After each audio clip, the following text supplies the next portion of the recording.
tell me you were wrong. Swear my mind erased you the moment we were done. All out of me, you're all out of me. I'm finally free, it's all good.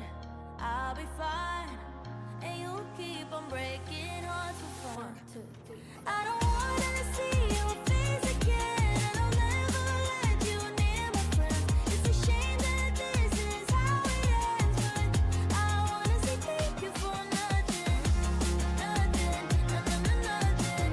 I wanna say thank you for nothing, nothing, nothing, nothing. I wanna say thank you for nothing. Shame on me for trusting a liar with my heart. Shame on you for mindlessly tearing it apart. All out of me, you're all out of me. I'm finally free, it's all good. Make believe, it's all that it was right from the start.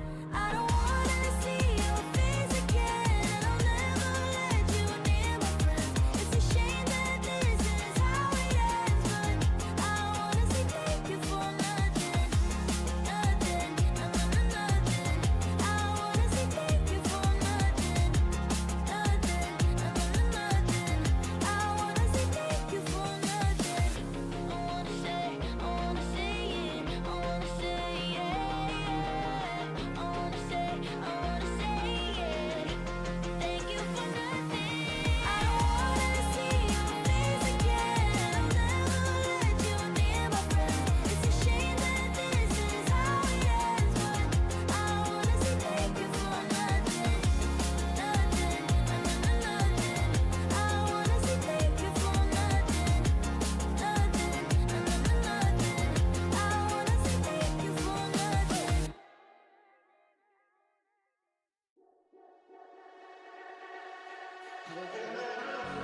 You're all I need.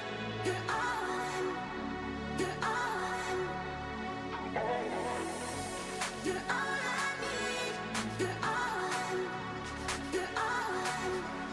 You're all I need. You're all I need. You're all. You're all. You're all I need. You're all. You're all.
You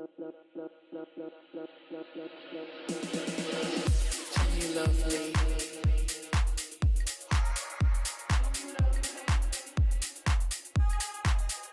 Come you love me.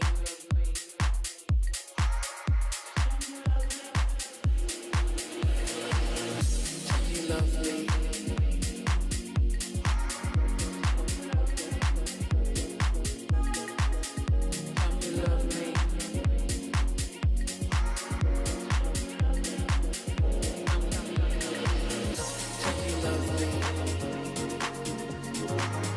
Come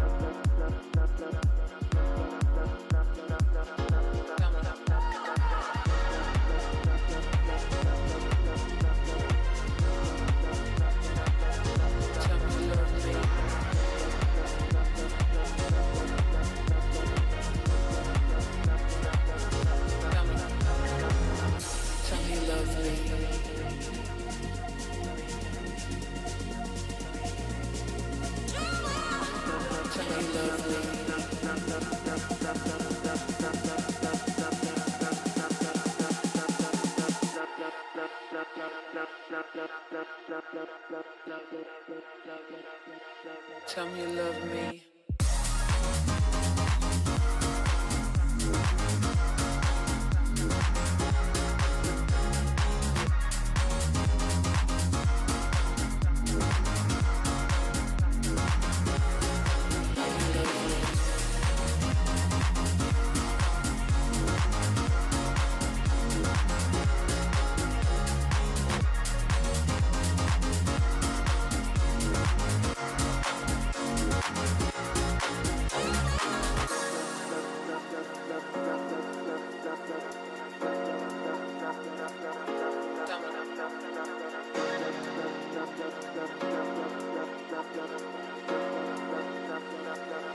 Tell me you love me.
Got the best of me.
You will never understand what I went through.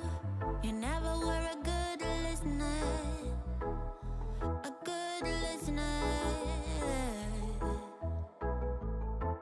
You will never understand what you put me through. And you never be a good lover. A good lover. At first I believed I was the lucky one, but I was just fooling myself. Fooling myself. You think you can talk sense to me, like we are gonna be okay. We're not okay, yeah.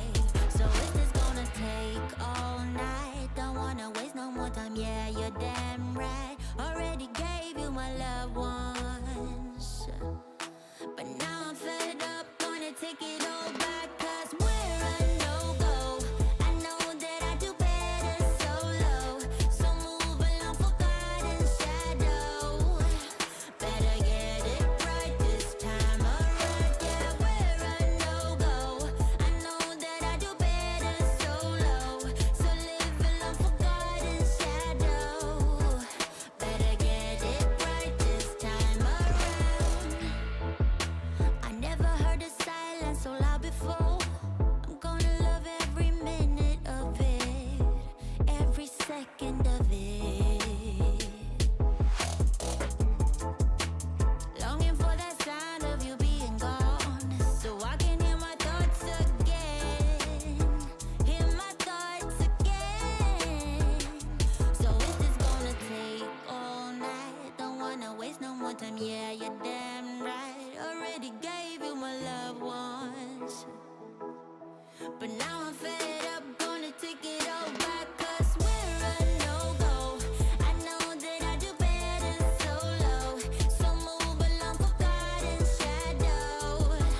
Better get it right this time around. Yeah, we're a no-go. I know that I do better solo, so move along for God and shadow. Better get it right this time around.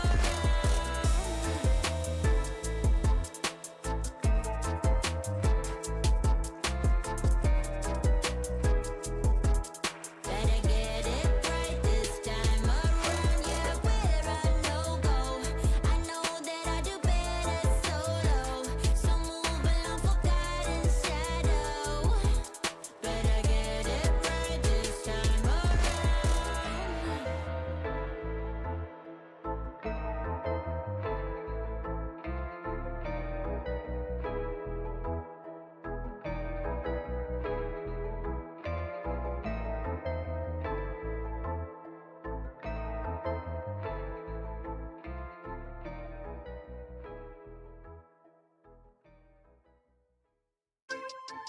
Yeah, yeah, yeah, yeah. Yeah, yeah, yeah, yeah, yeah.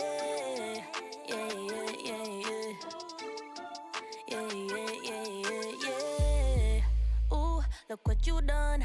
Took a living woman and turned her into stone. I guess I should be thankful. You gone cause you chew with your mouth full. You, I should've run once I figured out that you can't work your tongue. I guess I should be grateful.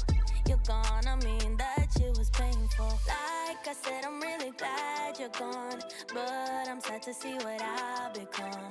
I was burning like a girl on fire, then you came around and put it out. You really made me think we were lovers. I let you in and underneath my covers. All I wanted was a hot girl summer, but I'm a cold bitch now, what a bummer. You really played my heart like a drummer, mentally drained me kinda like a plumber. All I wanted was a hot girl summer, but I'm a cold bitch now, what a bummer, yeah. Who you think you are? Literally no one if we're being honest. I guess you should be thankful. You got to spend time with an angel. You would think about me, dream about me when you're asleep. Then you wake up so empty, so cold, just like me. You really made me think we were lovers.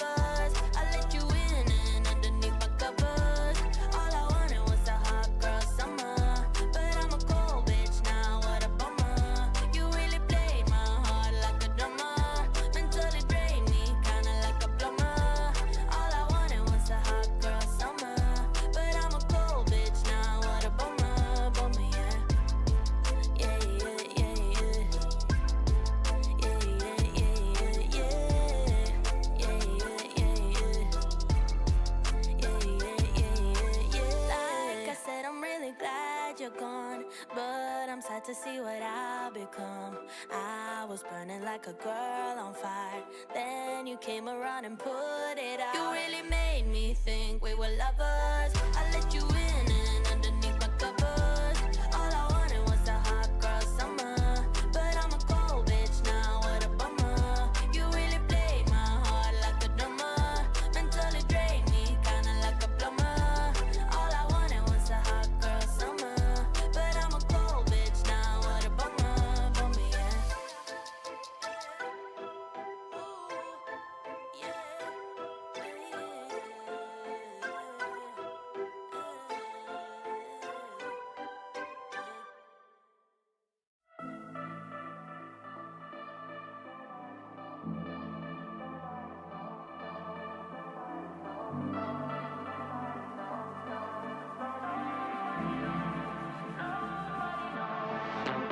I wish I could be strong, survival on my own, but now I'm running out of hope. I need somebody else to save me from myself, a love too precious to let go. I've been searching for someone for all my life. I keep on wondering where you hide. Nobody knows. I've been waiting for someone to come around, but I keep on wondering where you hide. Nobody knows. Nobody knows. Nobody knows.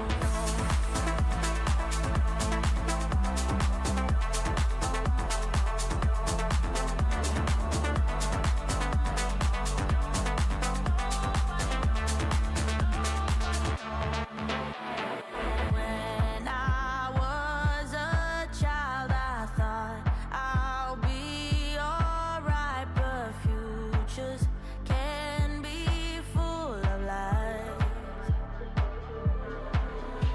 Yeah, it's never easy to find what you want, and if you should find it, don't dare to let go. If you hold on tight, promise you'll be alright. I've been searching for someone for all my life. I keep on wondering where you hide. Nobody knows.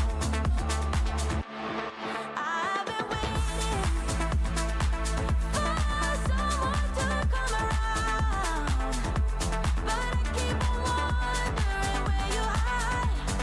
Nobody knows. Nobody knows. Nobody. Should I give it up and hope for better days ahead, or should I keep on searching for the one I haven't met? Should I keep on waiting for you, baby? Tell me when. Yeah, baby, tell me when.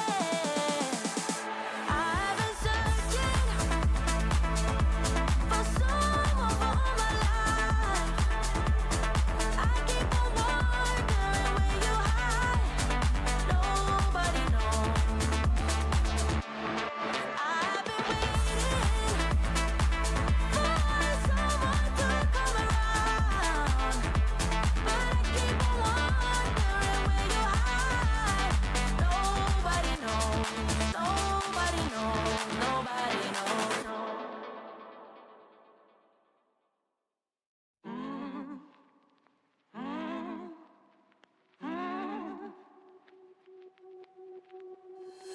When you feel like it's over and nothing else matters, I know you feel so divided. Pick yourself up again and you better start walk, girl. Open up your sloppy heel talk, girl. You have come too far to give it up now, even though it seems there's no way out. Take a look in the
I'm not done with you. I'm barely even started. I'm not done with you. I barely even started. I'm not done with you. I'm barely even started. And you won't even know what hit you when I'm done. I'm not done with you. I'm barely even started. I'm not done with you. I barely even started. I'm not done with you. I'm barely even started. And you won't even know what hit you when I'm done.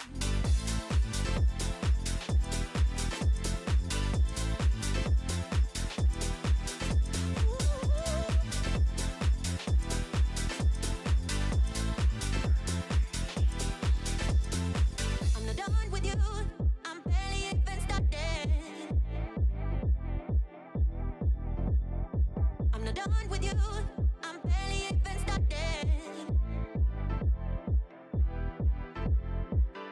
I don't know why you look at me like that. I'm so self-absorbed, I know that for a fact. Now I realize I'm better off without you. I'll be better off in no time.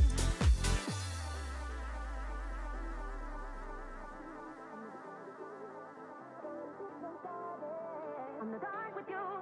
I'm barely even started. And you won't even know what hit you when I'm done. I'm not done with you. I'm not done with you. I'm not done with you. I'm not done with you.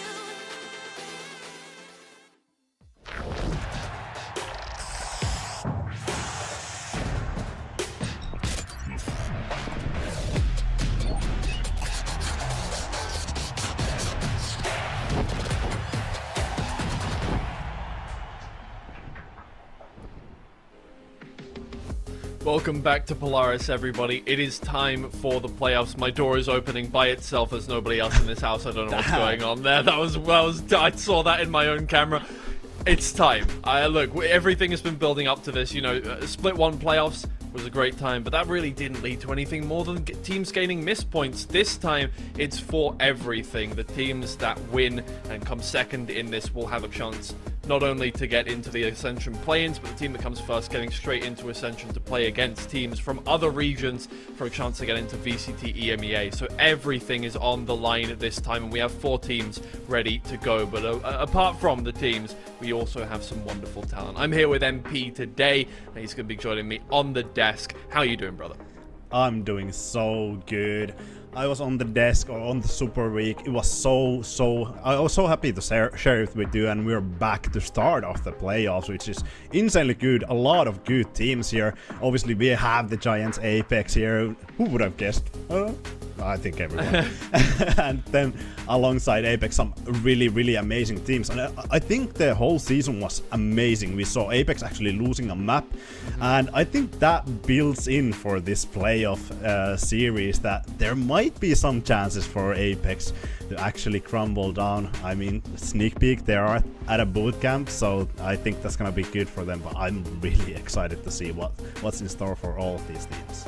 Yeah, all matchup permutations have a lot going on in terms of who's won against who's lost against who. Either way, though, we'll get into that once we get to it. But for now, I'm going to introduce you to your casters for today. You know them, you love them. It's Hazza and it's Cairo. Hello, boys. Hey guys, yeah, pleasure to be back and to kick off another playoff stage. New map in the pool. That's about it, right? New haircut, but you can't really tell the difference, so it doesn't matter. Woo! Yeah, you'd think I've not had a haircut in about 7 weeks because I've been so busy with other things. New house as well, has it? You know, new setup. That's for me. Fresh. Yeah, exactly. Things looking good, man. Things looking good. And also, according to Twiggy, someone loves me. So this is looking like a good day. Well, look, everyone does. I feel like, you know, look, I don't know. Exclusivity isn't really our thing here in Polaris. We're a polycule. Anyway, look, there's lots to go over. Let's talk about how we got here. Play-ins was a big factor into 2 of the teams that got into this one. We started off with 4, we're down now to 2, and they joined the 2 teams that came first and second in Sweet and Sour and Apex on this one. So why don't you guys give us a little walk through what happened in playoffs? Oh, we can take a look at the standings before we do that. Either way, look, here's what happened. This is a mix of both Split 1 and Split 2. Obviously, missed points accumulated over the course of that one. Apex have ended up with, by far, the lion's share of these points, but Sweet and Sour managed to come in second, and you can see OnlyFins and Requiem are third and fourth in that one, so they will be joining them today. Yeah, I mean, it's not a surprise that Apex is all the way up there. Obviously, Sweet and Sour, they had a good chance of closing out that whole season at top, but OnlyFins and Requiem, like you said, they are the second or 2 of the other teams that are going to be joining these Sweet and Sour and Apex in this playoffs. I mean, I think it was amazing, the regular season, but not much surprise in the play-ins. Yeah, obviously we're going to have the highlights of the play-ins matches that we had take place, but looking at the top teams, I don't feel like most of them come in feeling as confident as they would have liked. Requiem have the momentum behind them, but the big one for me is the fact that Sweet and Sour did end up losing their game in week 7, which, you know, doesn't exactly help out momentum-wise themselves. I think they would have liked to have topped the group stage, even despite the fact that they weren't able to claim the top spot on missed points. Yeah, a little bit frustrating, and it's just a question of who's going to come out of this break best. Yeah, I think that's the greatest point that Hazza can make, is the fact that who is going to come out the break the best, because there's teams here who have been on breaks and usually come out the better for it, and there's teams that come out the worst, and as Hazza mentioned, Sweet and Sour is one of those teams that do end up coming out worst most of the time. Yeah, and I think it's important to note when we look at that kind of thing that Sweet and Sour, despite having beaten Apex, have lost against the other 2 teams in the regular season that are playing in this one. Both OnlyFins and Requiem beat them 2-1. So there's a lot going on this one. You know, Sweet and Sour won't necessarily play against all of them, but there is just kind of that chance that Requiem managed to push them down to the lower bracket straight away. We don't know what's going to happen today. I think really our first game is the only one where you can go, okay, I have a pretty good idea of what's going to happen.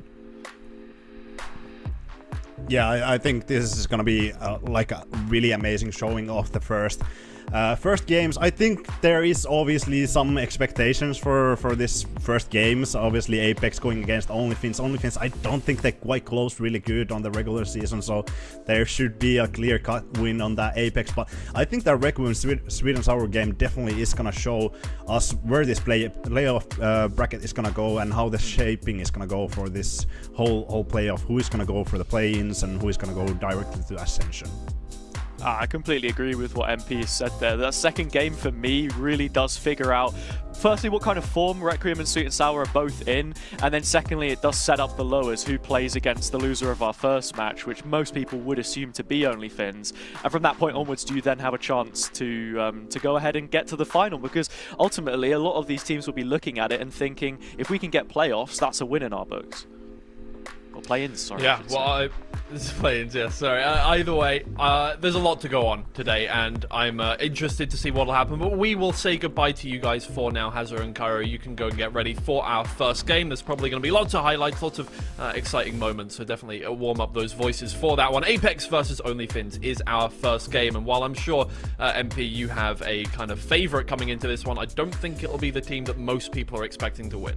Yeah, I mean, obviously, I do have a favorite as a Finn myself, but in terms of the winner of this game, I think it's not fair to say that I would predict OnlyFins. Obviously, I would love to see the underdog happening here, but I think there's a lot of stuff that needs to go right for OnlyFins, but I think we want to look at Apex first. If OnlyFins is gonna win this, there has to be a lot of stuff that Apex is not gonna do right, but this team, they can do everything right. They're so good team, so solid, and like I said, they are on a boot camp right now, which makes them even more stronger, more dangerous. The cohesion must be insane, and I think even leading up to this, I think all of the things that they do for bettering the team environment, maybe playing some games together, just chatting, getting that breakfast together, that could be the major difference in terms of actually bonding with this team, and I think that's something that will definitely help out Apex. Obviously, there has been some talks about Soulcast being on that substitute roster on Liquid, what is happening right there, but obviously we do not have any confirmation. They have played a little bit into it, but I don't know, I think Apex, they are so strong. Look at this roster.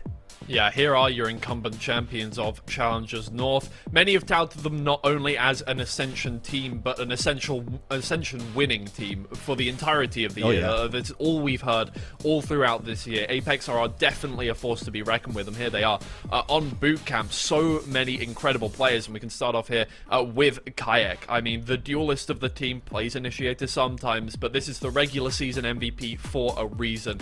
The most dynamic player in this league by a long shot. I don't think there's any kind of mincing of words when it comes to that one. This player has been ridiculously good all throughout the season. We've seen so many highlight clips, and a lot of the time is the winning factor in rounds for Apex. The reason why, a lot of the time they will come out, 13-3, 13-4 towards the start of the season. Absolutely no issues whatsoever. You can see the stats. They speak for themselves. Yeah, absolutely. A lot of the time, stats are not everything. They do not show the full story, but here, I mean, it does absolutely. That ACS is just monstrous. In a professional league, in Tier 2 league, you're dropping those numbers is incredible. And I mean, Kajak is someone that you don't need to introduce anymore in this league. Absolutely not. Will be 100% in Tier 1 next season, but we have OnlyFins facing against them. I'm gonna be honest, I really liked OnlyFins when they started this season. I liked the form that they were in.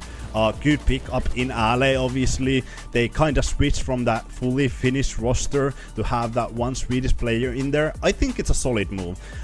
It probably is gonna play something, it's gonna play in the communication on the team a little bit. You have to like think when to speak English, when to speak Finnish, most likely. I think that's something that might hinder the communication a little bit, but in terms of Ale being the duelist addition in this team, I think it's amazing. He's the third duelist or third best player in the league actually right now. Obviously Afun is in that top 3, but when you count over 100 rounds, then Ale is top 3 and obviously one of the best duelists like you see here. Amazing, so experienced player as well. Yeah, here is the player that makes OnlyFins into mostly Fins. Ale, a definite contender for, kind of duelist of the scene, has had these really highlight plays. I think week 1 was the MVP for this split because just made such an instant difference to the OnlyFins team. They've struggled a little bit for form this split, but they proved that they still belong at the top. They've racked up enough points to make play-ins. They secured their spot here in the playoffs. And look, they've got another chance against Apex. They have really tried their best against them. They've put up fights against Apex. They have not managed to get a win against them. They got taken down in 2 maps last time that they played against them. We're just going to have to see if they can change their own fate here today. If there was ever a time to do it, it would be right now, because they definitely don't want to be playing against Sweet and Sour and Requiem in the lower bracket.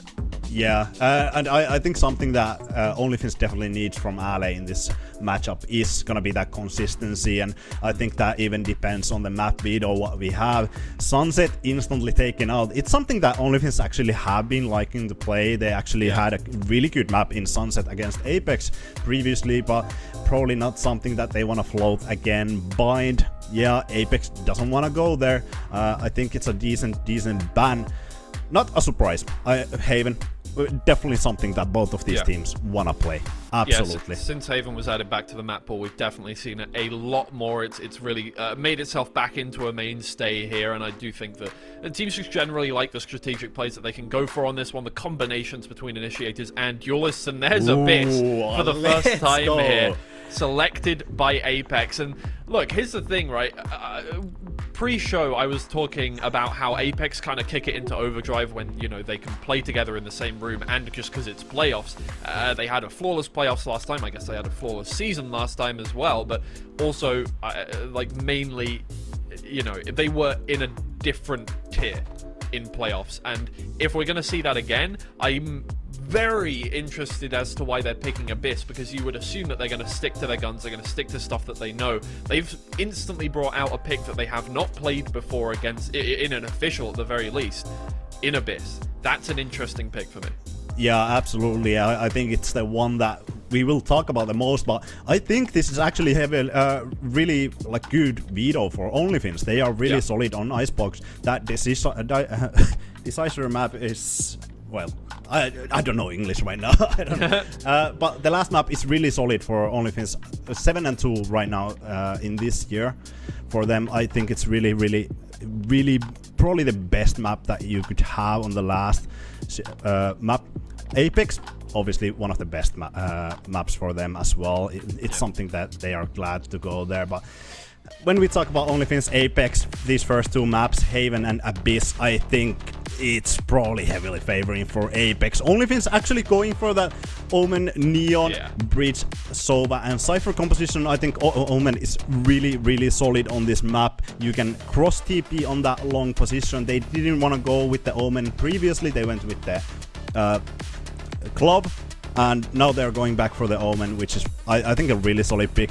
Neon, yeah, it's alright, especially against this Killjoy. I think against Cypher, it can be quite hard execute on the sides, but I think I really like this composition from OnlyFins. Obviously Apex with the classic comp. Who wouldn't want to play with this? I'm for sure. Look, there are so many reasons why we pick Omen on this one, why we pick Breach on this one. You know, it's that kind of map. You've got short lanes, you need to shut them down with a lot of initiator utility, and Omen can help you with that initiator utility, obviously. With the Paranoia, so that is usually why it's picked. I'm not surprised that they've gone back to what they kind of know. You know, this has kind of been the meta controller on this map for the last 2 years since it got introduced, so I'm not surprised whatsoever. Sticking to their guns against Apex. They're going to need something special. Let's see if they can bring it out. I'm going to throw you to your casters now. Hazard and Cairo, take it away. Thank you both. Yeah, I think this is a break which will have been welcomed by both teams. Neither was playing to the fullest extent of their capabilities, whether those expectations are different or not. One thing that we can say is that OnlyFins don't look like the same team which were close to taking a map off of Apex last time. They go back to the comp which they were running before, they remove the Clove. Is that a winning combination, Cairo?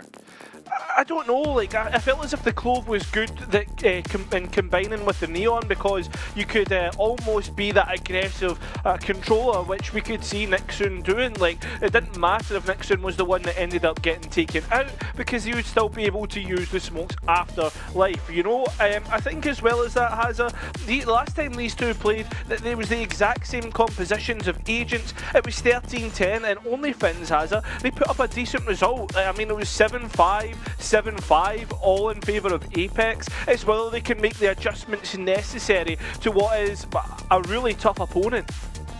Like you say, when we speak of standards, Apex has far eclipsed any other in North, but even they will admit that the regular season slip-ups were out of character.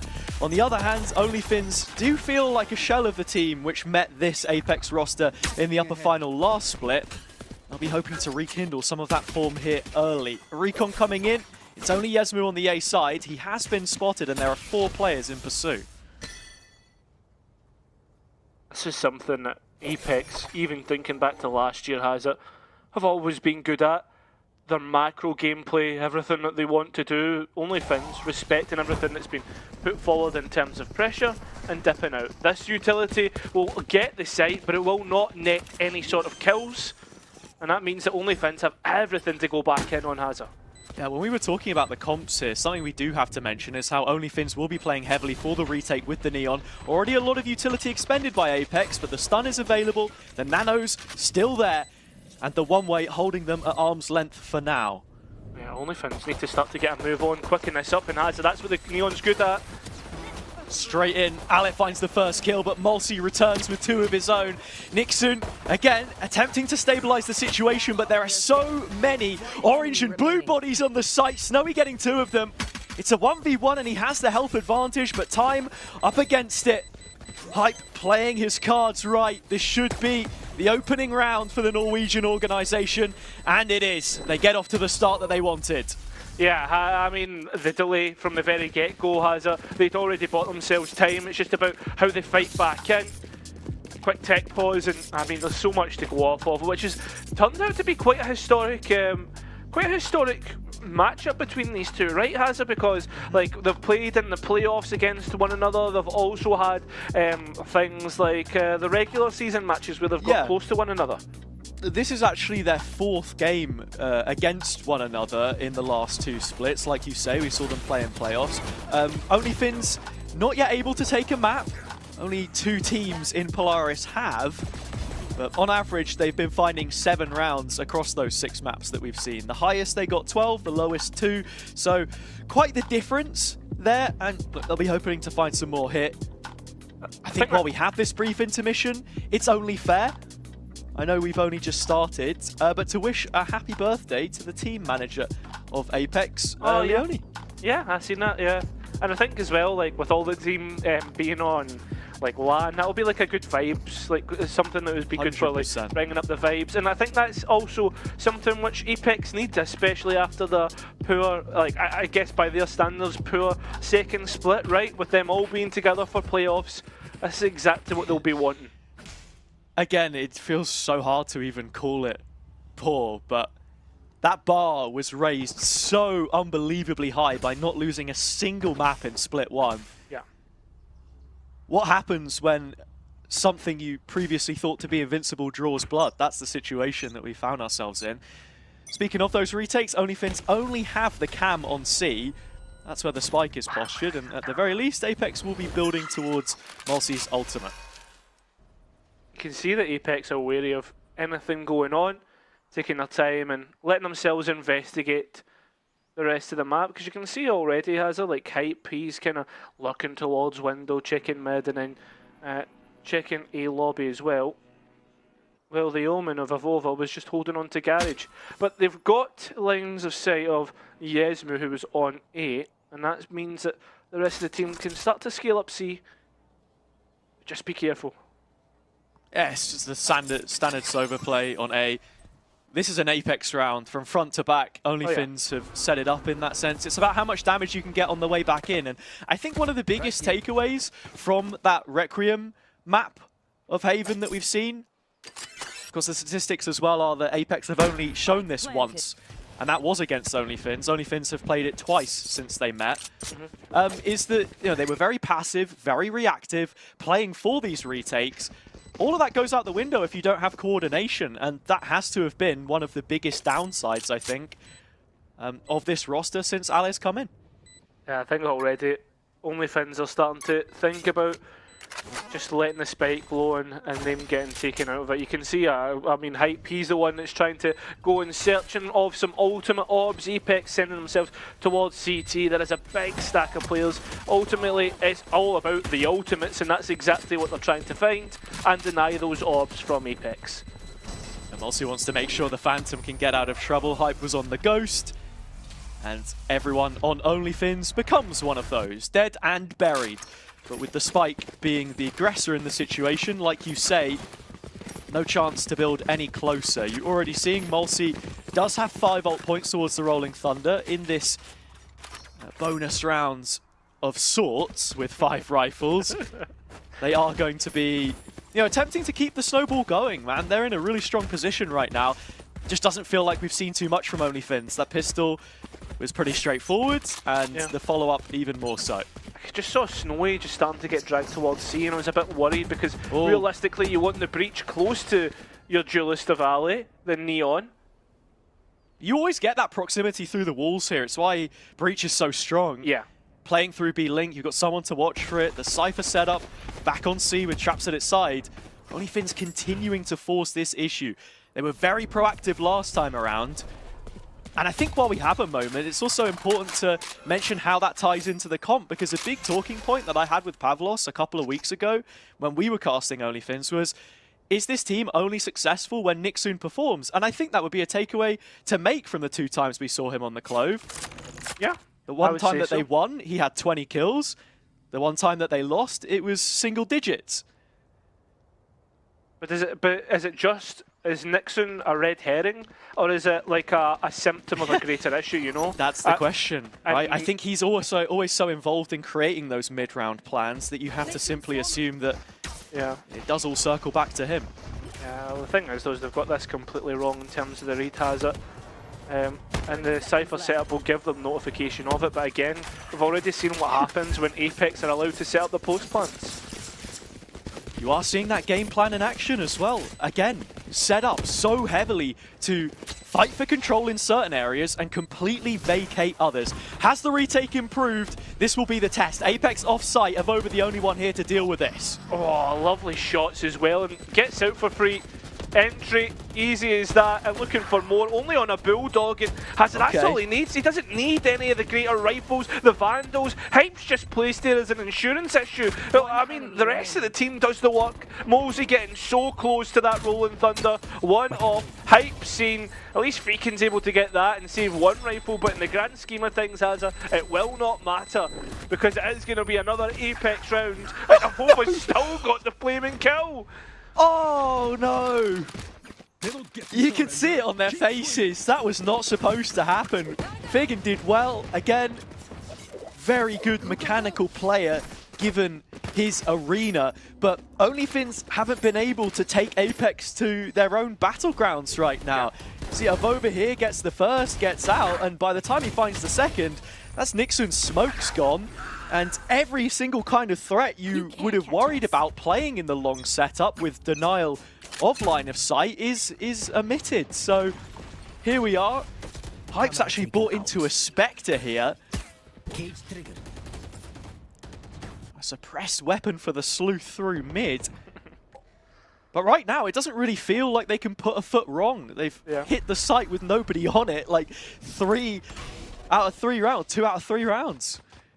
Yeah, the thing for Hype buying this Spectre as well is it's been a choice. Like, there's plenty of money to go around to buy a rifle of his own. Oh, that is quick. Apex immediately stop. Wait for the reaction of OnlyFins, and again, it's this passivity that OnlyFins keep going towards. This is a fake as well. You can see it's only players with no spike in the back pocket. The old drone just checking the A site. I don't know, man. We got a floater. Mulsey's holding on to it. He doesn't really know where he wants to go, but Hype's got it out C. And again, this is the thing. I think Apex now, already, inside the first few rounds with the bonus as well, have been able to feel out what the game plan is for OnlyFins, how exactly they're setting up. This is always a team that we've credited for their preparation.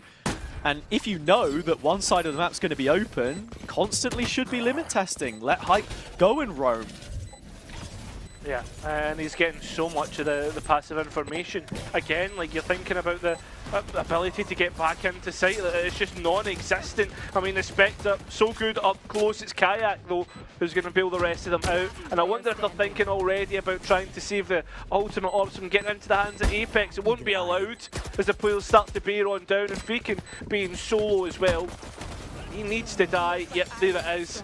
Because they need the economy in the later round, or in the next round, Hazza. That's 4-0 from Apex on the attack. That's what we expect them to do, the greater of the 2 sides on a 3-site map. But Hazza, you're starting to think about timeout territory. That's exactly what I was just about to say. I think if you can't correctly execute the game plan here, something needs to change. OnlyFins haven't been able to play their ball game so far. In fact, that ball was lost over the fence, and the dog from the neighbor has taken a chunk out of it. There's no use anymore. Operator in play. Ale can dictate lane pressure entirely by himself here. Recon's certainly going to help, and he is on the lobby angle early. So positive signs, but if Apex choose to execute in this C site, it simply has to hold. I'd be wanting now for OnlyFins to start to gamble towards C. You've set Ali up on the angle. You don't need this many players here towards the A side of the map.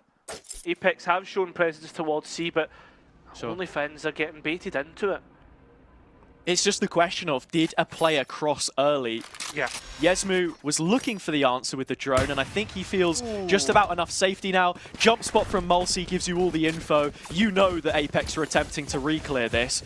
It's also demanded their attention on the right-hand side of the map, though, so no rotations have been called either which way, and the C push is coming through. Yeah, this makes so much sense. They've played this to perfection. The only thing that's stopping them from getting any further is the Cypher setup. The trap's doing so much work. And they've not seen Nixon. The flash is perfect, but still nobody gets onto the angle. Hype just caught. Now an advantage towards Apex, or towards OnlyFins, sorry. It's Apex now. They've demolished everyone. And now Ali trying to get back out in a 1v2 with the AWP. We're actually going to get a TP towards the other side of the map, and this is carnage. What's going on? Ankle breaker. Ale will win in the foot race to the A site, but the pathing is a little bit off. And Mulsi has been given an opportunity to group up with his teammate. I think OnlyFins had all the right ideas. They held both sides of the map, and they played Flood on the retake. Ale can cover so much ground so quickly. Nearly worked out for him, but a barrage of kills has put them at a deficit. And that op, with time up against it, is looking to be saved. 5 rounds in a row for Apex. Are we going to get that timeout, or was enough positivity seen in the most recent passage of play? I think it was good ideas, but it's the extension of that retake, right? That towards the end of the play has a where like you just allow Apex to take the duels that they want to take. They just swing and again something that we have highlighted so many times is how well Apex play off one another. It's the OnlyFins coordination as well, and look, I would love to see a replay of what exactly the utility used was there. Not to be that guy that pulls apart every last ping on the map, but you can see a line drawn straight across the chokes, and I think the only inference you can make from that is what we saw in the previous round. We have 5 different lanes to be thinking about. Let's make sure that we can hold the majority of them and support our team when we need to. Nixon did a brilliant job at disengaging from the initial C push. Yeah. And it's players like Snowy saying his piece right now, the initiators, that have to be the first responders on the scene with that utility to appear in a flash, or, you know, as quick as Lightning McQueen. I just realised you got a Lightning McQueen bedspread there from Snowy. That's certainly new. I think the thing is though as well, like when we're talking about holding chokes for OnlyFins, you've got to be thinking about your sentinels, right? Because this is something that's very important on Haven. Traditionally the Killjoy, right, that can help hold an extra couple of lanes, like whether it's the B choke or it's in towards Garage, but most of the time OnlyFins have been placing the traps towards holding the back of C site. This time though, that will not be the case. They are going to go for the passive information.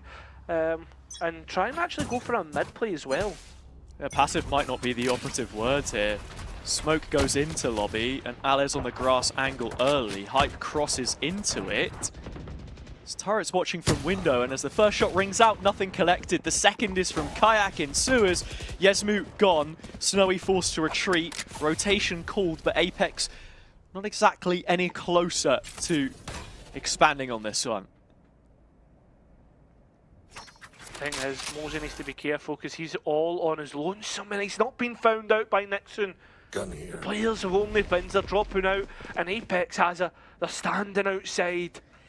It's this volatility, right? They're not being able to sit still. I think on this round, you're going to see a lot of the OnlyFins from the first 4 rounds rather than round number 5, because you don't have the weapons, so you want to play that pack mentality. The operator is a golden goose. think it may honestly just have an argument to be made in terms of being saved here as well, should Allen not be able to find anything on his way out. This is the thing about Golden Geese, Hazza, is whether you use it to buy a round or whether you use it to make some eggs, break some eggs, because realistically there's got to be something that happens here and they're going in one by one. The Op's still holding on and can't quite get an angle, and you've still got Hype who's on his own solo adventure. He's on his side quest while the main story is still happening. Apex have got this under lock and key. Yeah. It's already looking like a save round for the operator. I don't think it's going to be able to get saved here as well. Hype's read this like a book. Money's no object for Apex. They will chase this one down to the ends of the earth. Hype's coming around the corner as Mulsi is the one that you see on the screen. Barrel spotted, Hype knows, and he will collect in due course. Snowy forced to move up into the heavens, and that's where he's laid to rest. Apex already have the 6 rounds. They're one away from matching their tally on both previous halves that we saw when Haven was played between these two. Yeah, Hype was like Gandalf, who just comes in at the right moment to get what they need on the quest line, right? For the Fellowship, and the Fellowship of Apex as so far have been mighty successful. Already after a timeout, we didn't see much, right? It was the eco. We saw some adaptations in terms of holding the choke, and that still continues. Yeah. And priority towards mid, they'll keep doing that. But this time they have rifles. This is where we should see OnlyFins actually make a mark in terms of the rounds won. No utility either. They're just contacting this one dry. I think it's probably a better look for them. There was no turret placed by Hype either. I think it's... Or at least it was broke immediately. Yeah, I was going to say, I think it's because like Apex have not really been touching mid at all. It's been the A and C sides of the map. And look at Ali, he's so far up. What? Taking his chance, but half-assed. Nixon will attempt to follow it up. And again, like we said, the engine of the team needs to see if he can find a way to roll them into life here. Can't disengage before the ultimate is used. Have to find out whether that will still be available in the next round or if he wasted all those ult points in a meager attempt to get out. Sure, Yesmu finds one on the fadeaway, but they should know he is the solo anchor of the A site. Fagan can't arrive in time. It's got to be all Yesmu, and he's living up to the task for now. Oh, but just when he has a ping, he doesn't get the other 2 players as he swings out. There's 3 people waiting to meet him, and those 3, well, they'll bear on down on Fagan as well. It is definitely looking like a canter so far. Just all across the map, Apex are working it so well, and just when you think OnlyFins with the counter to go through mid to have a bit of aggression and take the map into their own hands, Apex have got it covered. It always feels like OnlyFins are first to peak as well. Apex are just responding to everything that's happening.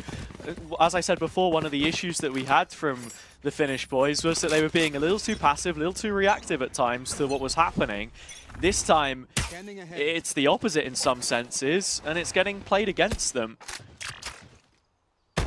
Another low buy, Nixon shows, and nearly gets served up. 5 HP to walk away with. Still max utility once the first smoke goes. Again, Apex, it feels like they have full control right now. Apex are doing nothing. Like, I don't mean that. Like, that's the thing. Like, they're not applying pressure.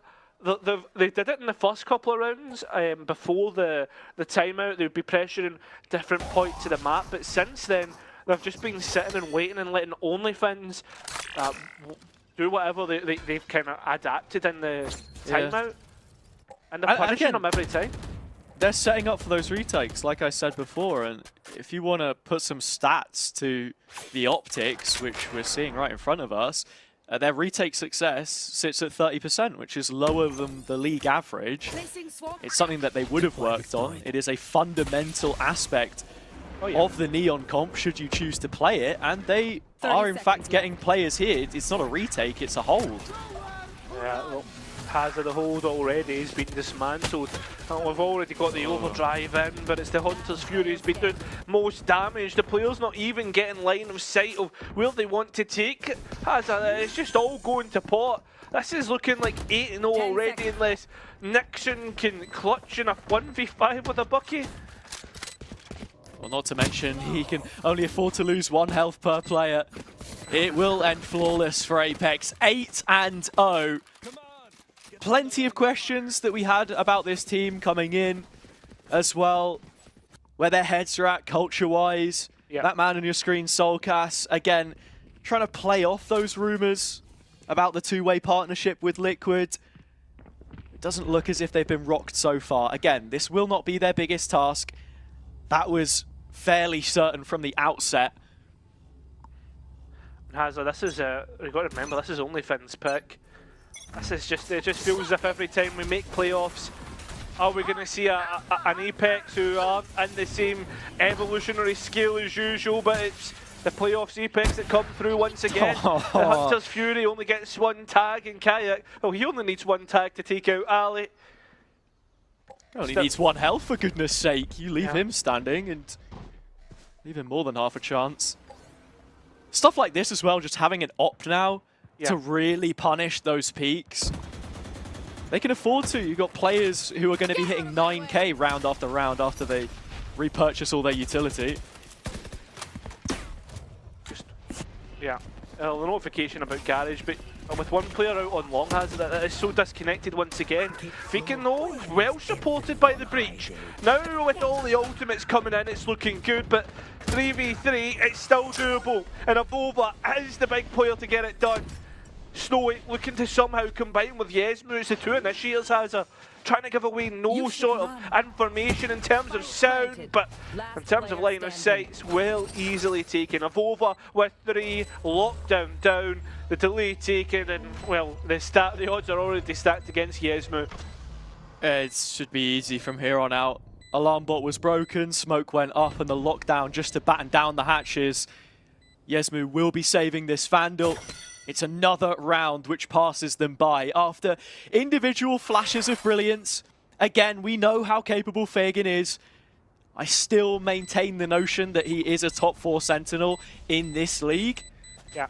But as I said before, it was never about the individuals. It's the team performance which has fallen off a cliff for the Finns. You just can't help but feel it's to do with Ale's inclusion. Nothing against what he has brought. He's been one of the best performers in terms of ACS. Just the rest of the fundamental foundation that they've been working towards for so long has gone out the window as soon as they've swapped languages.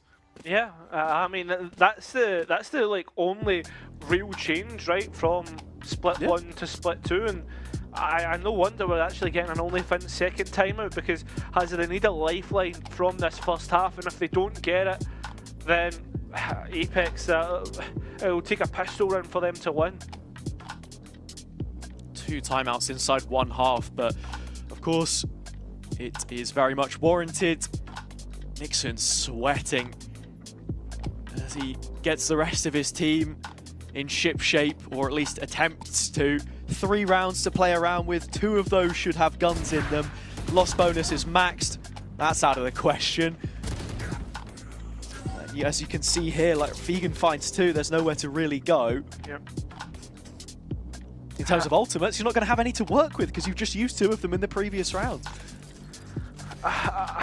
That's the worst thing about it. I mean, they've invested so much into these past couple of rounds to try and get something out the back of it, and it's not as if I'd say they're wasted investments at all. No. It's about that finishing product, right? I mean, we're talking about coming out of the break, who's going to look good, who's going to look bad, where's the improvements being made, and so far I would say OnlyFins have looked much worse than what they did in the last like play-ins, the regular season. But the question then is it Apex that are making them look bad because they're just back to their regular old form? It's a player form, isn't it? Of over 10-1. We talk about him being such a strong closer, rarely ever going down first.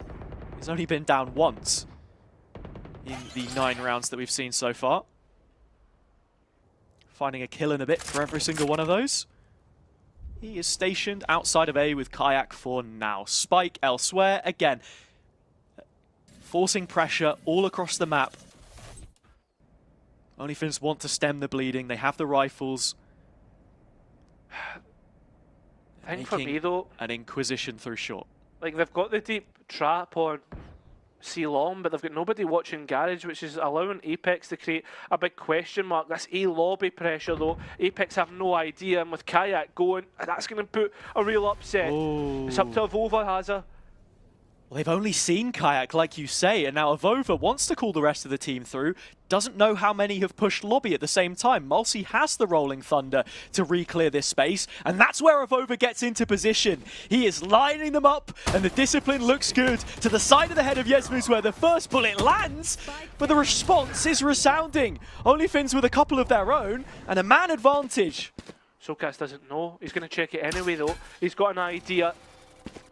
Needs to check this one. Nope. Gets the spike. Scarters. Hazza. It's mid though. We're peeking. Isn't he's going to stop the spike? Now Hype has to try and get a move on. But with No 10 time. seconds, I think OnlyFins have got this in the bag. This is going to be it. It was, a timing which looked like it was either going to do wonders for Apex if they managed to get to the site, or play heavily against them.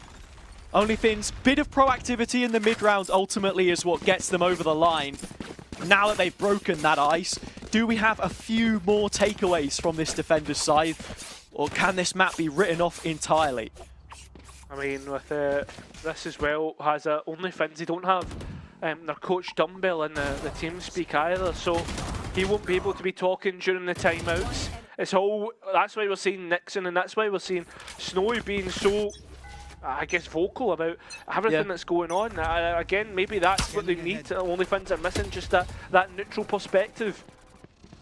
And it was always going to be Snowy talkative, young gun, breach player. You're on the rotate usually on this map. Apex bring out a pace change into the penultimate round. They want to hit this quick. Kayak won't be there for the fight. Yes, man. Just being able to get one and out, but it's about the rest of the players who are on the site and fighting. Height already denying players in CT. How did they see that? Soulcast with a sixth sense. Bullets through the wall and into the head dome. Yeah, there you go. Just as easy as that. Apex find double digits, Hazza, and it's on the first half. As you put it, that wall of smoke was punctured. But for me, it's just the decision-making from OnlyFins. Nixon there, and it's not the first time where he's made a call and the rest of the team maybe haven't been as receptive to it. Or at least that's what it looks like from the outside. We'll never truly know. But he's TP'd into the site with the smoke to the side of him. And then it's this slow drip out of spawn, which ends up getting punished by Apex. I mean, that's it. Maybe the call originally before the round was to retake from the get-go, and then like Nixon's found a time and a spot to play off of, and there's just the slow adaptations. Sure. I think we saw that a lot with Sweet and Sour as well in the post-match interview, saying, look, having this balance between what we're calling pre-round and making adjustments when we need to. The call here again is to push, and Ale, the tip of that spear is starting to slice them down. The remaining portion of players are too much on the finished plate though. Fagan in the 1v2 will at least be able to get an upgrade through spawn when he comes into this situation. I mean, that's the big thing. You get a rifle. You're also being put in a position where it is winnable, and if there's anybody to rely upon Hazza in a position like this, it'd be either Nixon or personally for me, Fagan. He'll get his first fight though, a clean 1v1. There is Mosey quite behind. It's the two former VCT playoff players from last year, and Mulsi, the one with the final sting. Former Vitality man. Means that Apex are looking in good stead here. 11-1 coming out of the first half. Pistol would be enough to send them packing. The one silver lining to say would be that Apex historically aren't too good at these opening rounds. But I imagine Hazza again in a time off, that's something that they would have worked on. 100%. But yeah, I mean, I think, dude, statistically though, just to quickly add on to that, I think at one point you were looking at it being around 25%, like 30%, something like that. When they played Sweet and Sour in Formulation, they didn't win a single pistol round in either of those series. So again, it's like, is it symptomatic of the overall form or not? I don't know. If you're seeing them pick up pistol rounds and put in performances as consistent as this, you have to be feeling worried for the other teams on the opposite side of the bracket. Here. every round a grand final in itself for Haven. And I mean, I guess the thing is though, is like, you'd want to be on the attacking side, but it needs to be basically flawless. Yeah. Perfect. And as we said before, they took 5 from each previously, so there's no Yeah. real bias. Yeah, in terms of exactly. what they really needed to work on, I think it was that defense just because of the other results against NXT and Requiem. 100%, mate. Well, it seems if the rest of the players are going to send it on to C. Apex already in position to retake quickly, and they've also got Fagan in towards mid, although the garage has been taken, and while the fight's ensue, OnlyFins keep themselves in front. But just for the time being, the rest of the players still to come out of CT has her. Really nice space taking. Fagan on a late wraparound as well. It's an open plant and the bodies are on the site. The first of which is buried. Ale gone, body bagged. Avova the one to do it. Mulsi by his side. Avova still moving forwards, but that backstab that we spoke of is prepared. Soulcast, Cerebral, aware of it, and the headshot will put that one to bed. 12 taken by the headshot king. Elect. I don't think there's any coming back from this one now. Nah, there certainly is not. I like how you put Elect in there, Hazard. We still have a headshot king here.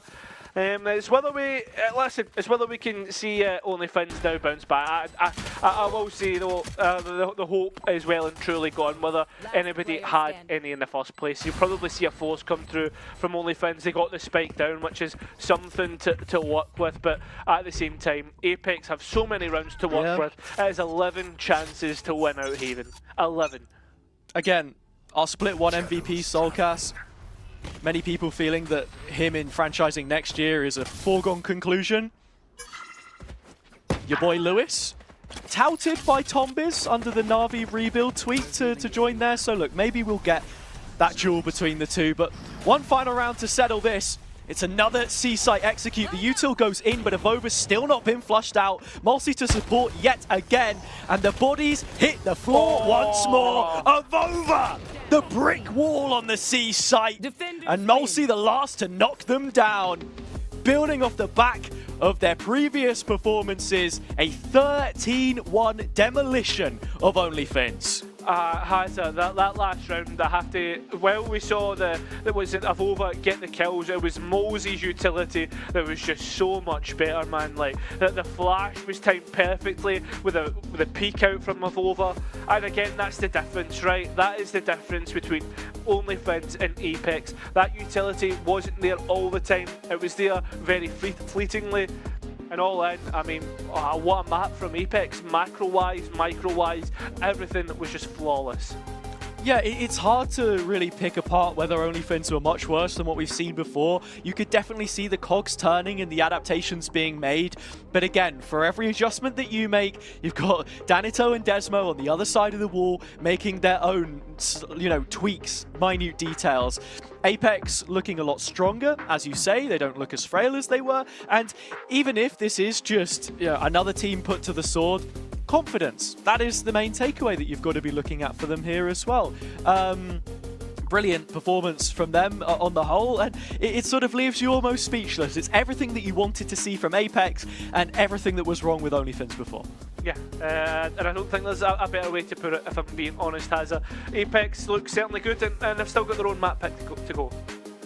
That they do. Abyss will be debuted in Challengers North for the very first time after the break and the breakdown from our analysts, so don't go anywhere.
can please me. I want somebody who cares. I need a lover who never leaves me. I need somebody who cares. I've been searching my life, I just couldn't find it. The special someone to give me my heart. I've been searching my life, but then I found it. Now I won't let you out of my sight. I wanna keep this feeling forever and ever. I'm there when you need me, whenever, whenever. Keep this feeling forever and evermore. I wanna keep this feeling. I'm there when you need me. Keep this feeling forever and evermore.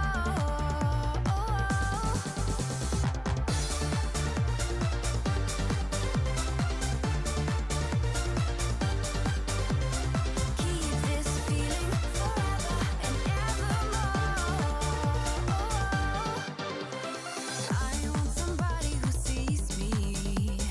I want somebody who cares. I need a lover to hold me through the seasons. I need somebody who cares. I've been searching my life, I just couldn't find it. The special someone to give me my heart. I've been searching my life, but then I found it. Now I won't let you out of my sight.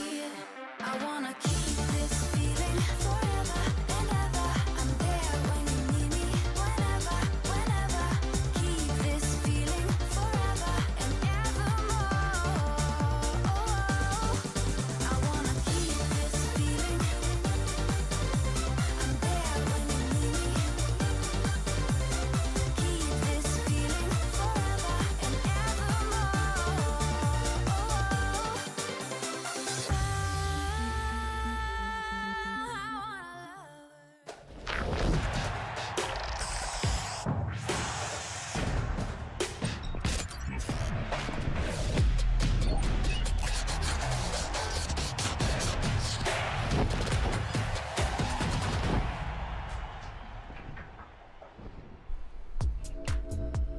I mean, Apex doing what Apex do. The playoffs team is back. It seems like when they're all in a room together, different things happen. We're back to seeing these insane score lines. It's been a little while since we've seen it from Apex, but 13-1 to get things started and really just not making a mistake. I mean, you could come up with many reasons why that happened. OnlyFins, weren't quite there. They weren't quite feeling themselves.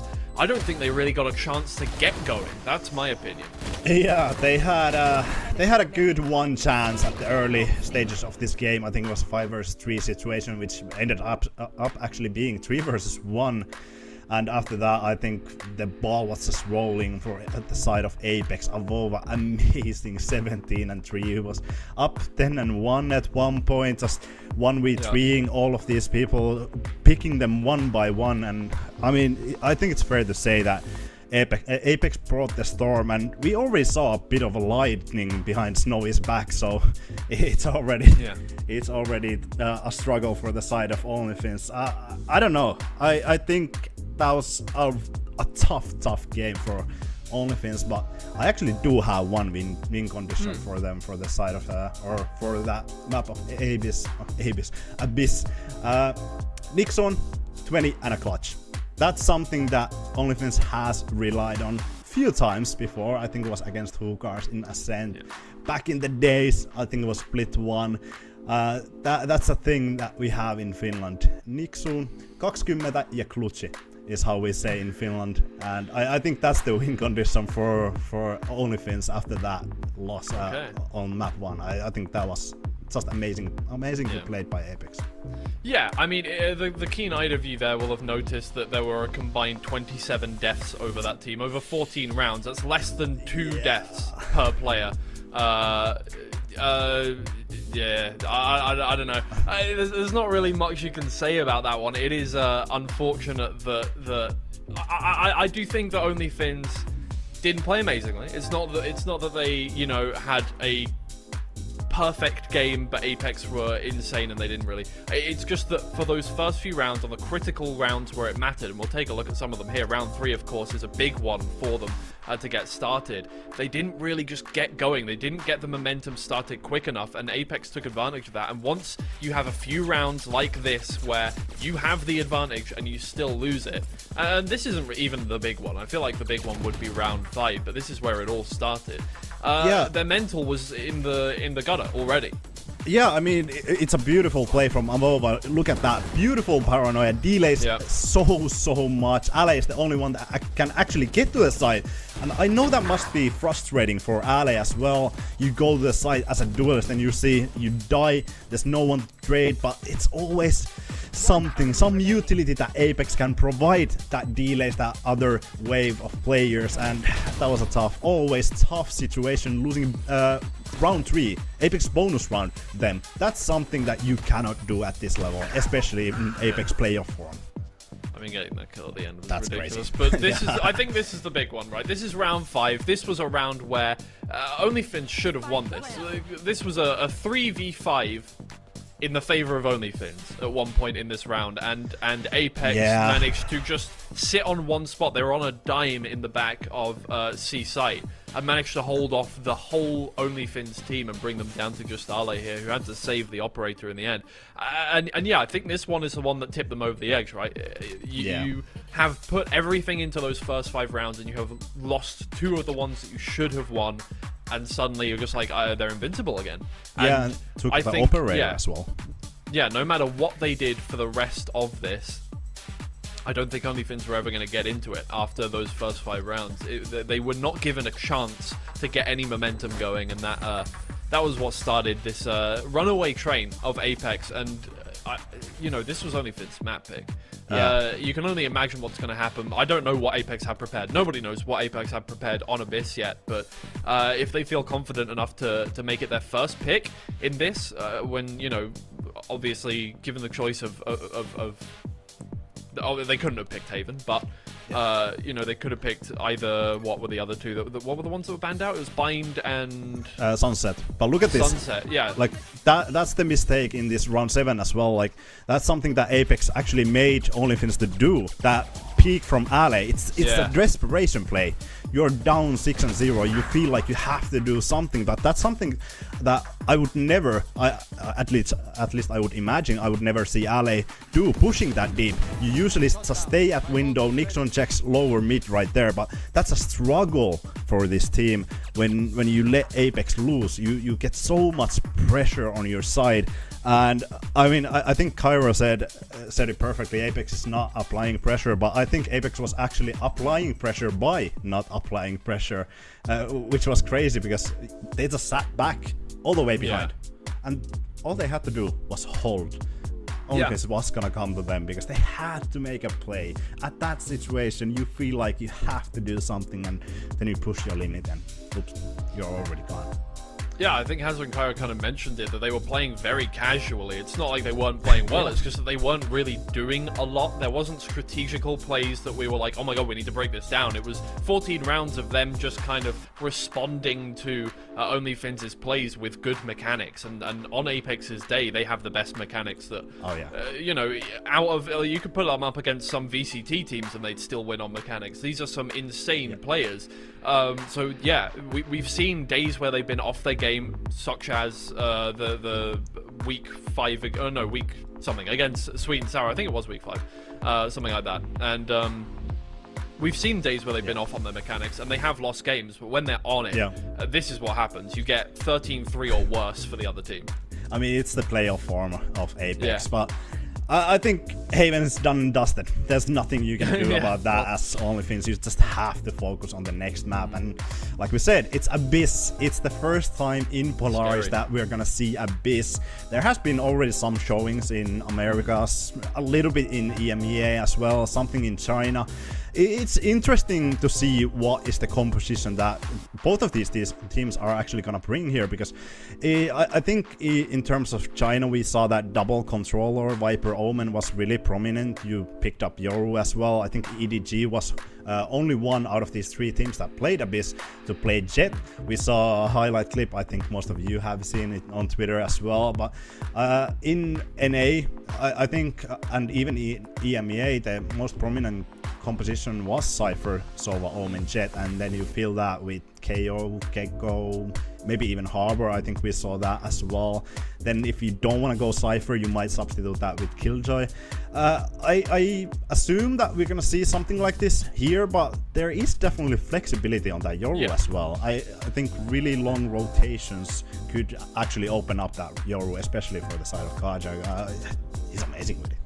Yeah, and look, I think Apex especially have had a lot of time to cook with this one. They didn't have to play the play-ins, so they've had more time to kind of prepare a lot of stuff for this one. So we have a lot of unknowns when we come into this map as to what they have prepared for us.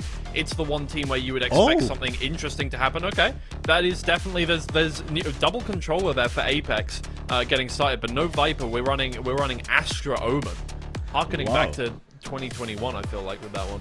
Yeah, that's actually interesting, because none of the EMEA teams that played actually Abyss in playoffs did run this double controller, so both of these teams are gonna go for it. Obviously, quite different. You have Viper on the other side with Omen, and then the Astra Omen, but Solgas is amazing with the Astra. It brings additional utility for that Sova to maybe use that gravity well with the shock darts.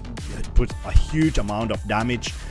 You have a lot of control in mid as well. You can smoke both sides because you have that much utility. But that double Yoru is actually surprising to me. I don't know if anyone expected that. Talk to me, Hazan, Kyra, please let me know, did you expect that? I don't know, man. I think there are a lot of similarities across different regions here as well in the Abyss debuts that we've already seen. You already mentioned China, both FPX and EDG running the Yoru comp.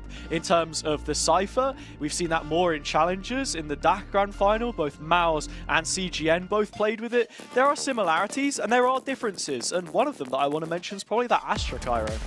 Yeah, I really like the Astra across the map for the global presence in a way that you can, I mean, really control the choke points, because that's the big thing here for me, Hazza, is that how choke pointy that A site can be, and B site as well has got a little bit of choke points. There's so much to do across this map, and there's so much that I think the Viper will get out of this comp.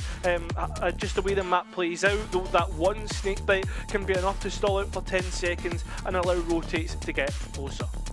Yeah, and I mean as well, Soulcast on the Astra, we haven't seen him play this Asian, well, since he was back on Liquid it would have been at that point in time, filling on different roles, only 15 times ever in his history as a player.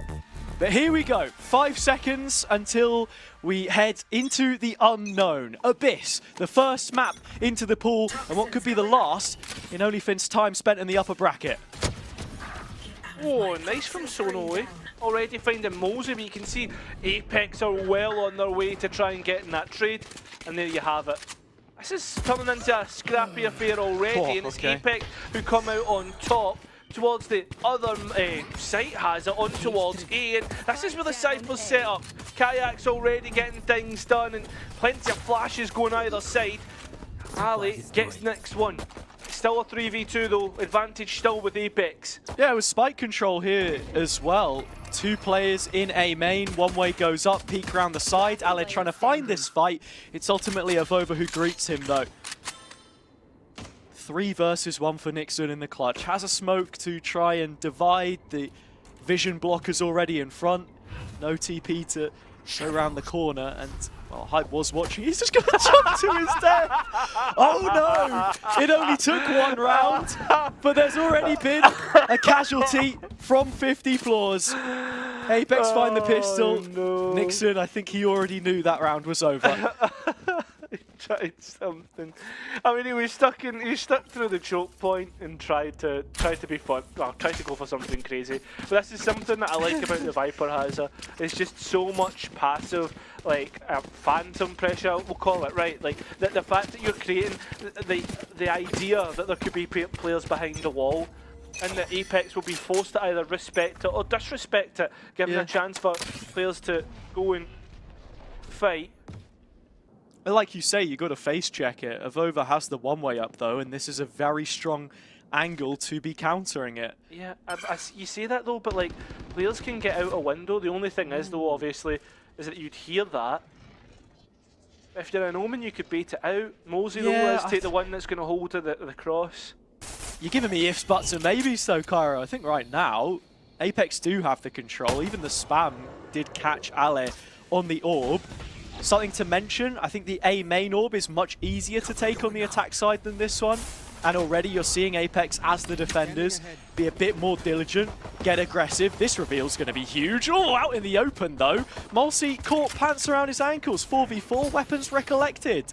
Yeah, and Spike's on the site, so this is now looking a little bit more dangerous. But every time, man, every time you think that there's going to be something to happen, that OnlyFins have a chance, Apex just punch them in the face and ask them to try and get back up.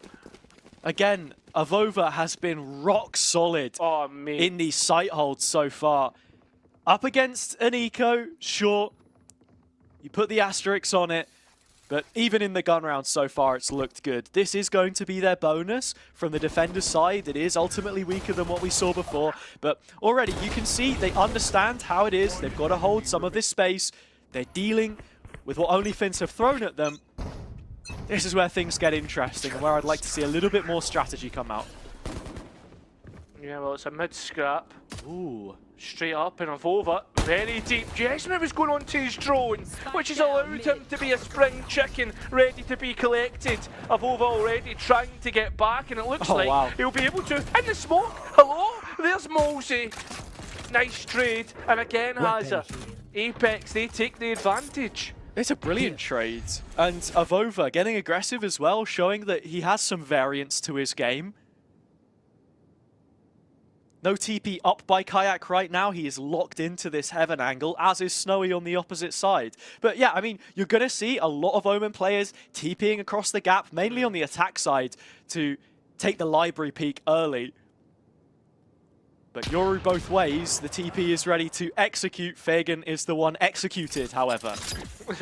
Yeah, and you've already seen that Kayak's TP to change his stance, change his position. Trying to somehow beat out and find where the players are through the fake out. Yeah, holding the cross on default as well. It's going to be a really difficult plant here. You can go for the danger plant, the jump across if you want. There's a flank coming in as well though that they have to think about in the form of Hype. They have to be well aware, but Hype's right underneath the window. He's got a chance at killing Ali. Snowy's not even checked it. He's on an outlaw as well, which makes things even more difficult. He'll be at least able to get that kill, but the issue is things become so much harder up against 3 players, 3 targets, and only got 2 bullets onto the spike. Has to deny and does it. It's a 1v1. Soulcast has to come up huge. Brings up the smoke. And it's already half. Snowy panicking. Already used up both bullets. And somehow wins it with a classic. A clutch from Snowy. OnlyFins has a. That's 2. Well, the first round and a second map. 2 rounds across 2 maps. 2 rounds in the series, yeah. You had to do it to him, man. I had to see it. I had to see it felt a bit hit and hope with the outlaw, but the shot did connect. And sometimes you need a little bit of luck. In terms of how this map works again, just trying to explain it as much as possible for those who maybe haven't seen it so far. Those B post plants can be incredibly dangerous. Just the fact that the spike is planted in this area, you're peeking in and out of an angle, you have those kinds of advantages. Frustrating for Apex, but look, we're straight back into it. And there are guns on both sides. I'm loving the pace that both teams are setting. Straight away, like Apex trying to take the fight to their opponents. Kayak consistently on this outlaw. Just stuck the TP there as well. Almost the same instance that Ale could have potentially moved up, but I don't think you would see him take that kind of risk, and not to call OnlyFins bluff, but they've been playing fairly safe Valorant so far. Sometimes you have to make risky plays, maybe not that kind of play. 5 players behind this execute, though, getting ready to move into the Sentinel-loaded site. I mean, that's it. This is the lion's den. So many pieces of utility. A TP towards the back of site, and that's what Ali has been set up for, but it's Soulcast that will at least finish it out. So already, Apex off to a great start, and Nixon, who's trying to get even farther forward, will end up losing out. Spike reset because it fell off the map, and OnlyFins has their reset back to spawn. Apex right back to winning ways.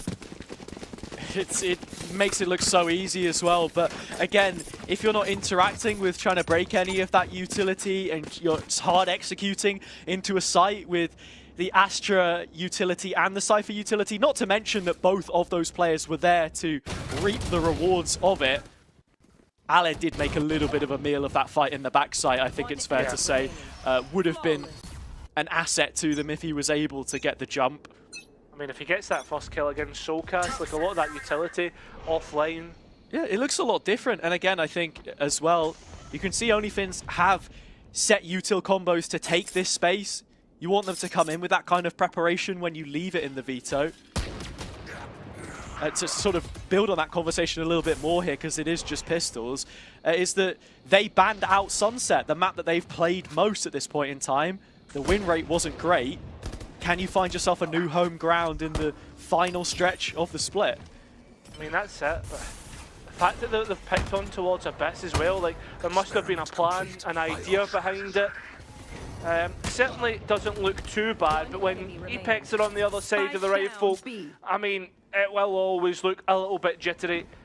Vegan doesn't even have any shields to protect him from any shots that come from Kayak. The abuse of the Outlaw continues.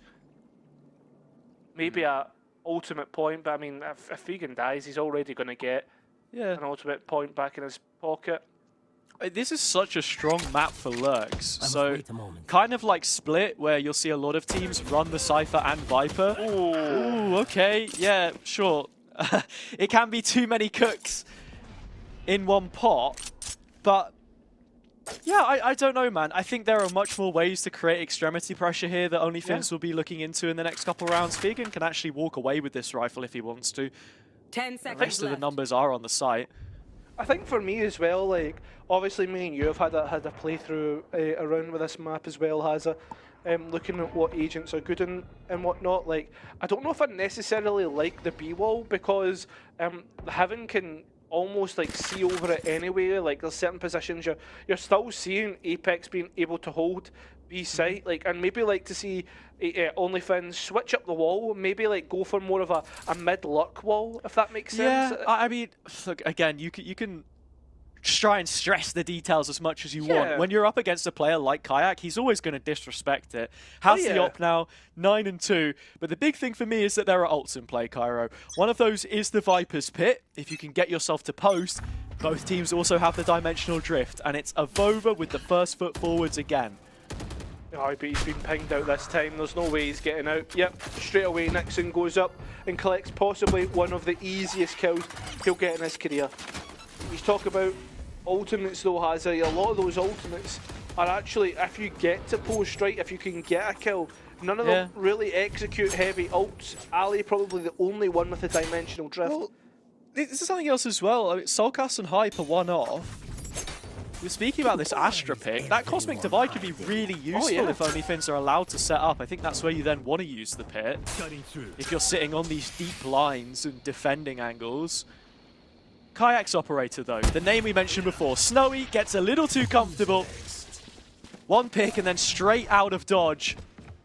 No opportunity to barricade this now, and as I said, Soulcast is still alive, so the retake does favour Apex here. Does. And they're going straight for it. Dimensional Drift straight back, and it's Kayak who's getting all the information, knows where the players are, giving them a notification. Although there's nothing back in terms of rifles, Vegan is the first to get the kill. So is yes, okay, OnlyFins. Lovely stuff, but there's still Soulcast left remaining. The raid boss, the player you don't want to be going up against, Hazza. Like I said, Soulcast would be the difference maker here with his ult. Doesn't have it yet. Those players have disengaged from the site as well. You're looking at Yesmu being one of them. Now he's gone, so an opportunity to potentially make this work. Not out of the realms of possibility entirely. Nothing out of Soulcast's scope. The first one was clean, but already the contact is ready to be taken, and Ale will peek through. They plunder a second. OnlyFins doubling up for rounds on this attack side. And that's the thing, with a map like this, but if you're sitting at home and you're watching Abyss for the first time, new maps traditionally have always had the initial defender bias, right? That tends to be the case majority of the time when a map is introduced. But even more so with Abyss, Riot created this whole map in the hopes that it would be a much more defender bias. You can see that with the choke points, the way that the defense have almost been playing this like an attack and upsetting OnlyFins. So I don't think this is so far a bad showing from the Fins. Well, they will keep moving forwards. Paranoia into Fagan's position. Kayak on the jump up, getting ready to look through the window. It's a reposition behind Snowy's wall, which has allowed him to escape for now.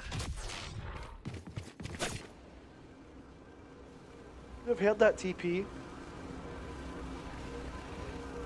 I don't think B is going to be an option here for OnlyFins either, because all of that space has been completely taken away. Still, Apex don't have the info off the back of it, and that's the bottom line, because they aren't yet comfortable to commit as many bodies towards A. You can already, like, with that as well, has the way that they've just started putting smokes down. This is a really nicely worked round from OnlyFins. They're forcing Apex to check the chokes, face up, an opportunity for OnlyFins to have a clean engagement, and they're actually putting players in towards mid now to pressure the Cypher.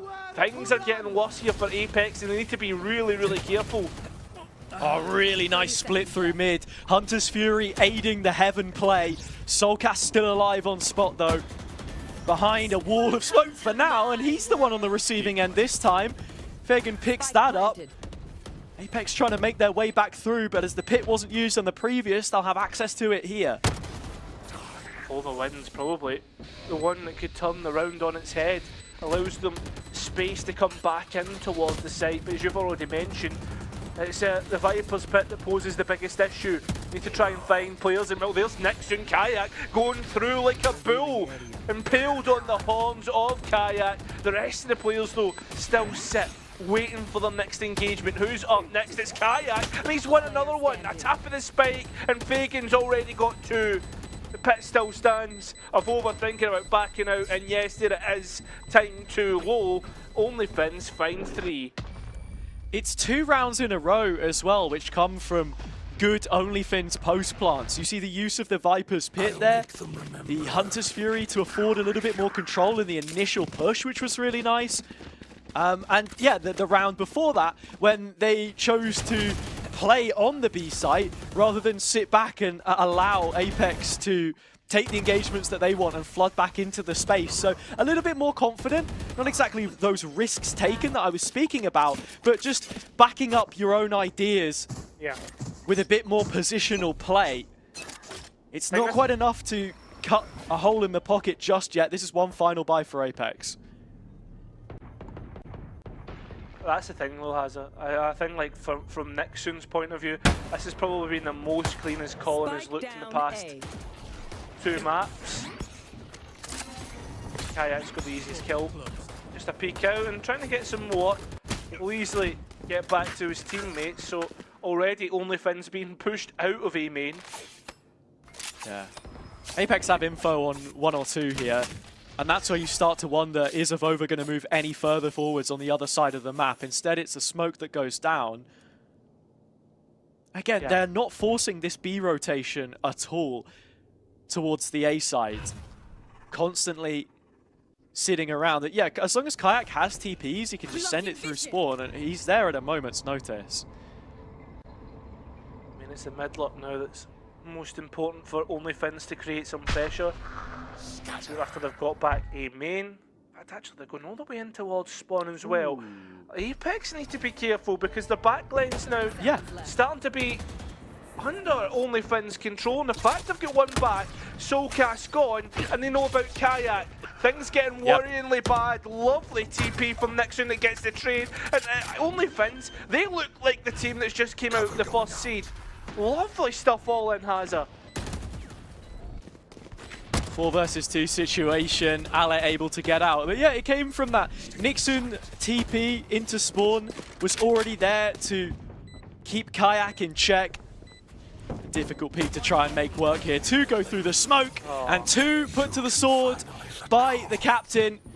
Nixon finds 3, and OnlyFins find 3 rounds in a row. He said he was captain fantastic before. When he plays well, the rest of them do, and it's proving to be the case yet again. I think that the full round, like they're just outclassing Apex and the call structure. If I'm being honest, Hazard.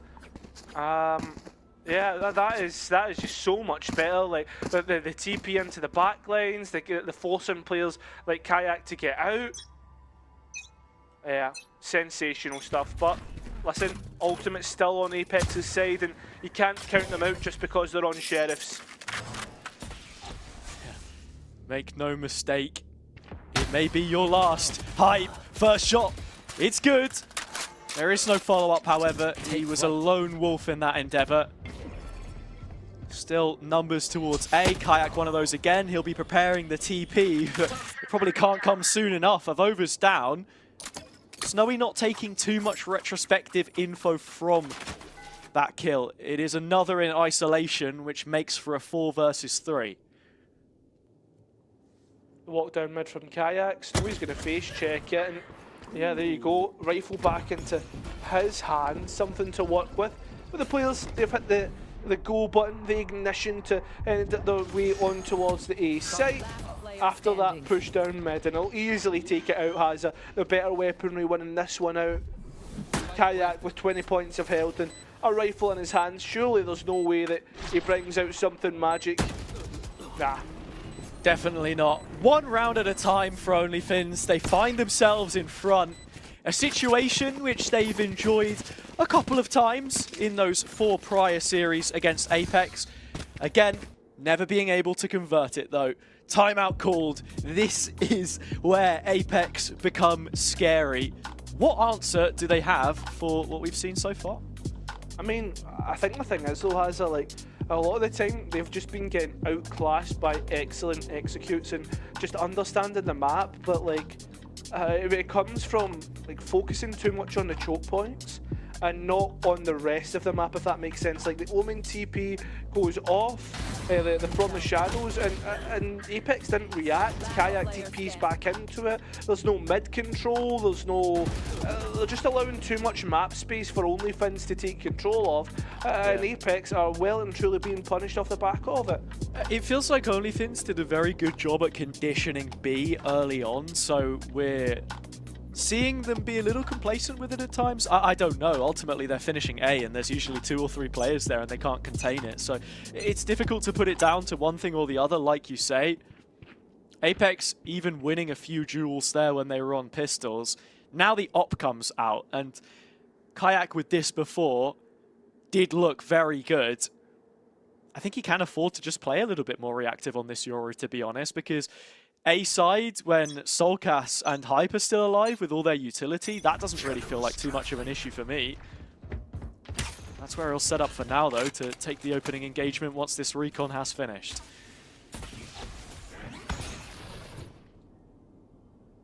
Pressure being made, but Kayak has it. It's just always wants to persist. So confident in his ability to take one, then get out. His TP has just gone, as you've heard. So this is one and done, and that's why he's starting to back off. OnlyFins still waiting for the Apex reaction, the adaptation off the back of it. And again, you can see here that they're still not hanging very many bodies towards B. A is the priority. Ale clears it out with the ult. Has to disengage, no TP, stuck on site, as the rest of the players are pushing through mid for another split, but this time it's B. Yeah, and he's on top of that, has it. He's giving himself away, his team away. The neural theft has done so much there. Well, the players come out. still an even trade. So there's a little space to work into. Avova gets rid of the B main push, and now they're put in a tough spot. They have to fight their way out on towards site, and there's so many players closing in. Avova has found all of the space to operate. Back round the other side of his own smoke. Yesmu stuck out in the open. Hype puts an end to things. An immediate equalizer off the back of the timeout. In terms of changes made, it looked pretty much the same as what we'd seen before. I think there was just a little bit more conviction in terms of how those fights were taken.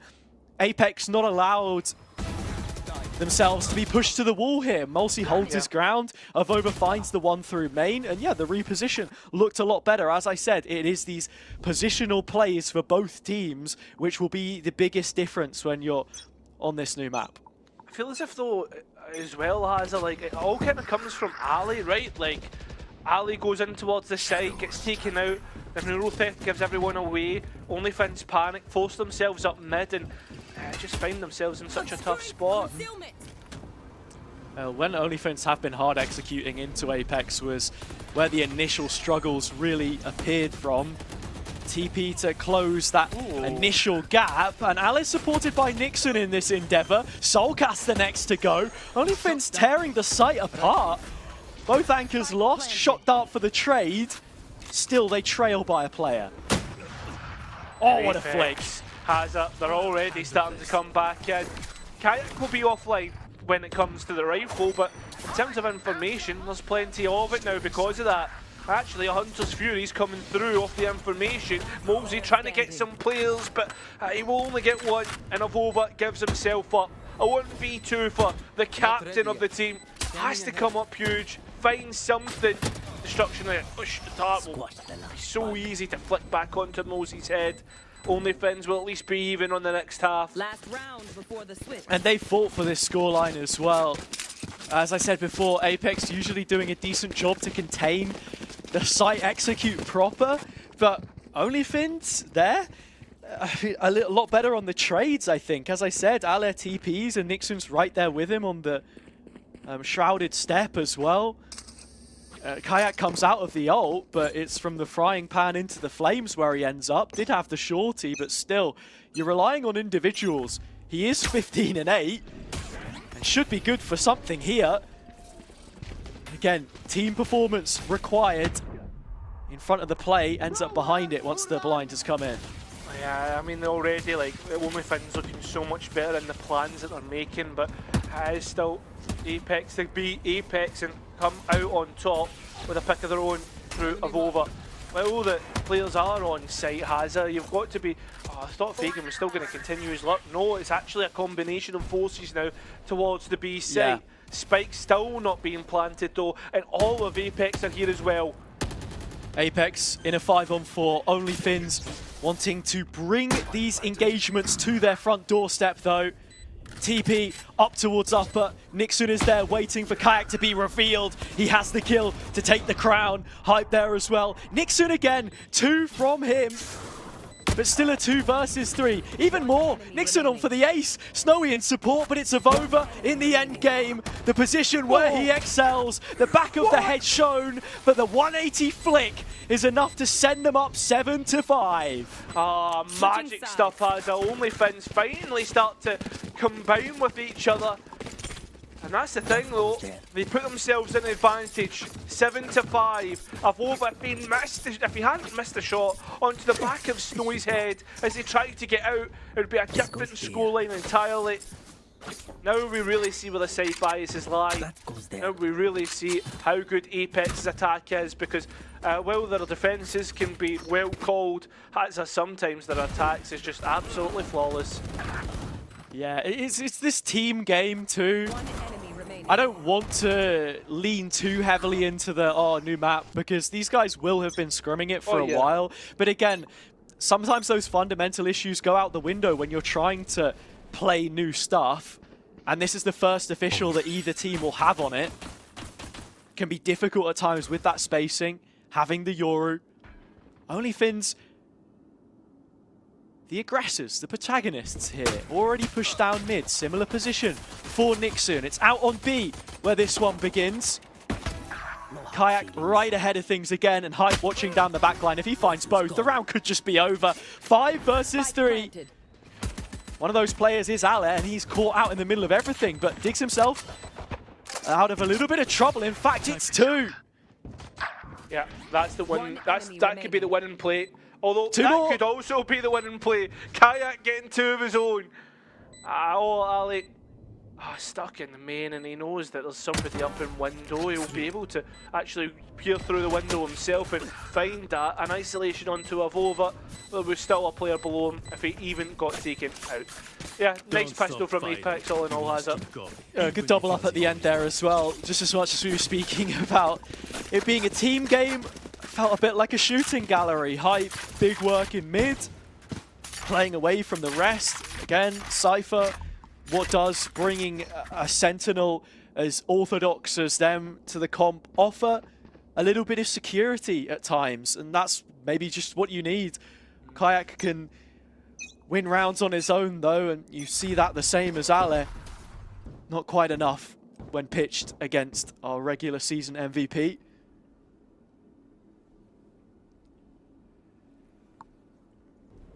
Big pressure is where OnlyFins I guess it's just for easy rotations, like that's where most of OnlyFins forces are. But again, they've given up an easy A site. Yeah. In the meantime. Drone just confirms it as well. Yeah, exactly. So the waste no utility, the stall's going to be so much better. OnlyFins try to get in quickly, but Kayak with the TP is able to get out just as easy. Oh, up close burst could be everything, but Hype.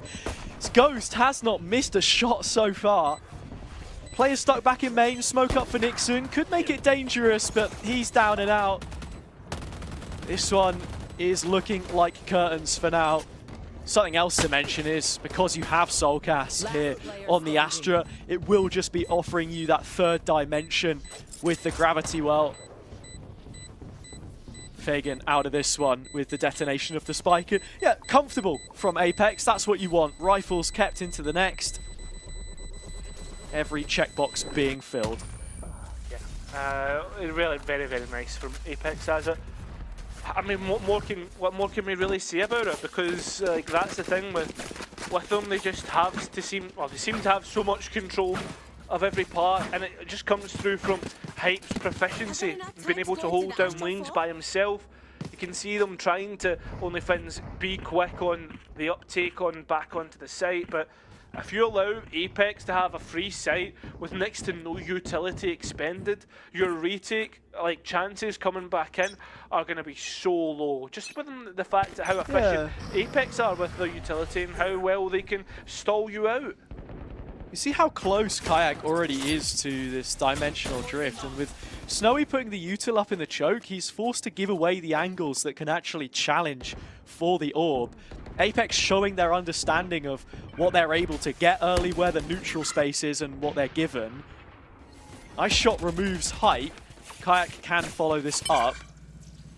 With his ultimate, in fact. There you go, both orbs. I think we saw this done a lot by Mouse on their attack side in that DAC final. Apex taking a page out of their book. 2 very good fundamental teams.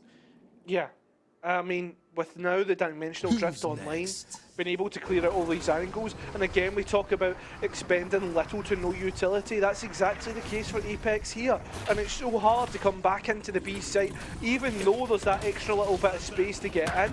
I mean, you think about the plant spots that you can do all the way that's almost comparable to the Sunset plant, right? It's impossible to get a defuse off on. This is great from Kayak too, just forcing back the lines, throws the flash out of his ultimate, keeps them at arm's length for a moment, and then reinforces that smoke. Snowy on the flank, should be taking down a Vova, but also gives up the information as to where he currently is. 3 on 3, they do have the flank available, but that's the widest of wide peaks. The jump spot goes straight off the edge. Apex will be getting themselves the lead here. Weapons kept though, again, Ale with this operator. I wonder if we actually saw Snowy not take out Nixon and rather go and challenge main, what would have happened there? But at the same time though, all in all, what more can be said about the way that Apex took that round? The pre-round call was perfect. Get both orbs on the kayak, take the site, and then they had so much utility to therefore go on from everything else, and it was mostly the rifles that did the work. Like, they didn't even really need to use the actual utility or like anything else for that matter. Yeah. Kayak right now is turning into the win condition that we know he can be, so make the most of it. 20-9, 2 KD. Death's not yet in the double digits. Op still here for Ale though. Again, we just want to see how much value they can get from this. So another walk down mid by Nixon's side. This pairing has been so prevalent so far. Cutting those rotations, but Hype is watching.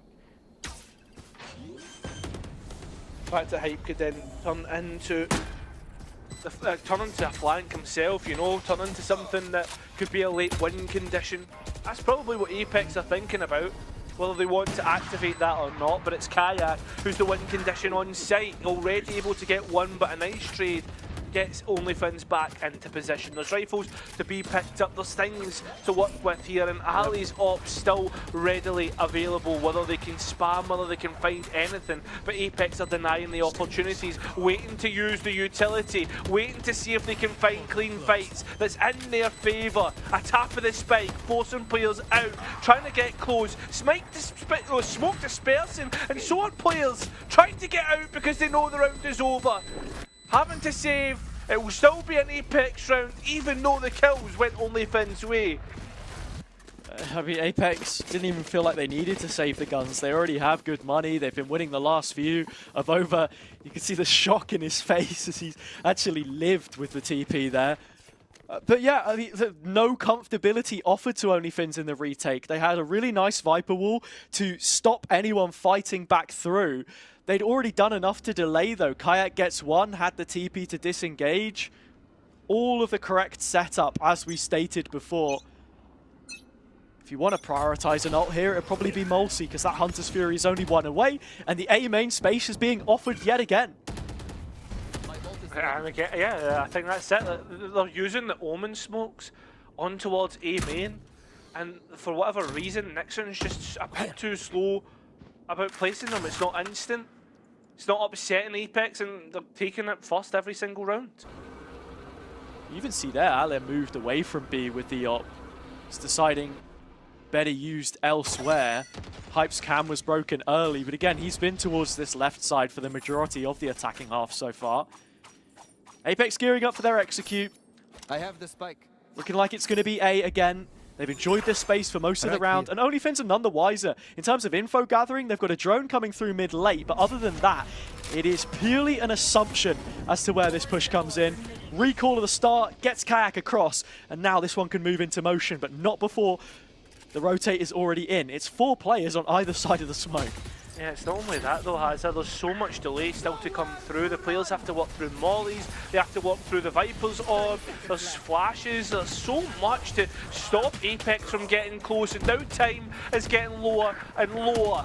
Still players are fighting either way. Ali's given the information, but it's not enough to get it over the line. Apex look to finish this one off early doors. Spike will get down, still the advantage. Kayak looking to get rid of the op and does so. Easy trades in the end. Apex find double digits and one step closer to that upper bracket final.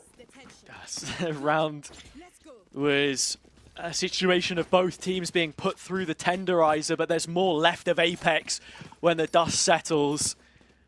Really nice reveal on the contact out through the choke, which catches Avova in the initial instance of the push there. OnlyFins not using up their utility, key utility, until the right moments, as you highlighted. But the round does evade them still. They're back to a pick and mix purchase. It's Soulcast segregated from the rest this time. If you put this man in isolation, usually he excels, but Snowy, one tap of the Guardian is all he needs. Ali's tried to be cheeky, but he's panicked because he gets shot by Kayak. And now Kayak taking additional space. Has he got any way of getting out? The chances of that are very, very low. But he has support now, has it? That old drone will find that out, and now OnlyFins need to be careful. Mosey back in, Kayak waiting to be activated to take his time, and he'll do it now and find his opposite number. Advantage still with Apex, as it seems to always be. Hype compounding that.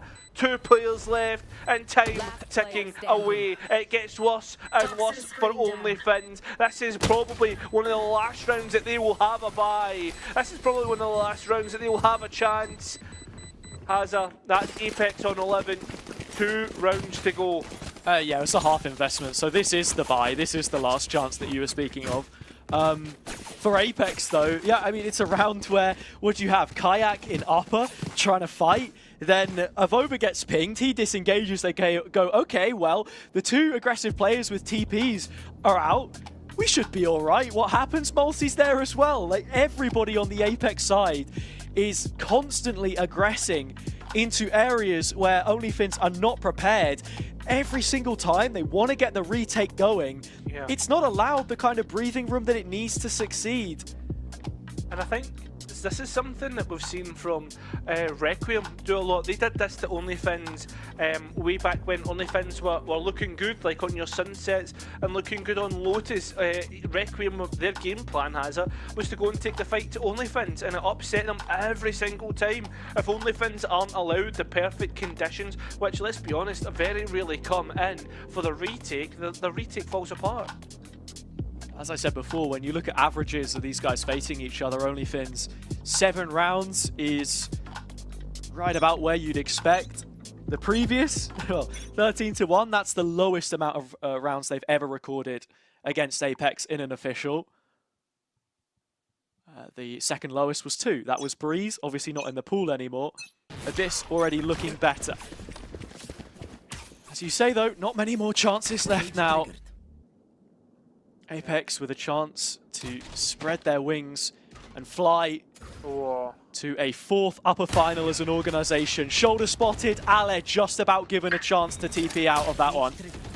Yeah, thing is though about it, is that Snowy is also close by. Ali will give it a quick check, but on the other side they've lost a player. A quick couple of kills from either side, has it? And they both end up, I'd say probably actually, Apex end up the worse off. Both the Smoker and Sentinel gone. Nixon close by, you can hear everything that's going down on the B side. Apex still paying their due diligence to get onto the site and using the utility to try and find players. Yeah, as much as you want to say that Apex were at the disadvantage here, OnlyFins continue to give them respect, continue to allow themselves to be bullied in this area of the site. But both controllers are still up and available. The Viper toxic screen is there. Here. But Solkas has utility to delay, and they've missed an opportunity. The Toxins now have to recharge again if they want to get on the spike. We can find a half here, maybe from the cage. Kills each way, still even standing. The plant on the corner is pretty nasty as well. But, I mean, I don't know, man. I still don't feel confident. Still waiting for the defuse to come in. They've not even halved it yet. Solkas knows where this one is. Chance to reload. Nixon pulling it home. But Solkas is ready and waiting to clutch it out. Again, time a priority there, and OnlyFins running out of it in this upper bracket. Map and series point for Apex. I mean, a massive clutch for Apex, as you say. Map and series point. I mean, a 2v1 from what is your split 1 MVP. We have to highlight just how good Solkas is. With VCT rumours on the horizon as well.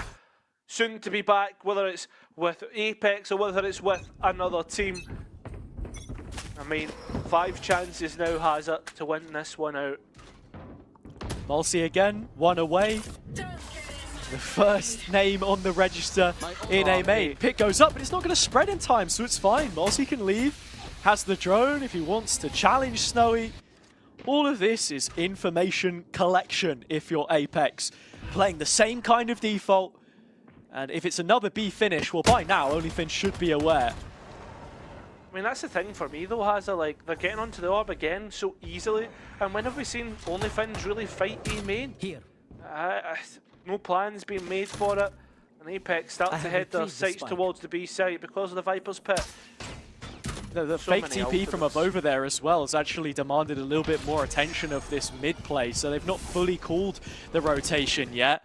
The players won't be on site to stop the spike plant when it comes in. Yeah, they're going to have to try and rotate in on time, and with the Viper's Pit being on the other side of the map, Hazza, you've also got to consider how late that Viper will be come into this. Nixon, though, does get the entry pick, but remember there's still plenty of ultimates for Apex to use here. This is the open default plant as well. Apex very well set up. Smokes will come in, but as you mentioned, Gravity well available. Snowy is coming in late. Hype will be there to greet him. Easy pickings. Apex now kicking it in to 5th gear. 3 on 5 for the 5 players left, or 3v2, I should say.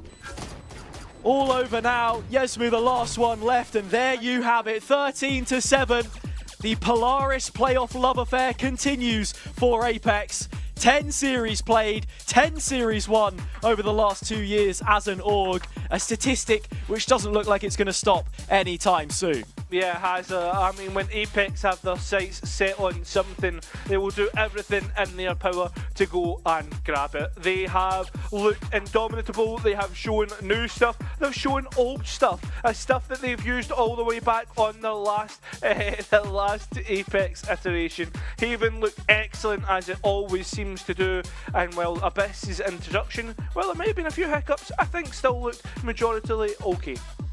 Yeah, and even there as well, Danito reminding those that have just tuned in what the score is, 2-0. And I think he certainly had his part to play as well. It was that timeout when we were sat at around 7-7, I think, just out of the half, where you saw the value that they get from having coach in slot to just make a couple of adjustments. And yeah, the attack side was exactly the level that we wanted to get from them. OnlyFins didn't find a single defensive round, and that was simply because of the game plan that Apex had, I think. Look, still work to be done on their own defenders side, but we'll see that when it comes to it. We have a couple of best of fives up potentially, but the most important thing for them is they're in another upper bracket final. 1 game away from that Ascension qualification match, and at the very least a play-in spot. So that's going to be all from us in this first game. We'll head it over to a break, but when we return, the analysts to break it down and our second match of Requiem versus Sweet and Sour.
So you need a little break, huh? Boy, say you need a little space, yeah. Boy, is it 'cause you can't be faithful? Boy, hope she's cool, unlike you. You ain't ready for a girlfriend, no. 'Cause you think I'll steal your weekends, no. So you make up shitty reasons for want it out. See, I'm not even mad, boy, but I'm confused. Shouldn't you be keeping me at 10 when you're 2? I can't help but feel sympathetic, I do. You think you're bad, boy, but I feel bad for you. Think you're bad, boy, think you're bad, boy, think you're bad, but I feel bad for you.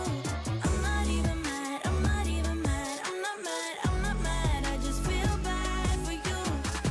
I was pretty when I met ya, now I'm prettier than ever, took a second to forget you, boy, only one. If you wanted to hurt me, well, you failed big time, 'cause I knew you would panic and run. I won't chase you, baby, I'm too good without. If you think that I'm crying, you're wrong. I'm not even mad, boy, but I'm confused. Shouldn't you be keeping me at 10 when you're 2? pathetic, I do. You think you're bad boy, but I feel bad for you. Think you're bad boy, think you're bad boy, think you're bad, but I feel bad for you. I'm not even mad, I'm not even mad, I'm not mad, I'm not mad, I just feel bad for you. If you wanted to hurt me, well you fail big time, cause I knew you would panic and run. I won't chase you, baby, I'm too good without. If you think that I'm crying, you're wrong. Think you're bad boy, think you're bad boy, think you're bad, but I feel bad for you. I'm not even mad, I'm not even mad, I'm not mad, I'm not mad, I just feel bad for you. Think you're bad boy, think you're bad boy, think you're bad, but I feel bad for you. I'm not even mad, I'm not even mad, I'm not mad, I'm not mad, I just feel bad for you. Think you're bad boy, think you're bad boy, think you're bad, but I feel bad for you. I'm not even mad, I'm not even mad, I'm not mad, I'm not mad, I just feel bad for you.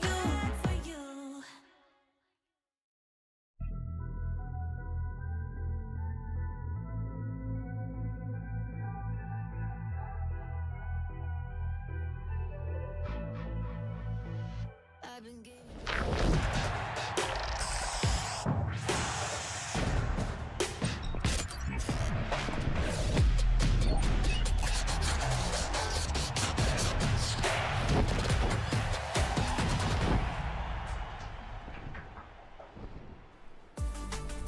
A significantly more competitive map too, but it's still Apex who take the victory after a pretty dominant second half and yeah, take that series 2-0. I think it was expected, obviously. I don't think we expected it to get off to such a heavy start. I don't think we expected Apex to take that map so quickly, and then this map, I mean, we had no idea what to expect coming into Abyss. Neither of these teams have played this in front of us on camera. I think it gave us a few insights into how these teams operate on a new map once again.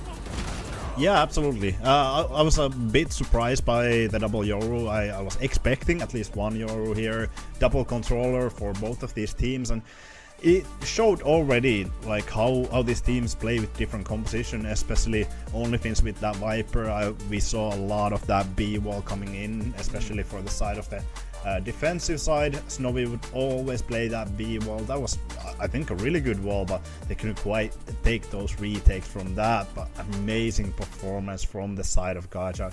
25 and 13. I mean, that's something. It's something that we expect already from him. Not gonna lie. It's something that is nothing new for him. A crazy scoreline there, but there was a time there where I thought that OnlyFins might actually have a chance. This might actually be the time where they actually give the Seema and then pull the Matto Alta, but not quite. Apex takes it 2-0, which is pretty much expected here. Well, I certainly have some questions about the Abyss pick, and we do have Mulsey here to interview about it. So once Mulsey is here, hello buddy, how you doing? How you feeling after that one? Guys, I'm good. How are you guys? How do you like the game? I mean, look, it was over so quickly, the first map. I went to go and get a cup of tea, I came back, it was already over. So the second map was really fun, I enjoyed that quite a lot. But I do just want to rack your brains a little bit about that Abyss pick. Do you already feel relatively comfortable on that map, or do you think it's going to be like a top draw map for you going into later stages of a tournament, or was that just kind of getting a little bit of tournament experience before presumably Ascension? I mean, we like the Abyss. We played a lot of the scrims during the last weeks. I think like they ban our Sunset, which is like obviously like we wanted to pick it, but it's not like it's only a Sunset, like a map that we love, but we have a lot of maps that we play good, and we know that if we pick them there is no problem and we won't struggle against teams. And Abyss starting to be like one of those maps, and like even if like the score wasn't that close like on like the first map, I think it's still like a big question mark like how the other teams will play. So but we decided just let's pick it and don't show other like new things on other maps, you know, just show from the new map. Yeah, I'm actually quite interested. Were you expecting this composition for the side of OnlyFins? Do you already like know what the comps are gonna be in Abyss for the side of EMEA? Obviously, you have had scrim practice there, or was there something surprising from the side of OnlyFins? To be honest, every time you scream someone, you see it's a different team comp. Even like some of the teams like that you scream might try to steal from an A, because NA was first of that played the Abyss, or I think it was maybe Korea also. But you know, the team comps are pretty default like on Ascent, you know, the Kaio Jet 1. And I would say like every scream you learn something new, but if I would say something about their team comp, we didn't really expect Viper, because you don't see a lot of like Viper on the screens. But yeah, that's the one thing like I think was question mark for us, like, but not big one. Yeah, it was interesting to see. Obviously, you played really well. I kind of want to talk about your boot camp. Obviously, it's always great for teams, but could you give me some insight into Apex's boot camp? What, in your mind, is like the few reasons that you think boot camp is really important? It could be breakfast or something even deeper than that. I think like the best thing is like that you can meet the people, like not like outside of the game, you know, like as in real life. It's a very good thing, you know. You can laugh together, and you are not only stick to that practice like in home, and then after practice you maybe play ranks or something, but you can actually like speak, do some, you know, interactions. It's like, I think it's one of the best thing for a team to get this mood and this good atmosphere in the team, you know. Yeah. Great. Well, I just want to get, before we send you on your way, there's a decent possibility you guys are going to be up against Sweet and Sour in your next game. Before I let you go, I just want to get your thoughts on that rematch. Any developments you guys have made since that 2-0? Obviously, there's probably a lot of thought going into that one, but just kind of your thoughts on that next game if it does happen. We lost once. We don't gonna lose second time. That's it. I think like we had when we lost against them, it was one of the worst days we ever had. You know, there was we figured out what's wrong and we fixed it with time. And now I don't think there is like any way that we're gonna lose it. Like I don't see any possibility that we're gonna lose against Sweet and Sour in tomorrow game. Maybe we're gonna play Requim, so I'm not saying about Requim, but about Sweet and Sour, I'm pretty confident, you know. All right, great. That's good to hear. Thank you so much for taking the time to chat with us, Mulsi. Hope to see you again soon. Thank you, guys. It was nice to see you. Okay. No possibility that they lose against Sweet and Sour, apparently. There you go. And I agree. If they play the same way they did today, I don't think there's a way that they would lose that game. Obviously, when we do look at that matchup versus Sweet and Sour that they had before, it didn't look like a good day for Apex, and it looked like a really good day for Sweet and Sour. There are so many factors that go into winning, losing, the way you play on a certain day. I think Apex, while we do consider them one of the most consistent teams here, they have had moments where they have looked lackluster. I think that was one of them, and hopefully, if they clean that up, it shouldn't really be a problem for them. But you never know. That's the thing. It changes day to day. Absolutely, yeah. And I think the bootcamp is really helping them for sure, keeping that composure. And like Mulsi said, it's always like nice meeting those people, seeing those people from the day to day. We have heard pro players saying like getting breakfast together is amazing because you get that team bonding there. You actually spend time with the team after those scrims, and you become friends with the players instead of actually just playing scrims and then maybe going some ranked with other people or just going chilling. I think the bootcamp is really helping. I would love to see more teams get to do that as well, but Apex they are in a really good position because they have that situation from them, and obviously it showed on the server today. Well, quickly before we head to our next matchup today, we're going to take a look at one of the rounds from that game. I think you wanted to take a look at round 19, so why don't you walk me through what you wanted to see on that one? Yeah, I think there was a struggle for the side of OnlyFins. I think this was a replay of multiple rounds. This time, quite different. It was 3 versus 3 situation. It wasn't quite 5 versus 5 or 5 versus 4, but the situation is kind of same. You plant on B side for the side of Apex.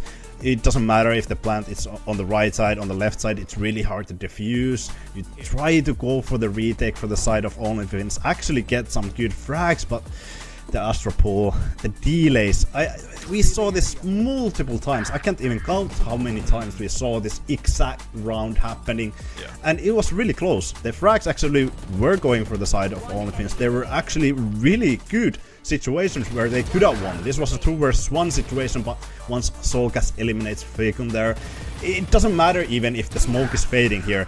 Solgas cannot even see Nick soon. The plant is just on a situation, on a place that you cannot really defuse, and I think that was a struggle for the side of OnlyFins' defuse, and I think that was one of the biggest reasons why they couldn't get around on that defensive side, is because they let Apex have that side, even though they were fighting for it quite some time, but I think they were relying on that Viper wall a little bit too much. There was just so much utility for the post plant, and the spam is just so easy on those really tight chokeholds like that left side of the B side. Right, well, we are in the playoffs now, so every game does have a massive impact on the way things shape up for the rest of the tournament. So let's take a look quickly at the playoff bracket before we head on through and see how that affects things. Apex move forward. Their next game will be tomorrow, the second game of the day, and they will be against Sweet and Sour or Requiem, depending on how today's second game goes, which we will get to quite shortly. But do you have any other kind of things that you wanted to say about that series, about Apex moving forward? I think, you know, we saw, in my opinion, an Apex that we kind of missed for the second half of this split. Yeah, absolutely. I think there was one surprise. It was that OnlyFins only got 1 round on map of Haven, which was their own map pick, which was kind of surprising. But I think the domination still, it wasn't surprising from the side of Apex. So not quite any surprises here. But I think the second match might actually have some surprises. I know you might have made some Requiem fans angry by that last question that you had, having a good possibility of playing against Sweet and Sour, I'm but here for the storylines, man. I just want that rematch. I think it would be cool. That's all I'm saying. Requiem can come through the lower bracket and beat them when they get joy. It doesn't matter to me. But either way, we'll see who is going to come up next, because it is Sweet and Sour to come after the break. Don't go anywhere. It's going to be a real quick one. We'll be right back with some action.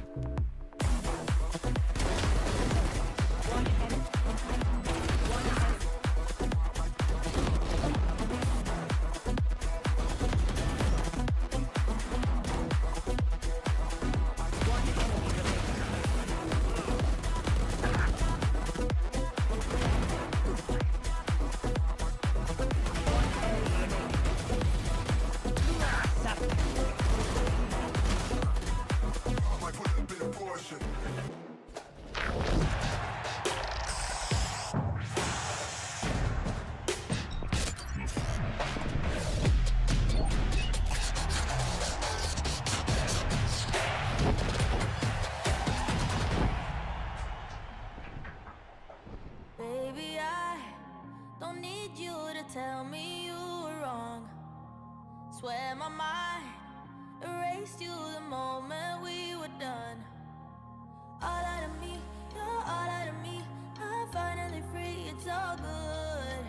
I'll be fine, and you'll keep on breaking hearts for fun. 1, 2, 3. I don't wanna see your face again, and I'll never let you near my friends. It's a shame that this is how it ends, but I wanna say thank you for nothing, nothing, nothing. I wanna say thank you for nothing, nothing, nothing. I wanna say thank you for nothing.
Welcome back to Polaris. It is time to get going with our second game of the playoffs here, and it's time for the new kids on the block. Both of these teams joined this year, and both of them have surprised us massively with their performance since they got going. Sweet and Sour. I remember at the start of Split 1 people going, you know, I don't know about this team, kind of new, lot of unknowns, and then they came right out of the starting gates and got off to a brilliant start. And I feel like it's the same kind of story for Requiem, coming up from Tier 3 and making their way through, really surprising us. Now they're in the playoffs of the whole Polaris year, so there's a lot on the line for both of these teams. Sweet and Sour themselves beat Apex already once this split. Requiem didn't quite get there, but I think both of these teams really have a good chance here, especially honestly over a team like OnlyFins in the state that they're currently in. Oh yeah, absolutely. I think these two teams are definitely the contenders for that second split position for that play-in spot. Who is it gonna be? I'm not quite sure. I think both of these teams are really, really solid. We have already seen this matchup before. I think it was on Super Week when these teams played against each other, and it was quite even. Especially the first map, Lotus, was really, really tough. I think it was 34 rounds of OT or 34 rounds of Lotus. Quite a lot of OT rounds in there as well. Sweet and Sour obviously a really, really strong team. And with the addition of Heartbeat in this season from that previous season, coming obviously from that team Metisport, I think Sweet and Sour has looked ever so much better. It's amazing how the performance has risen up from a really solid performance on the Split 1 as well. Yeah, this team has had insanely high highs. They have looked on par with Apex at times, but I would say they're probably less consistent. I think that's where they kind of fall down. They have had weeks where they really haven't looked that great, and in fact, they have lost to Requiem already, and they have lost to OnlyFins already. So, look, this team is a little all over the place, but we have seen them do some amazing things, and that is kind of what we're hoping to see today as well, especially if we do want to see that rematch versus Apex. But honestly, who knows what will happen in this game. If it's the same as last time, then Requiem will take it narrowly, but either way, this is your team, Sweet and Sour, and only 12 rounds dropped when they played against Apex. You know, this team has had some incredible moments. I don't know how much more I can overstate that. I mean, I think one of the highlights we want to highlight from the roster is Lime is actually playing today, replacing Tempo. I think sick right now, so Lime is stepping in. Obviously, it's a tough situation replacing one of your players, but sometimes you just have to do, and Lime is one of the best players you could have here. I mean, look, absolutely. It's difficult, but getting just getting a player that good to replace one of your players, I don't think there's going to be much kind of...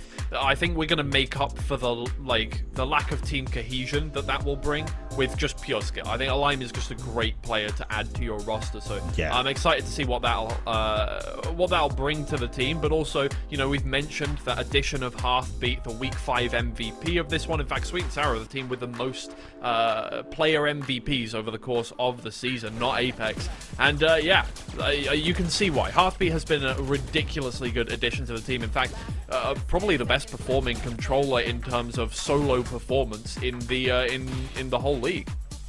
Yeah, absolutely, and I think it's a really good thing to highlight Heartbeat here. Actually, no stranger playing with Lime. Used to play with him, especially in Angry Titans back in VRL finals. That was amazing performance from them, and they couldn't quite make it all the way there.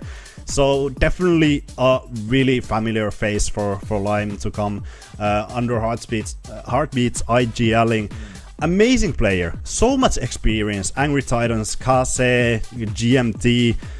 This guy has seen it all pretty much, especially in that tier 2 level. Has gotten to VRL finals, has gotten to EMEA Ascension last year, but couldn't quite make it all the way. And I know what Heartbeat is hunting. Absolutely for that play-in spot, but maybe even direct Ascension spot. Yeah, it's a possibility, isn't it? I mean, they have done what it takes already to get to that point. They just need to replicate what happened. I don't know if it's possible, but against what we saw at the very least today. But they can definitely give it their best shot, and I do think this team is capable of it on their day. We'll just have to wait and see. That game obviously will be tomorrow if it does happen. If not, they're going to be in the lower bracket against OnlyFins. And they're going to be up against today Requiem, and again another team that has jumped into the league and absolutely not just surprised us. This is ridiculous what they were able to do in one split, making it into the playoffs. Keeping in mind that, you know, to get into the playoffs / play-ins, you have to have an amount of points over the course of both splits. They had no points from the first split, of course, because they didn't play the first split, and yet they still made the top 6 and eventually the top 4 now to get into the overall playoffs for the year. And I mean, look, the landscape of North has changed quite a bit. This is, I think every team has really increased, and Requiem was, I think, part of what pushed the league to another level, to where it's not just Apex versus everyone else. It is a lot of teams that are really capable. Yeah, absolutely. I mean, I think Requiem is a perfect showing of a underdog story. You come from the league below this, you qualify into this league, and all of a sudden you're one of the best contenders in this team. I think part of that is Ianto's perfect calling, Zoren coming in with that mid-round as well. I think that was one of the best I've seen on the league. Especially, I think it was against Formulation Gaming. They had so good Of course, the Duelist has a fidget spinner, man. Absolutely. Classic, of course. Why not? And you know what? I was going to talk about Harambe anyway, so that's just perfect segue. I mean, proven himself, I think, to be a Duelist on par with the best in the league. Got himself the Week 4 MVP title once again, another one of these MVPs. And yeah, I think a big part of the reason the Requiem have done so well, you need firepower in this one. Just strategic kind of plays is not going to get you through North. I think there are so many dynamic players in this league that you do need a fragger, and I think Harambe is definitely filling in that role, an ACS of almost 250 over the course of the split that he has played, and it makes sense. Yeah, I mean, in the latest interview that we had with Harambe, it just said, I just listen to Zoren and Ianto and go do what they want me to do, and it's working amazing. Once again, we have to talk about this guy coming to this league this season, and all of a sudden he's topping the league in terms of stats. Amazing, one of the best duelists of the league, actually second duelist in terms of stats for players who have over 100 rounds played in this season.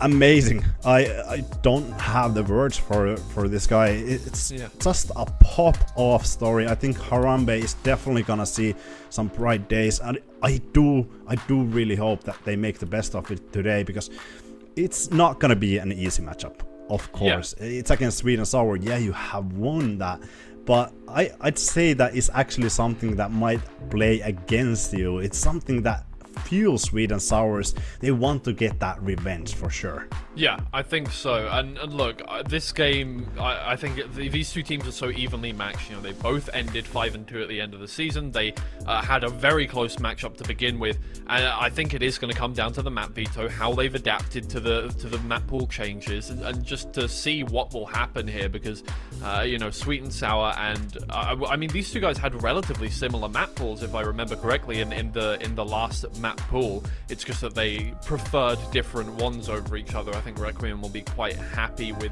the maps that are still in the rotation right now. Yeah, we might actually see Requiem going for like a Haven here. I think it would be a really good pick. Sweden Sour hasn't really played it. I don't think they ban it too often. At least latest or the last game that they played against each other, it wasn't banned. So even Sweden Sour might even look at Bind, be like, oh, it's not something that we want to go for. Sunset, that they lost 13-7 against Requiem. It is difficult to say what is gonna happen in this map veto, but thank God we have it here. Requiem, the first one to ban, and Ascent is gonna be the first one to go. It's a quite surprising ban, but maybe they just don't want to go there where you default so much. They want to go something more strategic. Sunset going away from Sweden Sour. It's quite surprising. This team is actually banning a lot of Sunset. Yeah, that is interesting to see. We're going to start to see the map picks come on through. Requiem getting the first map pick. And lots of tension. This is floated at least. Lotus to start off with. That is, here we go again. We're back to the 34 round map there. That should be interesting to see what happens between those two there. But yeah, I think it's what comes next that is the interesting one. Bind we're sticking with here for the second map. What's going to be floated? It's really interesting actually, this first two picks, because Lotus was really heavily relied on Tempo in the first time around Sweden Sour played against Requiem. Tempo dropping 41 kills in that map and actually pushing Sweden Sour over. Now he's not on the roster right now. What is Lime gonna pick? Is he gonna go for the Sentinel? Is he gonna go for the Duelist? Abyss is gonna be our decider, which is gonna be amazing to see if we go all the way there. But I'm gonna be honest, looking back at the previous match that these guys played, I do think this is Requiem's map pool. I do think the first two maps is heavily favored for the side of Requiem, especially when Sweden Sour, they have to play with the sub. That could be an improvement in terms of having that surprise element. I don't know, but it's gonna be interesting to see. I think it's gonna be a really, really close match nonetheless. Yeah, I think so. And starting things off with Lotus is definitely going to set us along that path of kind of a close game. It's going to be, I think, what happens on Bind that is really going to decide this one. I think map 1 could go either way. As you say, I do think slightly favoring Requiem to start off with. But yeah, map 1 could go either way, and then it's really just going to be who manages to take map 2. I can't personally pick a favorite between these two teams, honestly. There has been so much between them that has gone either way. Requiem have kind of looked on fire recently. They did incredibly well in the play-ins, so if that's something to go off, I don't know. But also Sweet and Sour had more time to prepare for this tournament. Yeah, but they still have the emergency sub, so I mean, Lime, does it go with the Cypher? No stranger playing Cypher, but usually has been playing, at least lately, has been playing that duelist role, maybe Sage a little bit. So it's something that you have to get back from the closet. I think it was back when the Chamber meta was thing. I think Lime played Cypher as well, a little bit of Killjoy. So it's really interesting to see whether they're gonna actually go away from that, their original comp. Are they gonna go with like a double duelist? Because Lime is definitely one of the best duelists that you could have. I think Lime is that player that could even shine in tier 1 as a duelist. Yeah. Definitely. Really good performance on the lines of focus. Is Requiem gonna be ready for that firepower? It is something that we have to find out, but like we said, I think Lotus is perfect ground to start. It's such an even map for both of these teams. And like I said, yeah, Tempo was the win condition, dropping 41 kills in the previous match. Anything could be different today. Like you said, Sweden Sour, they have had so much time to prepare for this. They have had so much time to go over this whole match, check out what went wrong, what is good, what should be fixed.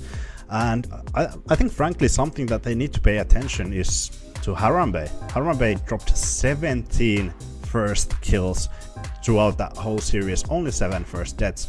It's something that you have to look out. Harambe was on Raze throughout that whole series, not even on Jet, not Yoru that you could escape quickly from, but he was playing Raze with Operator as well. I think there was few rounds that he picked up that as well. You cannot let him get away with that. You cannot let him get away with those entry kills, and I think that's something you have to focus, because Harambe is such a dangerous with that rifle, especially. That guy's amazing with it. Yeah, I think in terms of past this game as well, I just want to kind of talk about what these guys are going to have set their sights on. I think both of them want, obviously, to win, right? Both of them are going to have that, you know, hurdle of Apex at some point. And I think both of these teams have that mindset where they're like, we probably can. You know, Sweet and Sour know they can already. They've done that once before. I think Requiem also, you know, they went up against Apex at a time where Apex seemed a little weaker. You know, towards the end of the season, they looked a little bit kind of shaky. I think Requiem have probably gone, okay, we could probably, on our day, I reckon we could take this one if we really do well enough. So I do think both of these teams, unlike a team like OnlyFins, are looking at this tournament going, we can absolutely win this if we play well enough. Neither of these teams are going to settle for second place, which is why I think they need to get momentum in this game. They need to do really well in this so that they set themselves up for a good start against Apex tomorrow. Yeah, absolutely, and we cannot forget the initiators for both of these teams. I think Soren and Creamy, definitely one of those players that we want to highlight. Creamy especially, really heavy on that initiator role, usually picking up like a flash initiator, but actually likes to play that fade on this map. And Creamy, wait, actually Creamy is flexing onto that bridge, so Famzam is hopping onto that fade. It's interesting because I think Creamy's and Tice's like that combination is really good with the fade and race on this map, so that bridge is a little bit surprising. But obviously when you have a substitute player, you have to flex a little bit here and there. Nothing new for the side of Requiem, and I think it's going to be really interesting having that breach on the side of Creamy. Yeah, definitely very interesting. They haven't adapted to add back in a second controller, the lack of a fade or something like that, or a duelist. In fact, they have gone straight up, okay, we're just going to one-to-one swap out the Viper for the breach in terms of the meta comp, which is interesting. It's going to leave some holes in the defense for sure, but it's definitely going to give them a lot of attacking power. So I think we're going to see a lot of A hits, but either way, we're going to find out with Hazza and Cairo here, guys. Take it away. Yeah, thanks. Look, a slight change, I think it's fair to say, but it doesn't feel like one which comes as a result of Lime's introduction. You see Creamy moving back onto the breach, an agent which we haven't seen from him in the last 3 months. Typically very strong on the fade, but this feels like something pre-cooked when you've got Lime going back on Sentinel where we've seen him before. Yeah, I mean, that's the thing. Lime was always the Sentinel player on focus until the kind of playoff stages last year, Hazza, but now talking about the comp and the changes there, moving away from a double controller comp to a much more aggressive comp, which I think will be able to allow and enable Ticey to be aggressive the way that he wants to play Hazza. I think that'll be so much better and so much more suited to the way Sweet and Sour are like personality-wise as a roster. Of course, we've got to remember this went to 3 rounds of overtime before Sweet and Sour settled it. It was a reverse sweep where Requiem found a result. This is a rematch of the final game of the regular season. Sweet and Sour put on the rocks last time, but we both know the fight truly doesn't start until that playoff stage begins. The opening round where they go up against one another. Apex waiting in the upper final for our victors. Already, like, getting straight out on A. Only one player towards here, and it's Yanto. And he's trying to keep himself close to the wire so he can get out, but Hazza, if he gets caught by a stun, it's going to be difficult to get out. Here comes Ticey, looking to get the first pick, and he can't do it. Finally does, though, not without some real effort in getting it. Cam up backside, information back through. Requiem a chance to make this retake happen. Nobody playing late towards grass or rubble either. So you are firmly focusing on this push upper that they're trying to make happen. Harambe already in the pit, but they don't know about him just yet. They do now, but it comes in the form of 2 kills. 2 back for Sweet and Sour. They finally find the player advantage. Yeah, just one smoke and a TP to work with. And 2 players close by. Hasn't used the smoke to disconnect them, so it should be easy to trade off one another, but they don't even need to do that. Lovely in the end, scrappy affair, but all in all has a clean pistol. Strong start for Sweet and Sour. And while we have this moment in time, I do want to harp on about Lime just a little bit more, because I think it's important to mention the player which Sweet and Sour have managed to land on their books just temporarily here while Tempo is out. It is going to be a 1-for-1 Sentinel replacement on most maps. That's what we expect. Yeah. But ultimately his best game is on Duelist. That's where he played for Focus. And this is a guy which hasn't just sort of come out of nowhere either. Lots of history with Hearthbeat. Former teammates that won DAC with Angry Titans. and also on the Focus roster, which knocked them out of play-ins last year. GMT, of course. That rebuild of the previous Angry Titans team. Yeah. In terms of statistics, best KD, second best ACS. And when you're speaking of the Sentinel game here, which is what we're really going to be looking at, in the late round, third highest clutch percentage with 13 attempts won. So really, the complete player. Now, Dicey is completely out of it this time round, as that wall allows for Requiem to creep back in towards me, and the issue is that obviously those better weaponry still making it work though, and still making things really awkward. In terms of the plant hazard, it is planted towards where the rest of the players look to sit above, but the rifle's starting to work out for the players that have picked him up. Down to one, it's Famzam, he's gone. Requiem find the anti-eco when they should not have been able to. Sweet and sour, maybe a little bit too complacent. Yeah, it's exactly the word that I was reaching for there. And as much as I can go on about one individual, you have to play as 5 in a team together. Stray picks being found, and it's Toba with 3 of them in the end. Absent, of course, from the final play-ins game that they were able to show against OnlyFins, but it didn't matter. He was out picking up silverware in the Midlands anyway, out in Nottingham. A collegiate trophy added to the cabinet.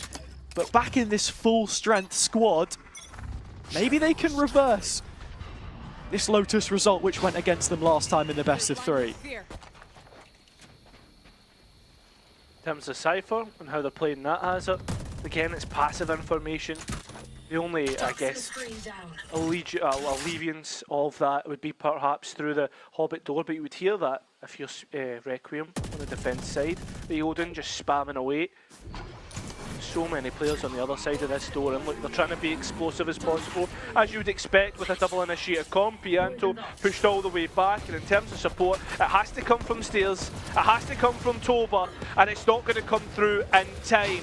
And players immediately finding their response hazard, and well, they've got guns back in their favour. Sweet and Sour will got stuff to work with.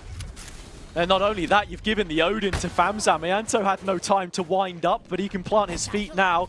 2v2 trade, in flies Harambe, clearing diligently and claiming kills again on this A site. We've seen him do it before, and he is up to scratch in the playoffs as well. Yeah, I mean, that's it. Well, with that being said though, Hazza, the young guns been able to, I guess, get this over the line, because it was a bit closer than they would have wanted. We're back into the rifle round, the most important, and Toba actually has gone for the heaviest investment. The first time we'll see the up between these two, and it's only round 4. It's nice to see these returning players as well that maybe had absences performing at the start of the series.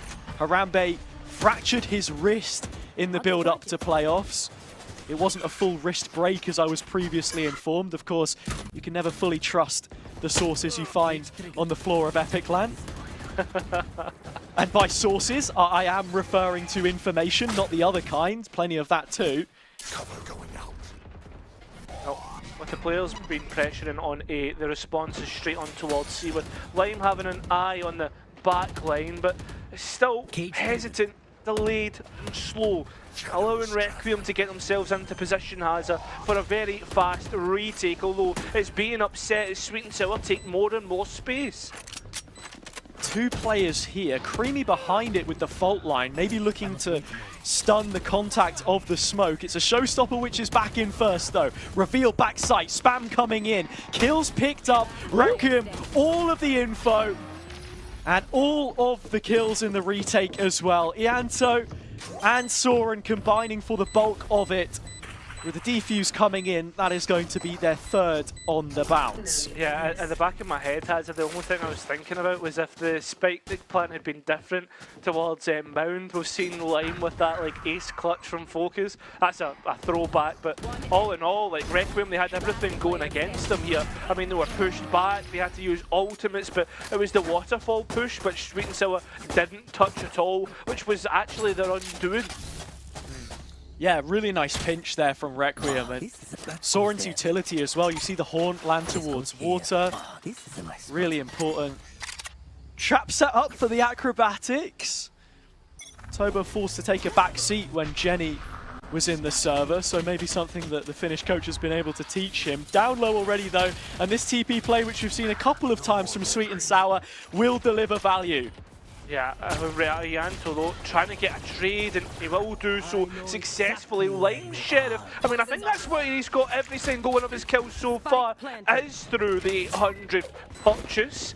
But with that being said, Hazza, Spike is still ticking away, Requiem need to get a move on, and Lime's on the flank. Lime's flank here, the waterfall control is the biggest difference. Rolling Thunder and investment they're happy to make. It's flung Harambe back over their heads. Swinging up in the trees. Now Deck is the one in the 1v3. Position revealed again. The utility is unbearable if you're Requiem. Sweet and Sour have so much to play off. Sure, Deck has his own smoke, but Famzam's already put that one to bed. It's a thrifty round and another clean set piece. Well, I mean, they were close to doing it last time. This time they actually convert Sweet and Sour. And it's a big thrifty round for them to get that over the line. Gives them a little bit more extra credits into the pocket. Sure, it was expensive in the ultimate department, but they've still got the Nightfall to come back onto. Requiem, they have the ultimates themselves, Hazza, to push this one over the line. And their money isn't great. Yeah. It's where you need to see Toba be a little bit more careful there as well, especially when you know that Sweet and Sour can switch things up on a dime, as they have done before. The stun is enough cause for concern to bring out this pit nice and early. It's a big swing round, and Ianto this time is the one with the bucket. Oh, what a shot, Harambe. That's certainly going to do a lot to stabilize things before this A execute comes through.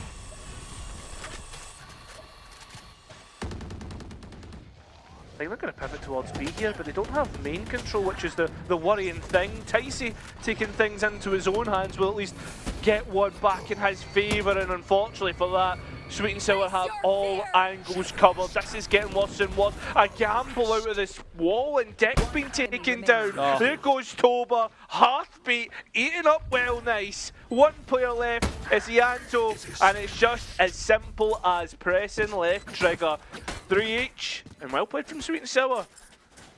What was it that Heartbeat said when he came into the team? Let's get mechanical, showing exactly what he can do on a roster with Lime for the first time in 2 years.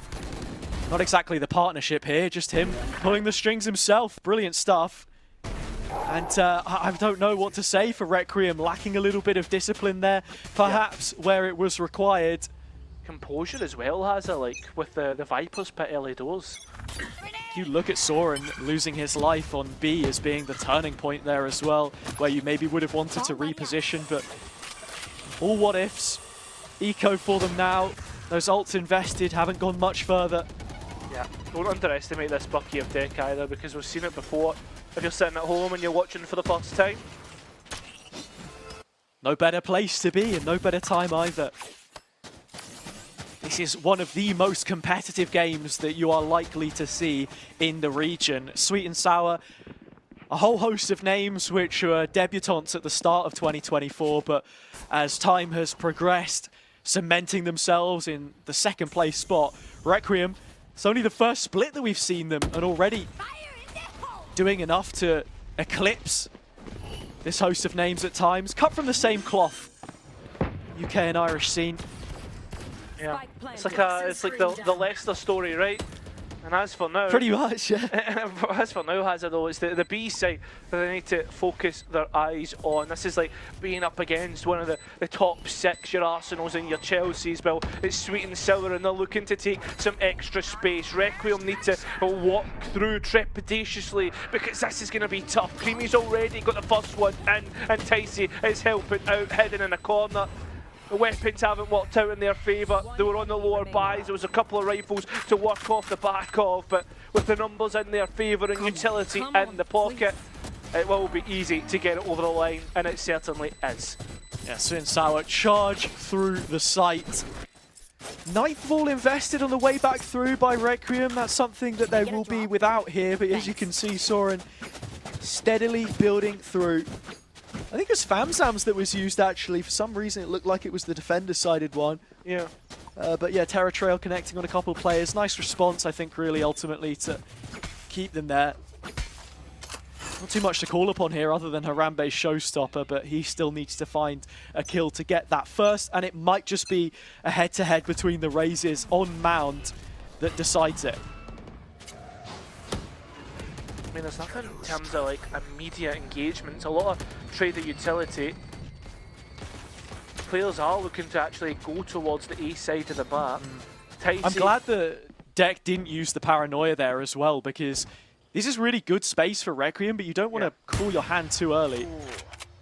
I was going to say, Ticey has been drawn towards the C side of the map and scared that perhaps players could be closer, but it's A where they are looking to finish. There is two players here, plenty of a setup hazard. It's the two players that you want.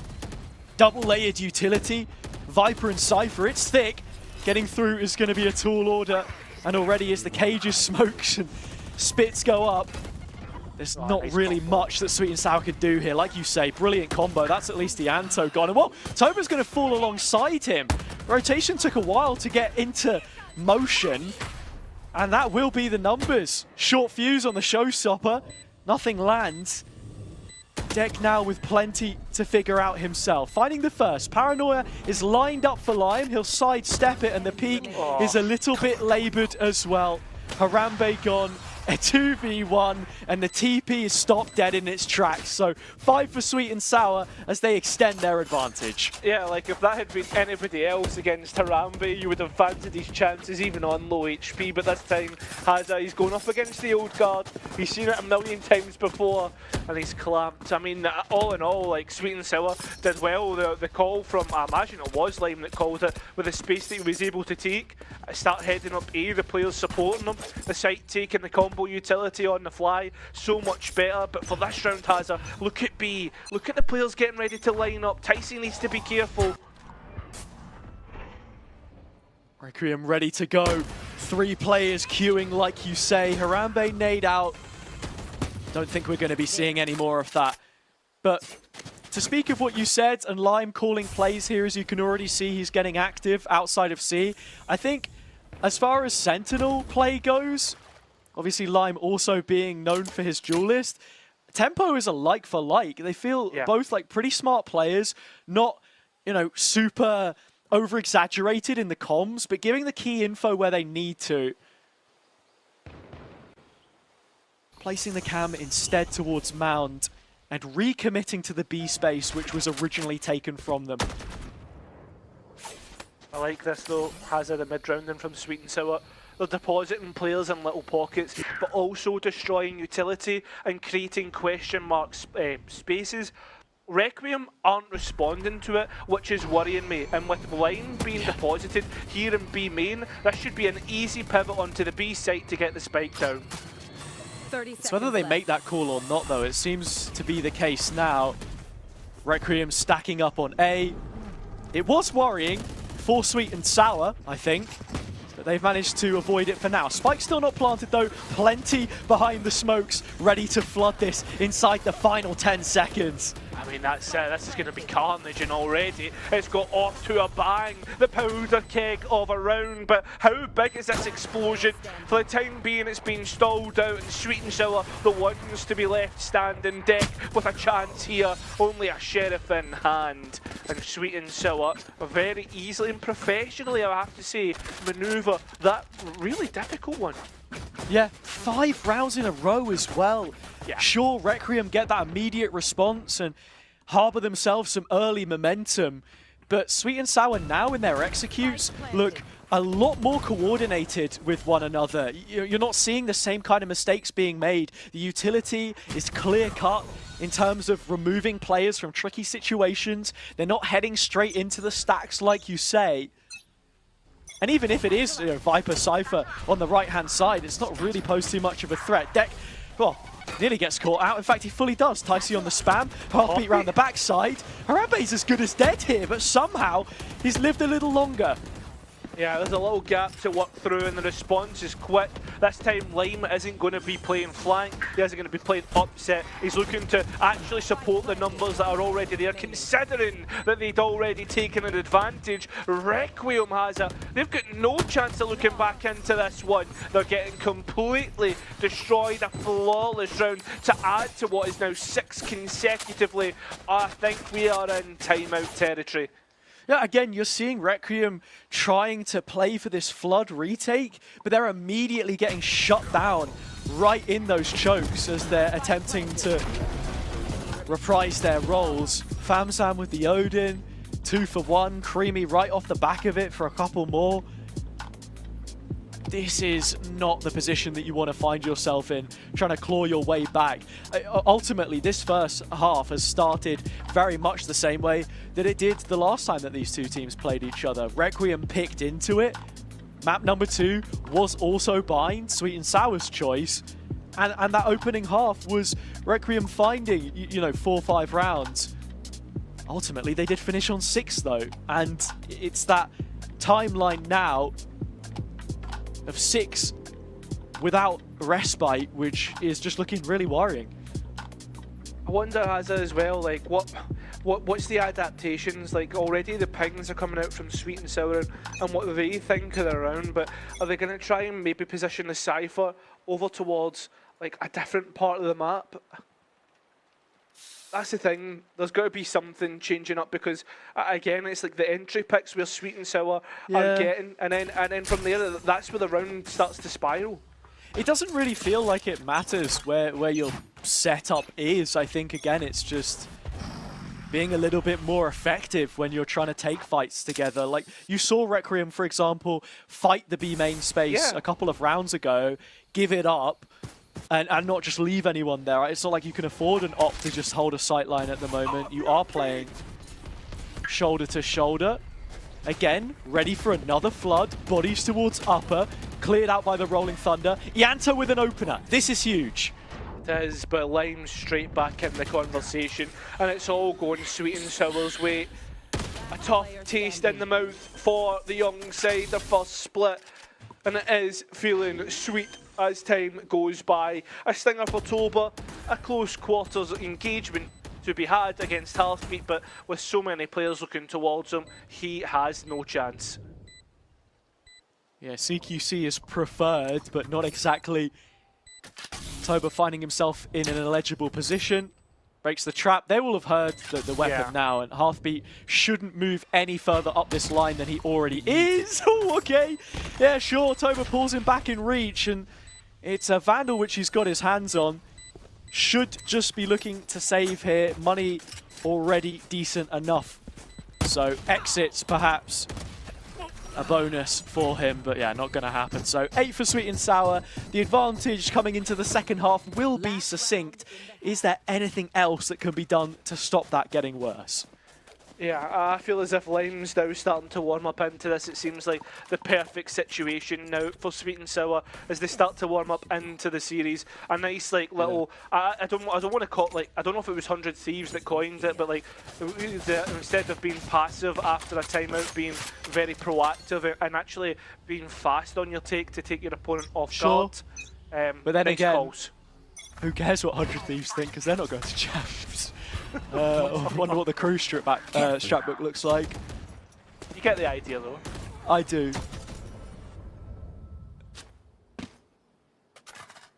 Again, it's the being passive on the B side, not allowing the Sweet and Sour to do what they want. This is like the worst case scenario because Hearthbeat is like Doctor Strange, like sitting seeing all the different scenarios. Where do I pressure here? Like what happens if I do this? And he's moving the map to, he's almost like a conductor. Sure, the Monkey Orchestra isn't playing, but Sweet and Sour are certainly playing a fine tune. Still a 5v5 though. And the round really hasn't figured itself out. Sweet and Sour continuing to apply pressure towards A. It's a nice cage to allow Famsam to create plenty of noise. He can turn the door, put the Prowler through. There's an Omen smoke there as well. Requiem are buying this, totally. Oh, yeah. The Nightfall is only going to sell it one step further. The C site is vacant. They've managed to bust down the door, but it wasn't locked, it was already open. Oh, and Ticey's got one player close by. 30 He's seconds unlucky not to get the kill. Spike being down though has and a 5v5 advantage in health pool, but that's all it is. Utility now to come back in is all in Requiem's favour. Still the ping in the corner. They know about Heartbeat. He's only just dispatched. Ticey still holding his ground. Paint shells to use, but they don't need it. They've got Lime. Another double kill in post-plant means that they're 1 round away from double digits inside our first 12. Yeah, I mean, Hazza, we were looking into it coming in. Like, what does Lime's stats look like? What has he been up to away from Polaris? And I mean, that's the thing, right? Like, the last time that Lime would have played in Polaris, he would have played against none of these players. Like, this is like 9 completely new players in the server for him. And, I mean, he's thriving. 8? Yeah. Heartbeat the only one which he has any history with, I meant of from course. Polaris last year, though. But that is true. That is certainly true. We have shuffled the deck quite a lot. No pun intended. As we said before, 60% turnover of players heading into the first split. All of the teams looking different. Organisationally, very little kept the same. But again, Lime is just such a quality player, and you keep seeing it. I would want to sit here and say, please come back to North. It would be great to have you next year, but I don't think that's fair on him. The guy deserves better, to be honest. Especially if he keeps playing like this. It's his site which they'll be pushing now, and he's the only one there, so the perfect opportunity to show us what he's got. Forced back, almost forced into hitting the C site now with the pressure being created on A. In fact, there's an opportunity to maybe pivot B, but no. Lovely stun, and Light Sheriff just does the work. It's as easy as that. In fact, I think he's still off Ticey's corpse. And well, he's done the damage already. Toba, and the backlines, he's just found a double and finished the round up. What? Yeah, look, you don't pay attention to the map and suddenly Requiem catch you off guard. Toba, brilliant positioning through B, but all of that was set up as a reaction to what was done in A lobby at the start. Right? You had players trying to corral the C execute. In the meantime, Toba takes the space, and it's this double which wins it. You can credit Lime as much as you like. His 3 still not quite enough. So Sweet and Sour will wait longer before they reach double digits. 2 scoped weapons brought into the anti-eco. In terms of like shields as well, Hazza, Lime was the only one with it, and Deck is an immediate counter. Sweet and Sour with all the control. Again, it's almost a repeat of last round where they're almost forced into C because of the pressure and space being taken from Sweet and Sour on A. As smoke drops in, Deck holding on to the paranoia. They're just waiting for the peek back through. You can see here, it's all counter utility. Prepared, calculated ahead of time. The Haunt has come back up for Soren as well. The Cam has spotted the players though. They do have to go through the meat grinder if they want a chance. This Ghost could just be enough. Everyone dropped on less than 50. At least half the pack. Yeah, I was going to say they're moving back into lane, but he's missed his shots. It's just chaos, really. The only way out is through CT. The position's almost switched as time ticking away. Yeah, it's done. So, Sweet and Sour here, again, trying to create issues, hoping they can get away with some of these weapons dropped. Plant is in the corner, so Requiem will be able to escape.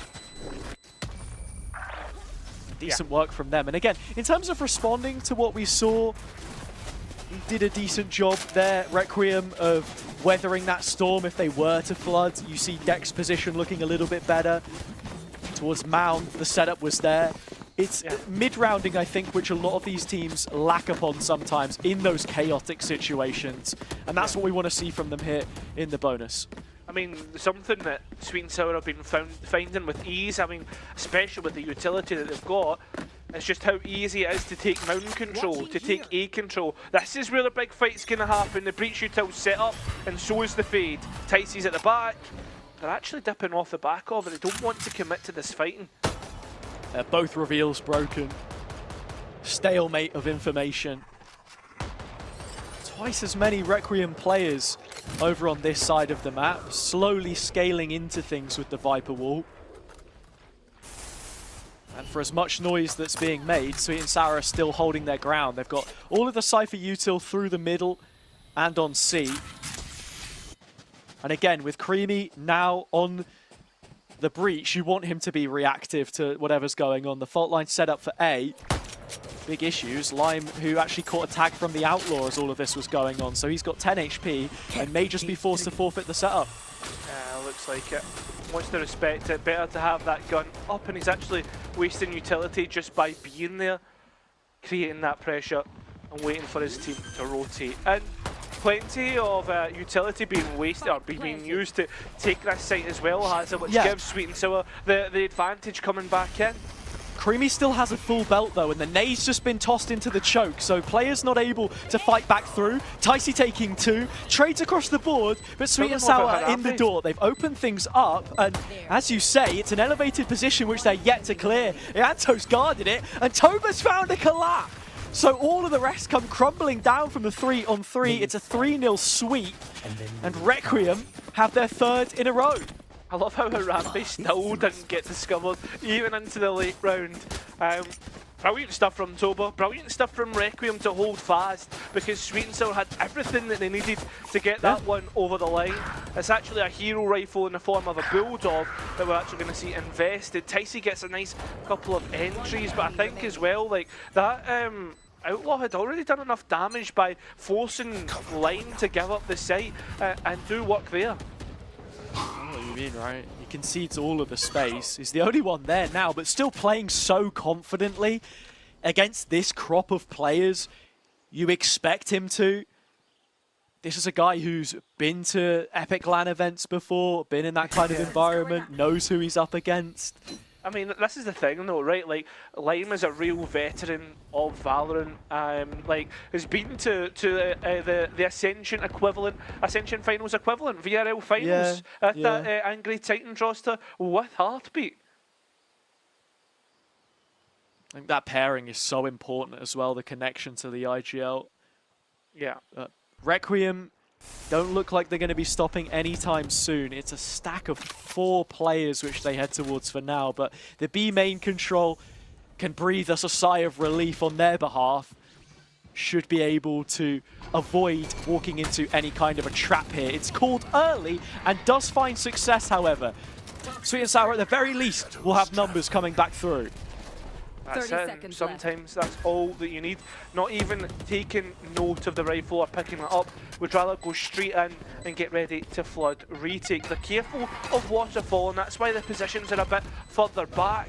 Hazard taking their time to get themselves back in. Most of the players though are towards the A side. There's even a flank coming in from Ianto. This is going to be massive if it pulls off, and it certainly looks to be a crunch is what ends up being. It's like Walker's crisps at the end of the day. Extra crunchy.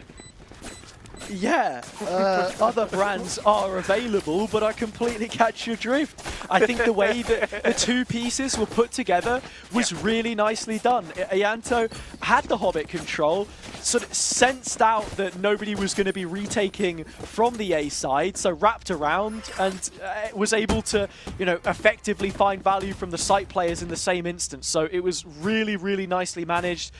No guns for Sweet and Sour there, of course.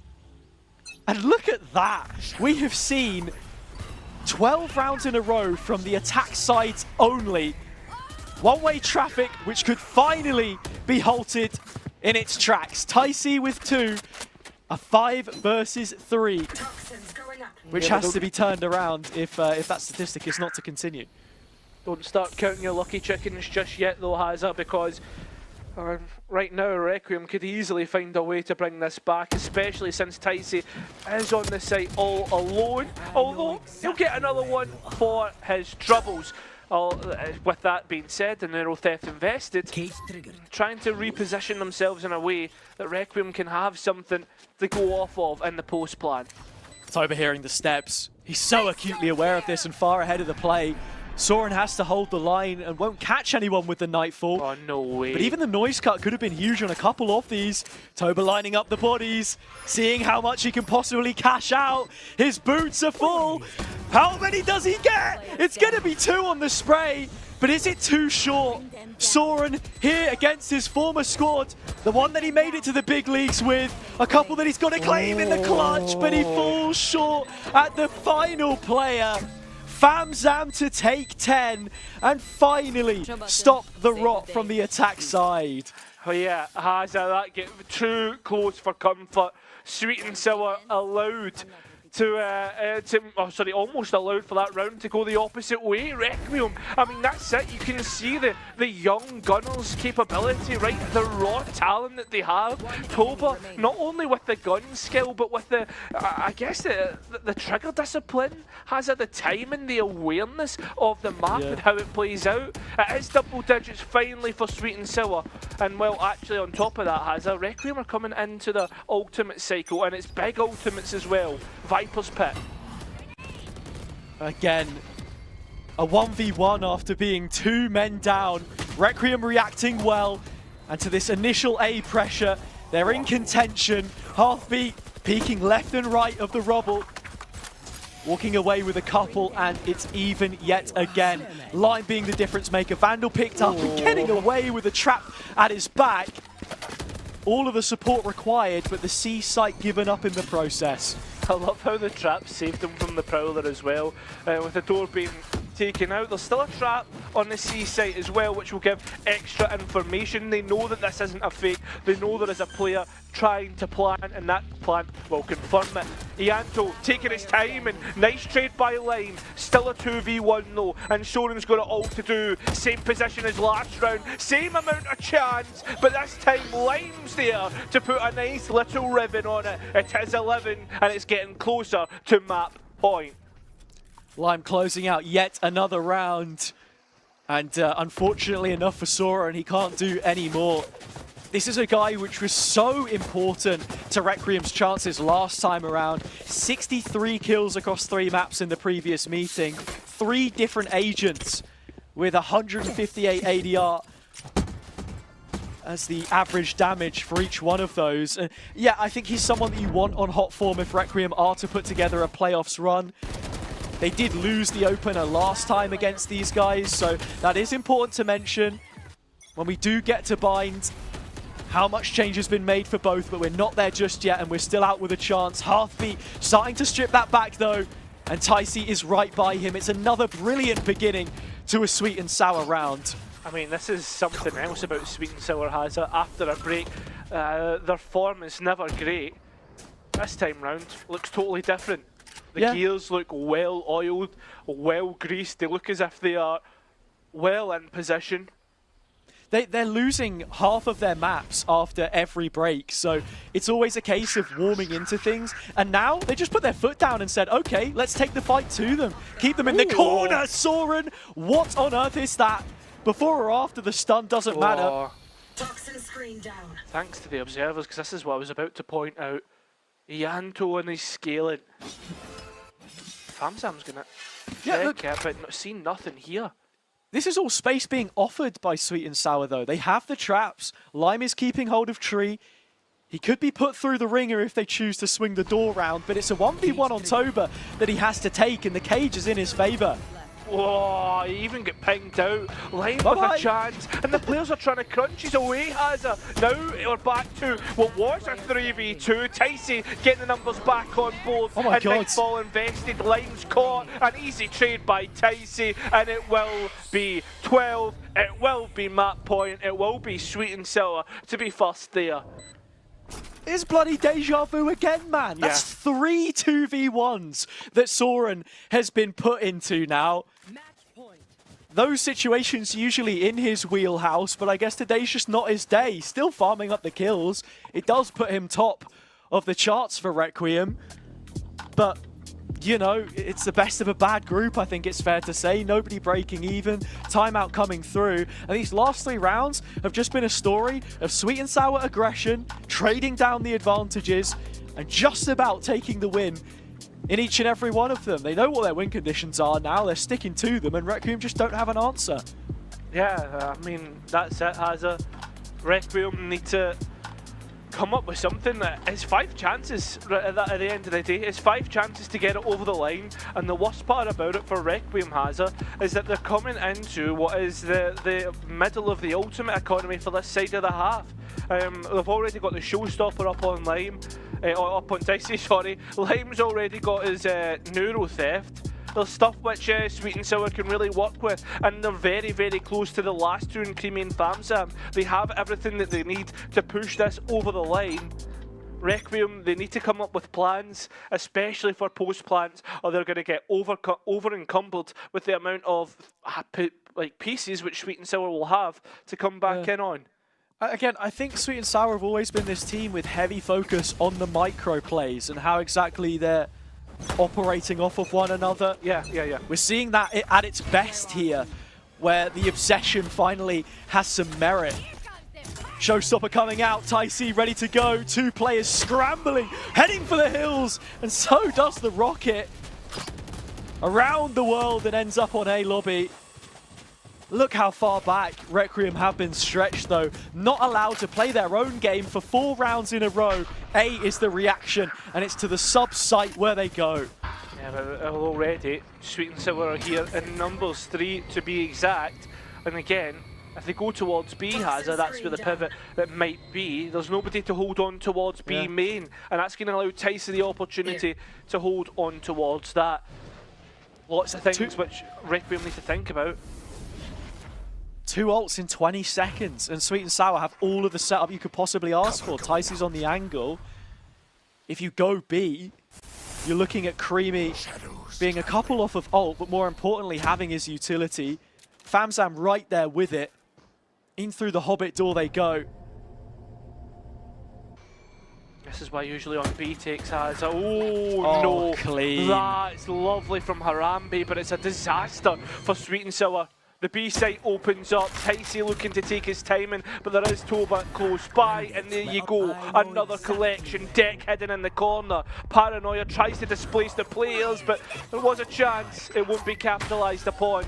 There will be plenty of ultimates being sent their way. It's scrappy, it's back and forth, but it's still within 1 player between the both teams. Harambe though will look to deal with that, and now we're in a 3v1. FamSam has to clutch, and he has no sound, he has no time, and God, he has no help. No, he doesn't at all. Dead and buried. Brilliant work from Requiem there. They found the one gap in the play, the unforced error by Creamy, shoulder spotted, and a sharp shot from Harambe, which set them up for all of the rest. They had the players deposited outside of A already for the retake back through. Left, right, good night onto Ticey with the cam. Little distraction, Toba picks one up. Cheeky kills, which go a long way, but we don't expect to see those kinds of mistakes cropping up all too often. Half the chances in these final 4 rounds with the guns going out of the picture for the Sweet and Sour squad again. I mean, one thing that Sweet and Sour need to be careful of, Hazza, is if they do start to allow themselves onto this eco-cycle, Requiem could be straight back in this. The gap isn't too big, especially when you consider the economy and factor in ultimates as well. All they need is 1 round. How difficult is it going to be to actually collect that? 5 outside C, it's all up to line. Harambe the first one here. Cam's still not triggered. Waiting for the chance to spy over those players. Nobody from Mound to come back through. This is purely a retake tool. They've used the Paranoia to clear out the water space and just not allowed to execute whatsoever. Requiem have got to go B. Nice shot, FamSam on the first. The follow-up is there. It's not landing.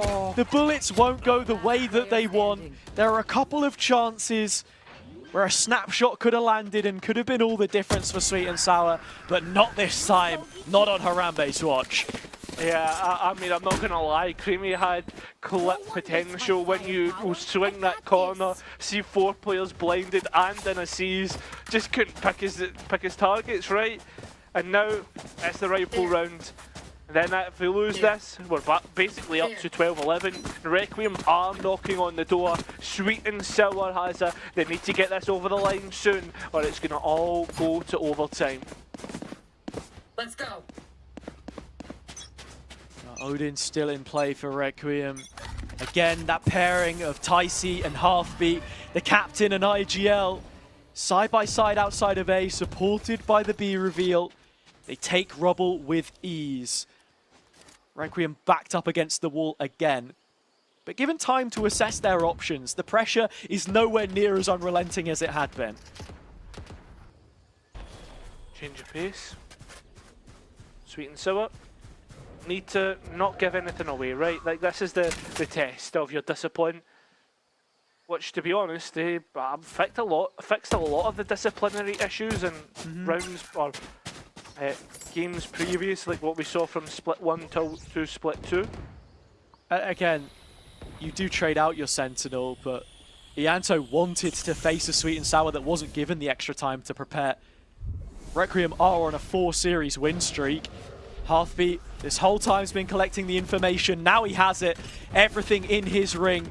Paranoia sent back to just stall, but only 30 seconds left to make that decision for Requiem.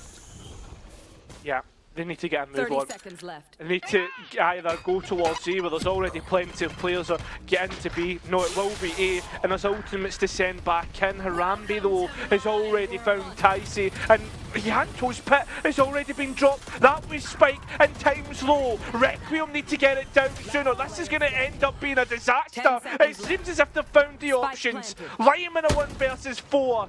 Gets the first look at one of the players that's soaring, but he can't quite finish it out. Everybody being sent forward to get this one done, and with 20.1 points of HP, you would think that this is a save. Somehow Requiem find the answer, find the solution, which was a very difficult problem. I don't know how Lime took so much damage there as well. I think it was the C's plus an Odin bullet through the corner of that wall. Yeah. Just lost 100 health in one instance. But the clutch, not attempted this time, not now. Requiem will clear, and I think his chances may just have run out here. First shot will land, second as well. Does half the field that was stacked against him, but Requiem have found 10. And in terms of those chances, this isn't going to be a great one. It's pistols again, with one final gun round in the final round of regulation if we get there. I mean, this is it, has it? You're talking about like percentages and the odds.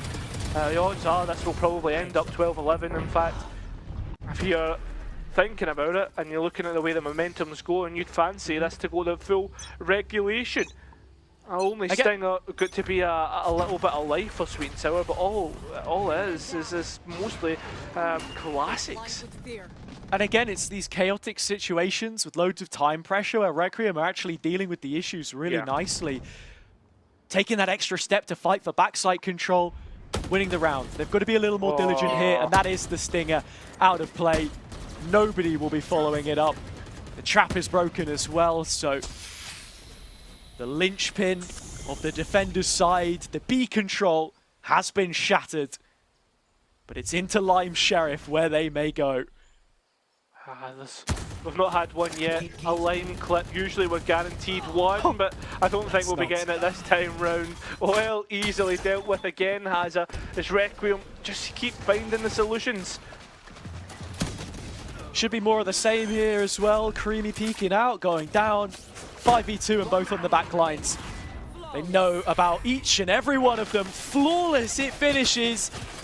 24 rounds is the order of the day, and I tell you what, we could just be heading to another overtime in as many appearances on Lotus between these two teams. It was 5 bouts of it last time. We needed 10 extra rounds from the 24. This is the thing though, Haza, like, between these two and the last time that they played, it was the exact same scenario, just obviously different round scores. It was 7-5, 7-5, with the attack getting the better of that. This time obviously it's 9-3, 9-3. Ticey's up. crazy. Here we go. We haven't seen too much of this. It was a key component before. Can he unlock the door to a first map advantage? Doesn't really look so right. Toba's taking him down. He's gone. I know exactly Opening pick. where you are. Anto has been traded though, so Oh, look at the ultimates. yeah, Has there's a- plenty to work with here if you're Requiem. Plenty. And, well, Sweet and Sour are waiting for players to get into position. They're going to be waiting a long time because Halfbeat was far away, trying to delay, maybe even get Soren, but no. Not even a Nightfall invested, waited to come further back, but still, Sweet and Sour aren't quite in just yet. Party Popper, the showstopper, it's Harambe that does it once again, and plenty of players are pinged up. Requiem, they just fight together. Now, look, Creamy trying to get more done, but Requiem has it's their incident management every single time, and the way they manoeuvre it. 12-12, regulation is not enough, we're heading to overtime. 21 kills from Harambe. I mean, this is just ridiculous for him, right? Like finding that individual form that you need. Soren right up there with it again, on track to match or even with overtime, beat the 63 kills across the 3 maps. And look, if they find Lotus, Bind is going to be a really interesting one to see whether Sweet and Sour have actually made the changes that they need to find success, or whether this could end up 2-0. It was, of course, the team that starts on the attack here, which won it out last time. Odin's in play for both, and A, the first port of call. I mean, this is where Sweet and Sour had so much success, was the way they were able to take Rubble control so easily. Requiem already biting down on the first ping of the hunt, and actually queuing up 4 players to flood back in A. As always, Sweet and Sour look to work the map, the mid-round in Hazard, which Heartbeat is so good at. Requiem don't move off the trap being activated either, because they know it's this Prowler. Still not destroyed, shouldn't be anybody past it. Such a big hole left in the middle of the map though. Toba setup looks more heavily poised for the retake, and the fact that the trap is gone now means that he can't do anything to deny this CT control. A one-way put up in his face, and in terms of the utility that's left, plenty of damaging pieces. Ticey with the paint shells and the aftershock still on Creamy. Yeah, the players now coming back in. The counter paranoia is so good, but nobody's there to quite get the back of it. Now Ticey and Famzad will, but it's Waterfall. That's the issue once again, Hazza. As Dex Odin rips off Ianto and CT. Heartbeat is waiting, arms wide open, but needs to be careful of Ianto moving back in. You can see he's already thinking about trying to get back out. The shorty will do the work. The showstopper is out, but the rocket had already fired off. Dick got his kill, but Ticey got his round. It is 1-up advantage, Sweet and Sour. It's all about getting this over the line. You look at the timeline, the last overtime that we had between the two, and it started the same way. Sweet and Sour won the first OT. Requiem matched them on the attack. Requiem then found the defensive round. Sweet and Sour matched them. Sweet and Sour found the attack round. Match, attack, match, and then finally, in that 5th overtime, it was the result which they were looking for. Both of these teams have plenty of promise. And again, it was the attack which looked best for both.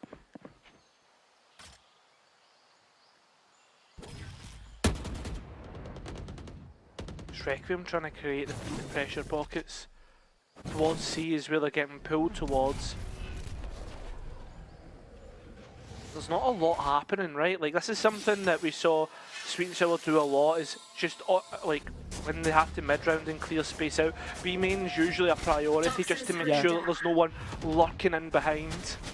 A big trend of what Requiem were doing, where their attack side looked successful, was just pushing as 5 players. That's exactly what they're attempting to do here, and it's stopped immediately. Aftershock kill. They were trailing before and still found rounds, but in overtime there will be no bigger test. Lime still has his trap, and Ticey in support. The operator to hold the line, but can't make the cross before the spike goes down. And you look back towards the belts, the utility, what players have, and Requiem have nothing. Sweet and sour things are coming back online. Ticey still has those needs, a haunt. I mean, there's so much, Hazza. There's a flank coming in. They have to push forwards. Requiem to gut out the waterfall and find the kills. It's Creamy they walk into instead. This overtime will be nowhere near as long. Sweet and Sour sailing their way to a second map and potentially a series win this time. Yeah, 14-12, a lot closer than what Sweet and Sour would have wanted, and actually has a Requiem. They've done a great job getting back in towards this one. For me though, Sweet and Sour, they should have had that done a lot earlier, and I think they'll be slightly upset with themselves that they didn't. We look on towards the rest of the series, and there is chances for Sweet and Sour to make amends for what happened in that last best of 3, right? Yeah, I mean, Sweet and Sour not only debuting a new composition on this map where they had only made a single change to it across the entirety of the 2 splits up until the end of the regular season, the final 2 play days, and with a substitute, I don't think you're going to be kicking yourself too heavily. Sure, there are still improvements to be made, and we did see that from their defenders' side. However, it was a little bit quicker. It took 4 overtimes less than it did last time. And they're there. They've taken Lotus. You go into Bind. How much work have you done in the time that you had off? And how much work could Heartbeat possibly have involved here? And what's Lime going to offer? Question was, we'll have answers to. Plenty of them, in fact, maybe that can be answered by the analysts during our break. One enemy player standing.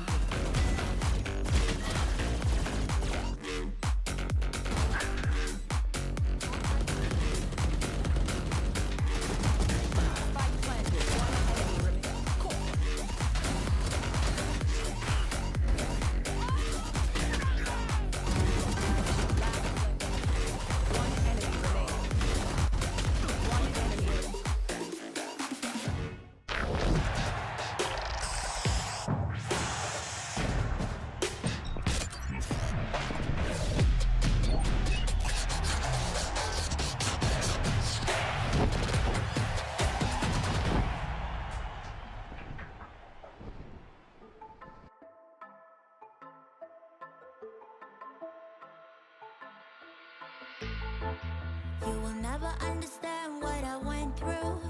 You never were a good listener. A good listener.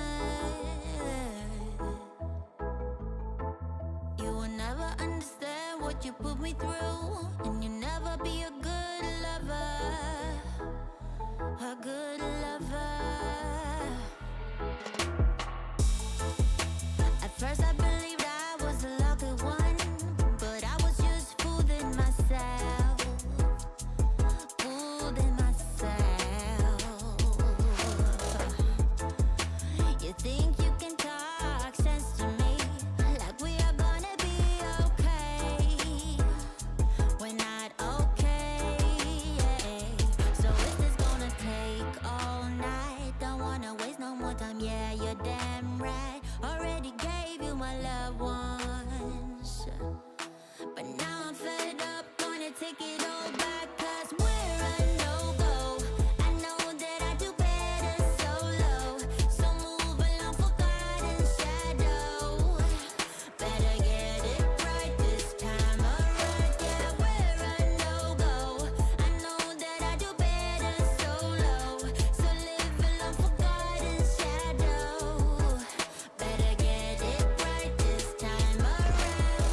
gonna be hard, but you can take it.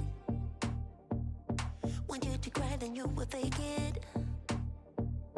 Give it a beat and you will shake it. The finish line and you'll make it. Don't you let it get you down. Just keep getting up when you hit the ground. Don't you let it get you down. Just keep getting up when you hit the ground. Gotta be real with it. Never give up, never give up.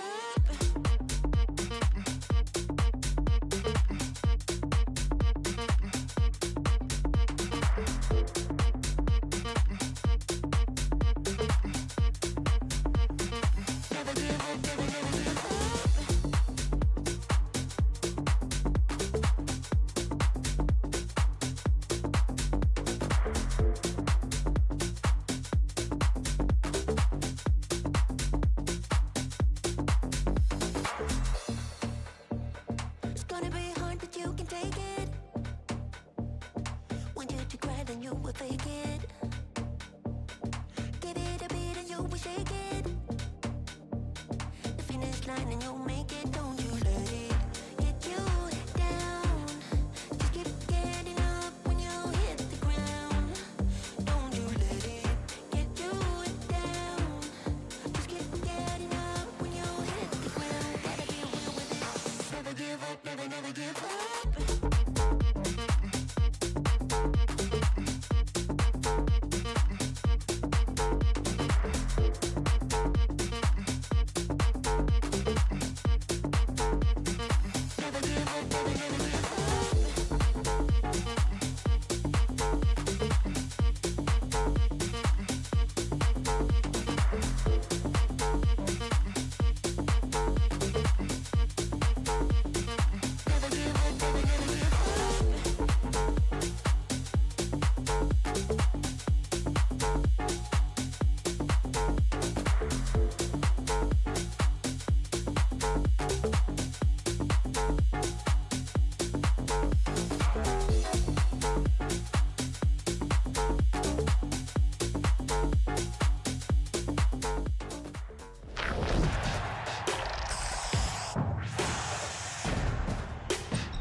It's another overtime between Sweet and Sour and Requiem there on Lotus, but it is Sweet and Sour that take it away.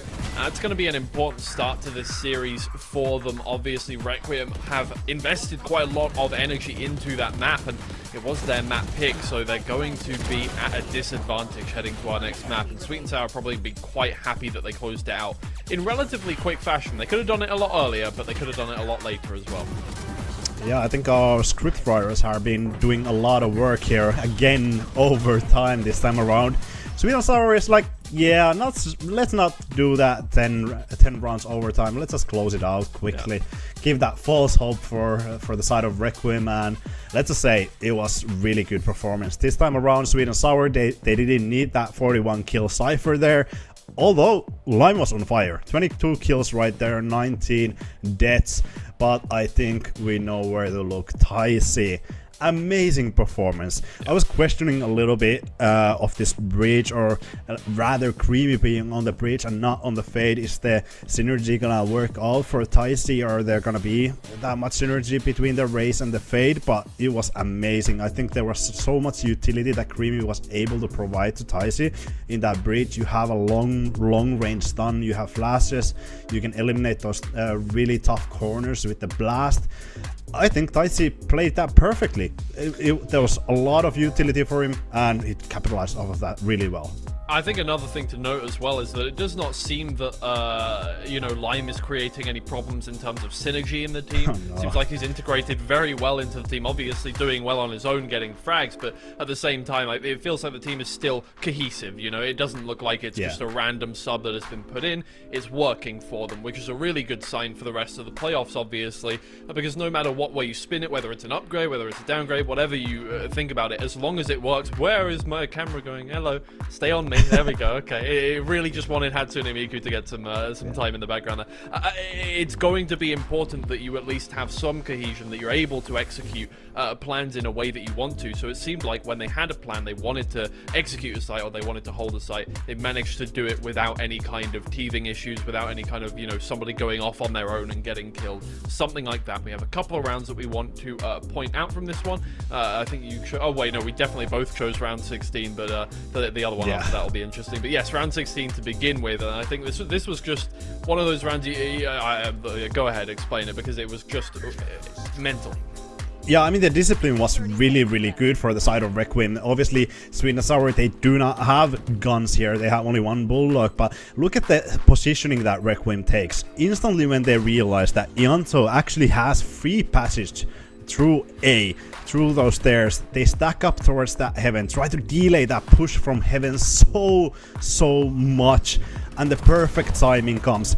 Ianto comes for the flank, Zoran goes for the peak, and the round is completely over. Sweet and Sour, they have no say in the round, even though they had the player advantage. Sure, their guns weren't quite on par with the Requiem, but I think that was a beautiful round for the side of Requiem. Once again, really great decision making from those IGLs. Yeah, I think giving them no time to react there with good flanks, and this is like a thing that happened a lot during this one. There were moments where Requiem were getting round behind a whole team of players and almost gunning them all down out of nowhere. Yeah. I think this is a big point to put on, and maybe something that Lime will need to kind of take a look at. Obviously, playing Sentinel on that one and letting a couple of flanks happen. We'll see. Either way, round 18 is another round that you highlighted. Yeah, I think it was beautiful showing of not having that Viper composition, but still playing really aggressive on Mount. Look at the position. There's only two players technically fighting for that A lobby control on the side of Sweet and Sour. They want to still take that control, but the stun is there to help. There's so much utility. Perfect positions for the side of Sweet and Sour. Quite unfortunate that it doesn't go all the way to their side. They actually trade evenly right here. But I think it was still a really good showing of how Sweet and Sour took control of that A mount. Lime obviously being able to capitalize that B lobby means that they had the number advantage, but I think Sweet and Sour on that defensive side, when they don't have that Viper, they still really well fought that mount off. Actually did not give that chance for Requiem to have that Viper lurk behind the wall there, and didn't give up on that mount control, which is so important on that defensive side. Yeah, I think that's just a great start for Sweet and Sour. Obviously, as you saw, their opponent's map pick, winning that one 14-12, and now moving on to Bind, their own map pick, where they're going to have that kind of home ground advantage, and they've looked good on Bind as well. Yeah, absolutely, but the question that is on my mind, obviously, I think Hazza pointed it out, it seems like they didn't make that switch on the bridge from that Viper just because Lime is on the roster, but now you have Viper on this bind. You usually have ran this Viper composition here.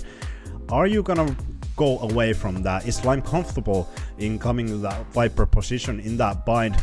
It's going to be really interesting to see. I think it's something that Lime has never played in an official. Is there someone else that is going to step on that situation? Lime, I think the way he was incorporated for this team, the cohesion, was really good, because when you play Cypher, you play that Sentinel role, you don't really have to be too much in that team's like setups. You just have to have some individual setups, maybe lurks, you have those sites that you hold. But now if you come with the initiator, duelist, whatever he's gonna pick, is the cohesion gonna be there because you just hopped in? Obviously there is history with Heartbeat, so definitely something to pull back on, but I think there's a question marks, especially on terms of that agent select. Yeah, for sure, which we will get into very shortly. Yeah, I think this is all going to come down to, like, these two teams. Once again, we have said it time and time again, we will say it one more time here, that they are very closely matched. They have the same record in this one. They've beaten, well, Requiem beat Sweet and Sour, but Sweet and Sour have... Wait, yes? Yeah, that's correct. Yeah, no, what am I talking about? Yes, Requiem have beaten Sweet and Sour. Sweet and Sour have beat Apex. There's a lot going on in terms of the permutations that we saw during this one, and these two teams have both showed that they're capable of being up at the top, especially in the top two. It's whether or not one of them shows up. And obviously they're going to have a second chance. Even if they lose this one, they're going to be up against OnlyFins in the lower bracket, which I think for both of these teams a very doable task, especially from what we saw of OnlyFins today. It's very possible. But you don't want to have to go to the lower bracket and fight off another team to get another chance at this team. You want to get it done right now. Have your game against Apex, which, you know, likely you will lose, let's be honest here, but you know, you drop down into the lower bracket and at the very least you've got that top 3 guaranteed, and you have a better chance of getting into that lower bracket and taking second place. And yeah, we said before that both of these teams are going to want to look for first seed in this one. We're going to want to go straight to Ascension, but the likelihood is that they're fighting each other right now for that second position. Oh yeah, absolutely. And I mean, this bind is a heavy question mark for me for Sweet and Sour. Obviously they lost really heavily against Requim. I think it was 13-5. Requim hasn't lost a single bind this year. Yeah, they played only 5 times. I think it's only 2 times in this league. But I think it's still a good score to highlight. Sweet and Sour, they played 5 times this year. They won 3, lost 2. I think there are some question marks. There's obviously that Yoru pick that might come in. Lime could even pick that. Lime has amazing record on Yoru, actually 42 officials under his belt. So I think that could be something that we see. I do heavily believe that Sweet and Sour, they are gonna switch composition a little bit just because of Lime, or maybe even just otherwise, because if you look back at that previous encounter, I think it's something that you just have to go back to the drawing board and think what went wrong. Can we actually take this composition and face this team with this? Was Taisi comfortable with the Yoru? Is actually Lime gonna pick it up, like we said? What is Taisi gonna pick? Is it gonna be double duelist, not Viper, or who's gonna give out? I think it's gonna be interesting, and I'm glad we're gonna see this right now. Yeah, I mean the composition is gonna, Lime is actually picking up the Viper, which is really interesting. The comp is obviously changing. Taisi no longer on that Yoru. You pick up the Fade instead of the Sky as well, which I think is really solid. Like I said, Creamy Taisi, really good duo in terms of that Fade race. But Lime, without a single official, according to VLRGG, on that Viper, is gonna be really interesting. Obviously really strong player, so there should be little to none problems on that. But does he have the lineups for that Cloudburst? Maybe he just googled quickly lineups for Lamp. I don't know. I think it's gonna be really interesting to see, because that was the biggest question mark for us. Yeah, I think, look, they must have been cooking something up. There's no other reason that they would have picked this against Requiem, a team with a 100% win rate on this map. Yeah. We're going to have to wait and find out what they have in store for us. I hope it's something good, because they did pick it. Unless there's some map trading between these two teams. They're like, we'll pick each other's favorites. We'll find out anyway. We're going to go to Azza and Cairo to clear up that mystery. Well, it's a mystery for now, but very soon we'll have the answer. Something that is for certain is that you've got to remember, this isn't actually the first time which Sweet and Sour have played with a substitute. Technically, they're unbeaten with a substitute. And what has that implementation usually look like?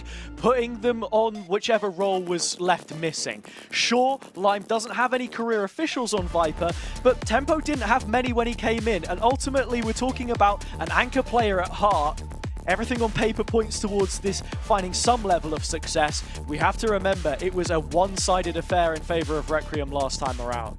I still have to remind you though, Hazza, like, while this isn't the most recent role which Lime has played, he has played on this role previously on Focus on 2023 when they made that run in Ascension and were 2 rounds off beating Gentlemates. Yeah, it was the double controller setup that they were playing. That was Omen Brimstone. This, of course, the Viper. Life a little different, and so is the Agent from when that would have been in rotation, because you've only got 1 snakebite now, constant nerfs, but hey, it is what it is, right? That is the life of the man filling in.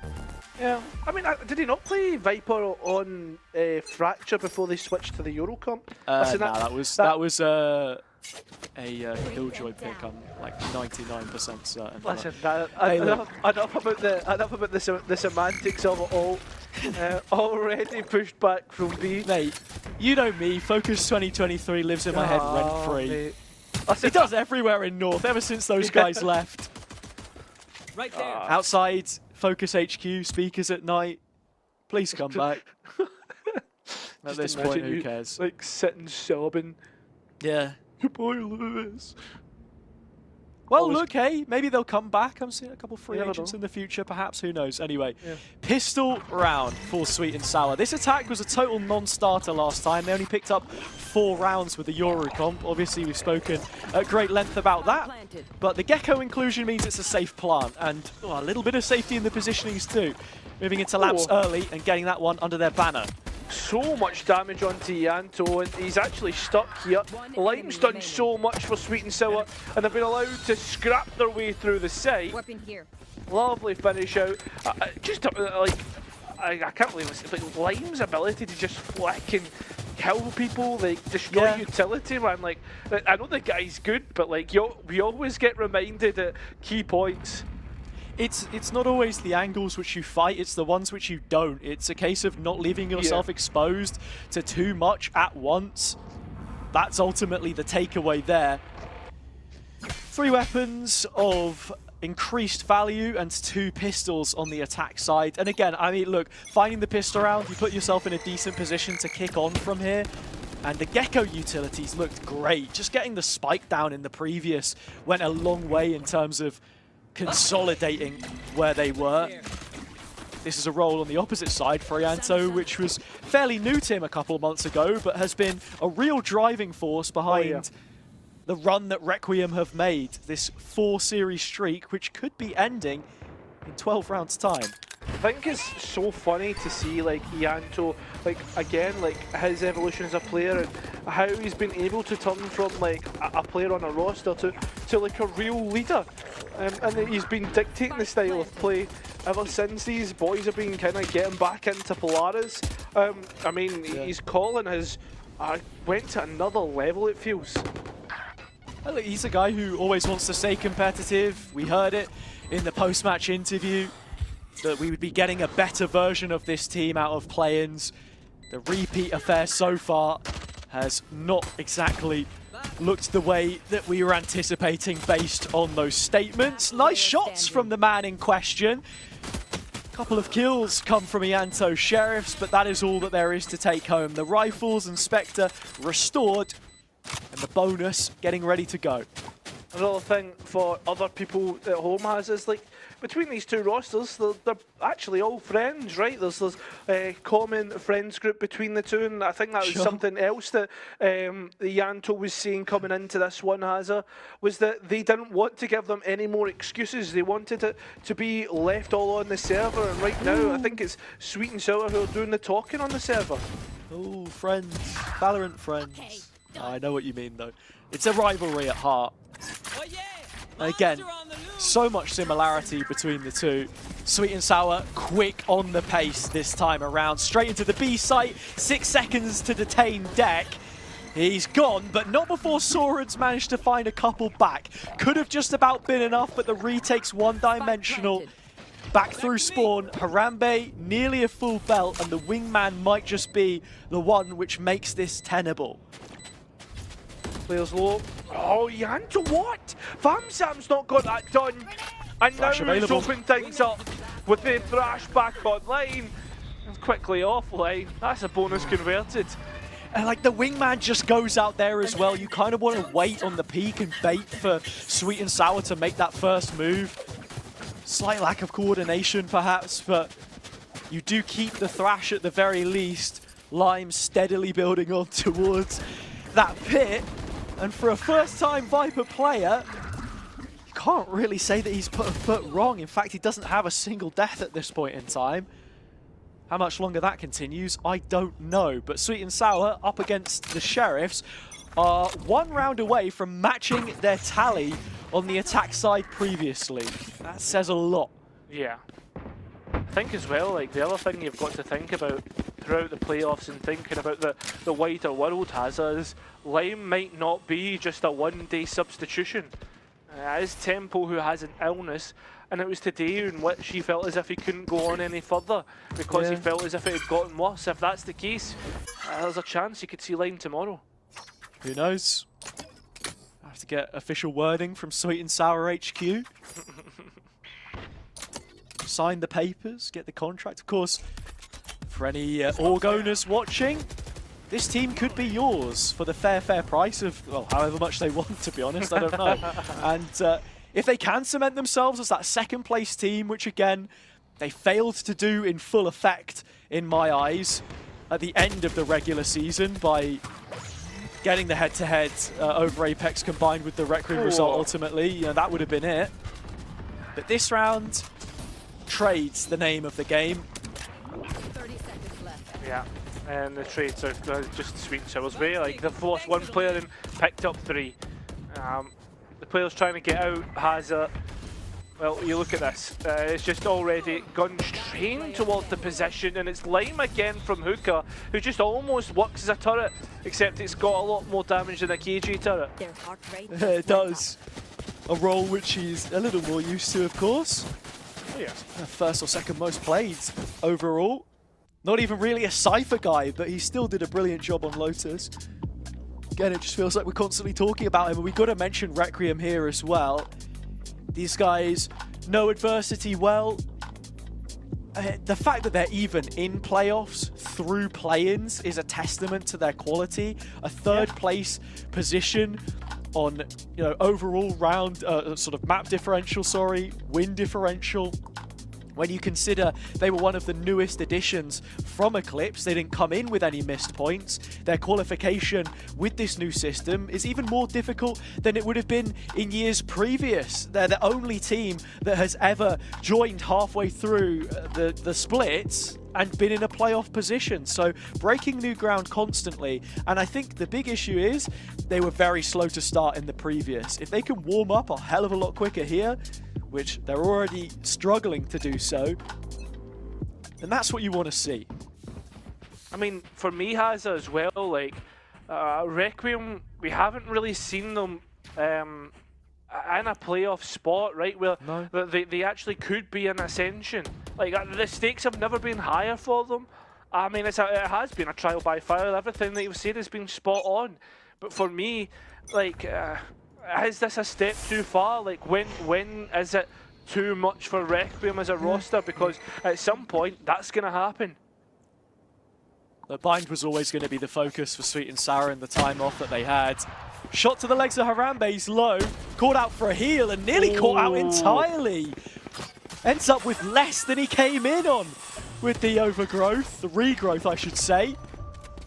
Combo of clearing utility to take the space back, but look, Harambe's still low here and could get picked off. He doesn't. Soren, really nice combination play from the both of them.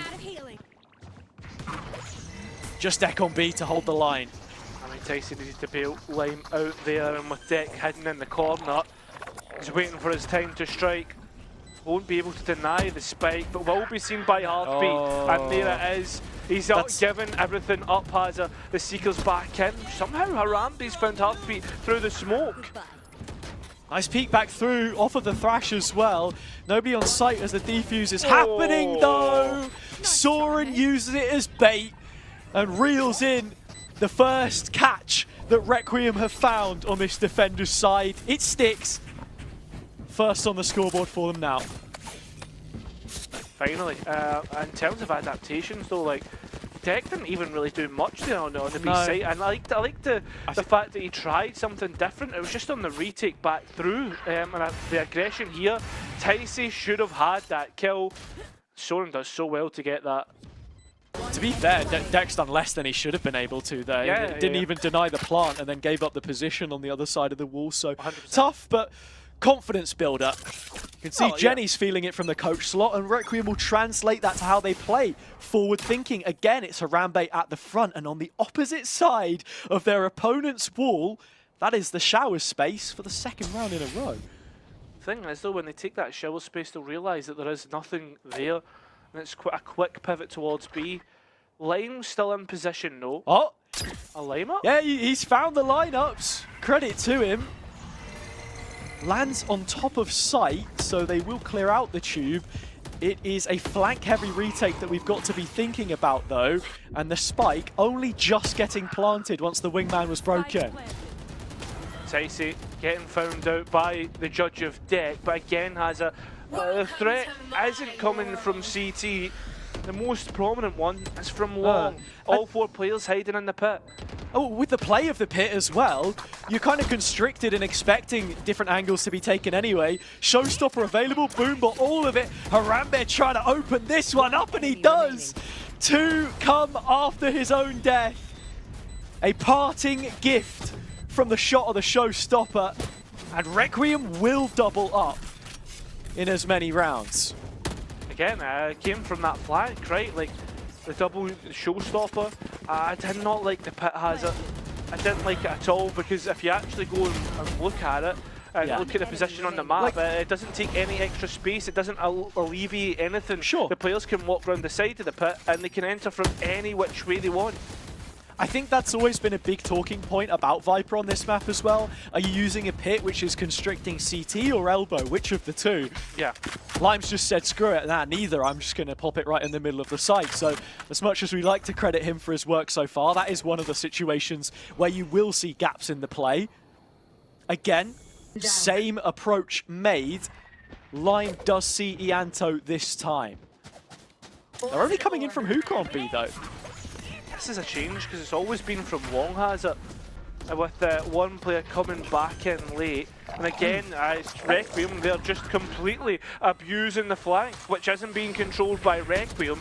You can see already players starting to investigate. Lime not good enough here. Creamy though, trying to get a trade. It does so aware that there's a player close, and immediately tries to pivot out, forcing players in. It's Deck actually from elbow that gets 2, up to nobody left. It's Sweet and Sour that end up losing a round, and Requiem getting closer within 1. Yeah, up to nobody left indeed. They're all gone. And it's through that flank, because Sweet and Sour, they were trying to find some space for themselves, so panicked by the possibility of there being somebody in garden. They go to clear it, spot nothing, then it's back to square one. Let's push elbow. Deck does a brilliant job at holding on. Even the orbital strike here to push them further back. Requiem now making that 3 retakes, all successful. And it's been enough to, at long last, remove Finance from Sweet and Sour.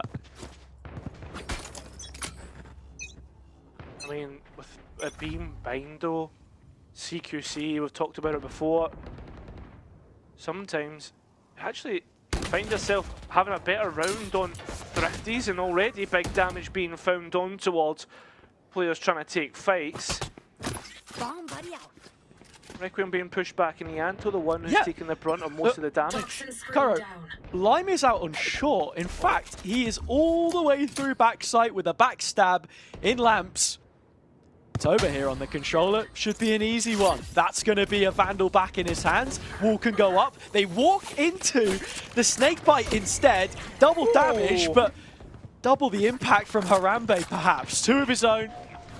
Equalizing kill, but still the spike not given away, and there you have it. Plant goes down, Heartbeat removes the final bastion of the A site, and the retake is a short-handed one for Requiem. This might just be the Thrifty you were talking about.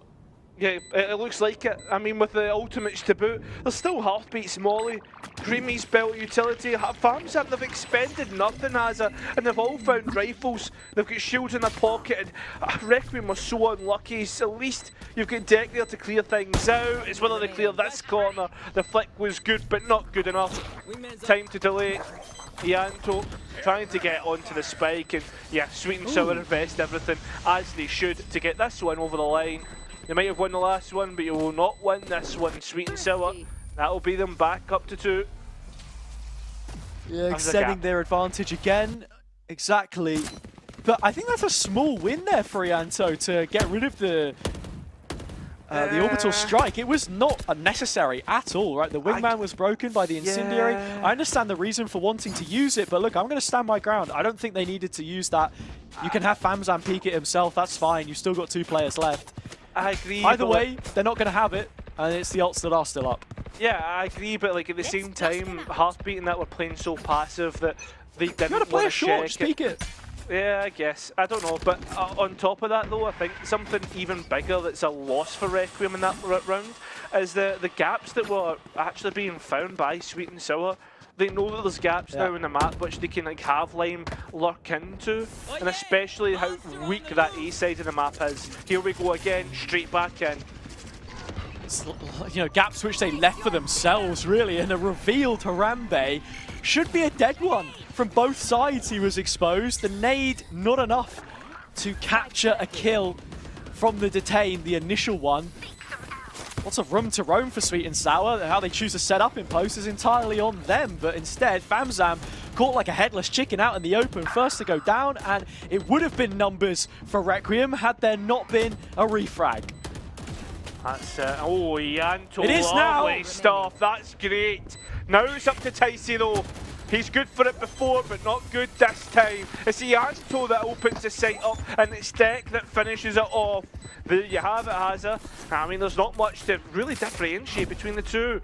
When we speak so much about Sweet and Sour having microplays that they can try and make stuff happen, you also want to be saying that the mid-round can be a strength of theirs, but in that situation, you had the time, you had the space to set up post. They got so over-encumbered by the idea of fighting Spawn and catching one of those detained players that the rest, I don't know, they're just out in open towards triple. Jenny's loving it, and he certainly should be, because Requiem got themselves another. That's 4 out of the last 5, and it is pistols again, sparing the rogue rifle of Heartbeat. Sewell's controller priority, and Lime again, it's how passive he is and good at making sure the players can't escape out as the site is being taken. Harambe's taking steps forward, and Lime again is just letting the players walk into his line of sight and dips out. He's done what he needs to, and he's wasted time for the Showers players, allowing Sweet and Sour to get into position to come behind. Again, players still losing their heads to Lime, and Soren has to try and continue on. Requiem have gained control of the site once more, as Sweet and Sour need to be careful of what they've lost. Yeah, it was big work from him, but you've got to look at the rest of the team now. They've repositioned into short. Famzam still without a gun. The defuse from Deck. Nobody to spam back through. The smoke is secured by Soren, and that should be the round. Short, nobody's going to survive it.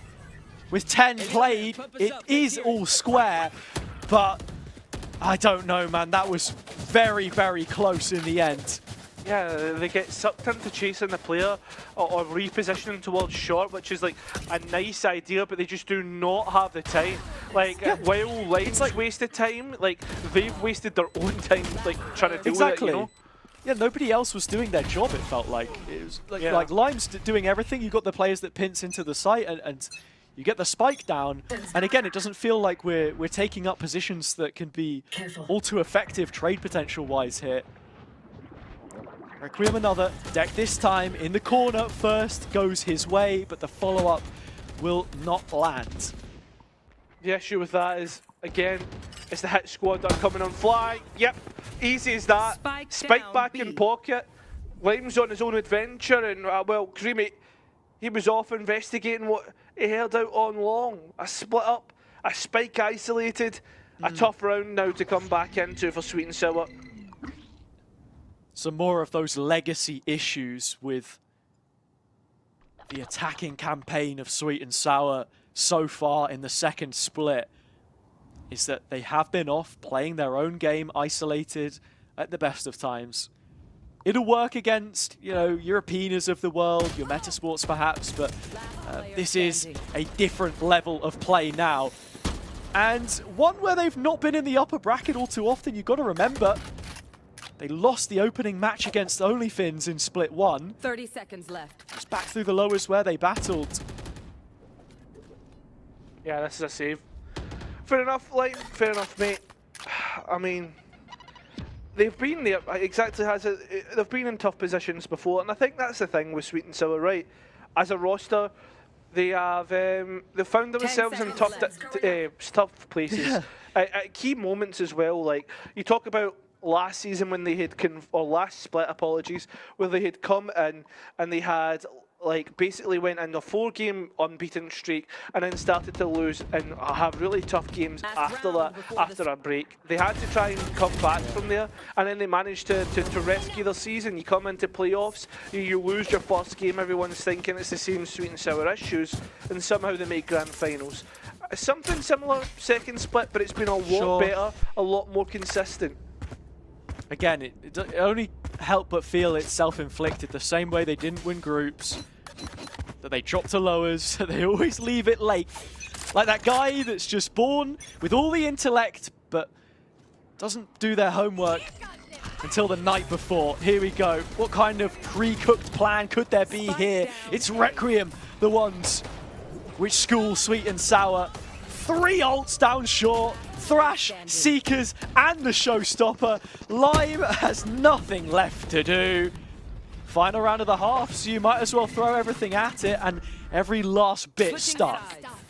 I mean, that's it. A bit of aggression, and I think that's something which Sweet and Sour didn't actually try and address throughout that full first half.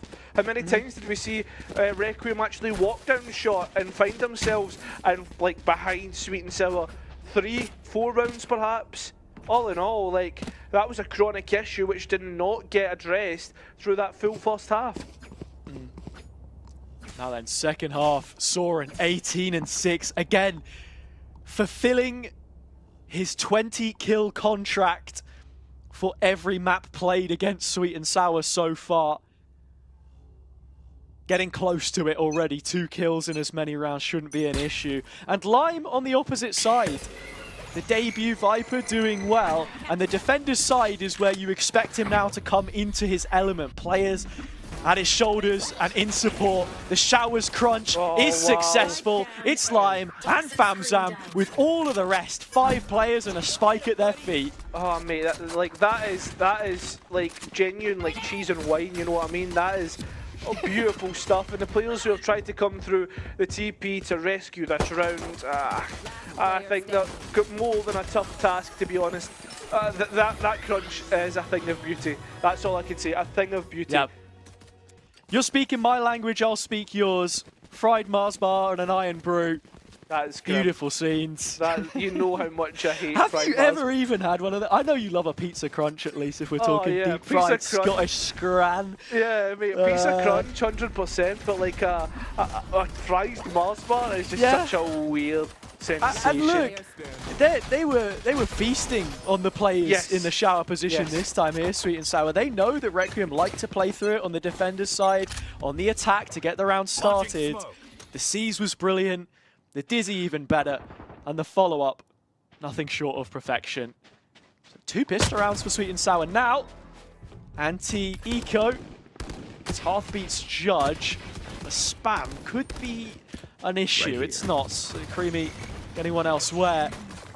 Keeping Requiem honest right now, Cairo. That's really the only way to say it. But players low on HP, an issue that this frenzy can create, that's for sure. Yeah, this is what I was worried about though, because Famzam's low as well.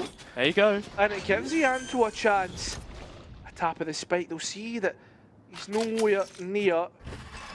You have Ticey moving up long here as well, so there's absolutely no reason to overcommit. Yeah, I was going to say perhaps they think that he's in the middle of the site, but no, they don't jump out, they take their time, and it's all even.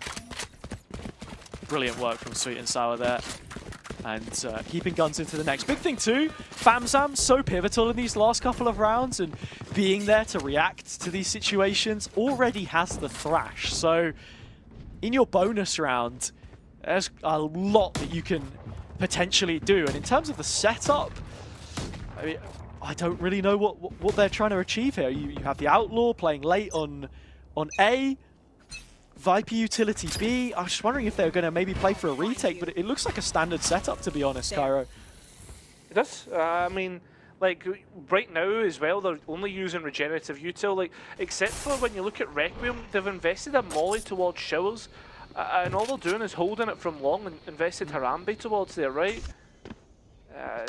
I'm not saying it's a waste of utility, but I certainly think it could have been used more efficiently. And now they've lost showers control. Resmoke for Hearthbeat, using the classic to bait them in. They know the state of play. That judge got picked back up on the kill cam. There was somebody watching for it. So they know it could be round any which one of these corners. A is the assumption, and for good reason. Lime shoulder spotting. His face check should find a few in just a second, but the util is there to keep this one at arm's length as time continues to tick away. 40 seconds. Yeah, that's exactly it, mate. You've got it spot on. It's now starting to get to the point where all Sweet and Sour need to do is try and buy some time. The Sheriff of Lane still gets another head and gets out. Requiem, though, they bust out and get the remaining players. It's 2v1. A Bucky in the hands of Creamy and a Sheriff in the hands of Lime. Yeah, I think that the fact that Lime doesn't even go down there is a net positive. If anyone chose to chase him on 15 HP, then it takes them out the fight, but at the same time, the rotation was a long one. Now they're finally here, there's not too much left on the table. The Outlaw can be a problem. All 3 players within range to a single shot. With the reload coming through, maybe has plenty more where that came from. No chance to find it though. Round is over and Requiem's lead is restored. Well, that's exactly what they were aiming for. They've lost a couple of rifles in the meantime, but it's Famzam's thrashed it's back up online. In fact, Yanto's got his as well, actually. Yeah.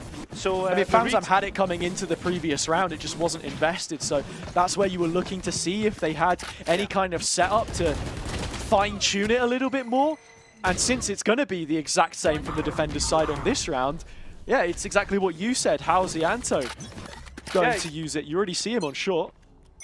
I mean, more so the fact that like the retake will look good though, Hazza, but it's Ticey's operator that will be like the issue on the retake if they get to that position, right? Yeah. It's all about whether they can get Ticey up onto the angle, and they won't even get a chance. Completely taken out. The first introduction of the op has been found, and you can see that it's been pinged out by Requiem as they identify that.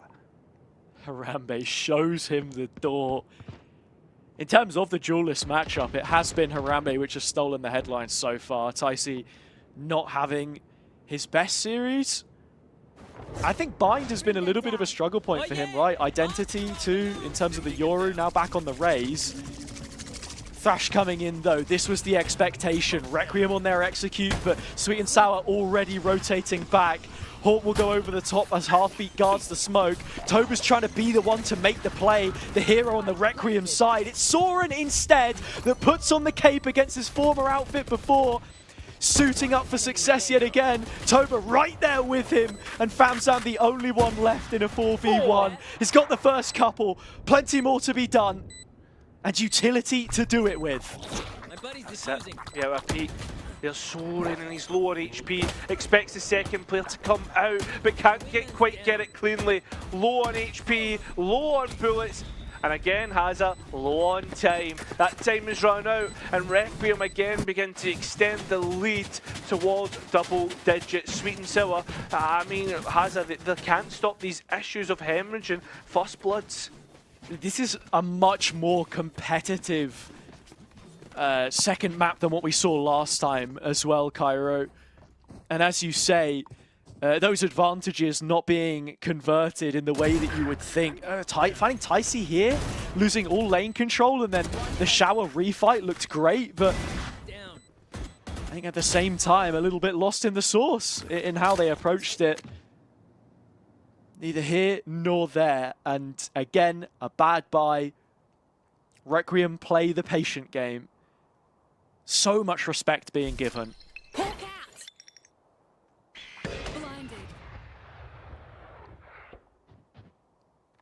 I mean, look, like we said before, you've got to strike a balance, because I think you've seen Sweet and Sour finding a lot of these rounds. Same as Apex, that's why they're your top two, because they win the ones that most wouldn't. Yeah. For the most part though, like, putting most pressure towards Hookah here from Requiem. It's not really forced much out in terms of utility. Sure, you get the wingman, but Sweet and Sour are now starting to realise that it is only just creating pressure, and they're starting to gamble towards E, which is the wrong choice. Especially now that Showers has been made, you would easily start to begin to think this is an A push, Hazza. They are faking it out though. I think Requiem have the right idea to head on towards B. It's Famzam's judge though. He takes two here. That might just be the round. Spotted the second, has the dizzy. It's the op that's facing him as well. Smoke up from his teammate and just chooses to disengage. They're on the right path, but Deck is still here, keeping them in a situation that doesn't best suit them. 15 seconds, the molly is enough to allow the spike plant safely. Thing is, somehow Lane has managed to escape in towards the elbow position. Out they come. The players are already far gone, Hazard. It's a restricted post plant and the toxin is up as well. True. I mean, with that being the case and the line of sight being denied, it's whether they have enough toxins in the pocket to get it over the line. They certainly have enough mechanical abilities. They look to take the heads, but unfortunately they do not have the rifles or the firepower to do so and back it up. 10-7. It's double digits for Requiem. They're getting closer and closer to that point. Yeah, Requiem keeping the ball rolling forward. Smart approach to the round, like we said. You don't want to get caught up in those situations. The fact that Famzam had expended all of his utility and the wingman was so open that it couldn't be recollected either means that, again, when you're forced to either fight your ground or play retake, you're stuck, and that's where he was in the corner. Both extremities held. Deck gets the value of the pressure towards B long. The round's just looking so much more well orchestrated on this attack side than it was for Sweet and Sour. Defense side as well has like it feels as if they're not all singing off the same hymn sheet. Maybe one player looking to take a fight when they probably shouldn't. Like Famzam here, stuck in the middle of sight and panicking. It's about composure. Wait. They've not cleared them. And look, the Nightfall comes in to support. Can't quite get the second kill, but he's already done enough. And Line finding himself in the middle of sight will get plenty more. Spike is down and Topa's panicking, having to use utility to get players off of the spike and buy himself some time. Remember, he has that ultimate to boot as well, and whether he commits to that, he certainly does.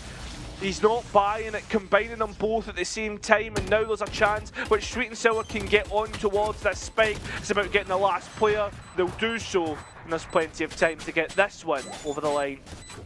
I think Sweet and Sour did a much better job at handling the B site this time. They give up a bit of the space. Famzam is playing a lot deeper because, again, Requiem are using this utility to clear hookah, clear long, and he just doesn't get spotted in sight. You get the sky smoke from Halfbeat come over. There's a Nightfall there as well with a horn. All of the kind of bells and whistles that you want to be able to keep that kind of space.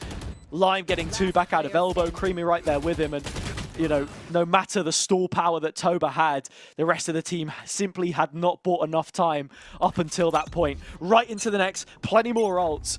Requiem again opting for this slow pace. Trying to make them sweat, and again, it's that initial snake bite to get onto the showers angle that we've seen, and it's fairly common as well, has it? This time though, they're backing it up and actually continuing, going further in towards showers, taking that pressure. Yeah, Requiem fighting for orbs here isn't really a priority. They're not close to any ults, I should say. Lime one off his own pit and already a few up for Sweet and Sour. It's a combination, Thrash and an orbital strike to take Showers, but the spike's going elsewhere. It's the long hold again put under the microscope. Oh, tried to flick to get rid of the Dizzy, but instead gets their head taken off. Tyce's operator is not hitting. He's not had the best of series today, as it has to be said. No. And it continues to be the case with the spike down. Sweet and Sour doing a little bit of what we saw in the previous round, combined with what came before, and it sits up a track record of failure, I think it's fair to say. Again, I don't know why we've then swapped to playing B long there when the site hold itself was working out. You're looking at two players fighting two different engagements, one from hookah, one from long, and neither of them quite working out for them. You again get the fast flood from CT. That was the idea of the previous, but nowhere near the same kind of wiggle room to actually make it work. So immediately shut down. And Requiem, that's another 4 rounds from 5. Now they're only a couple away from sending us to the decider.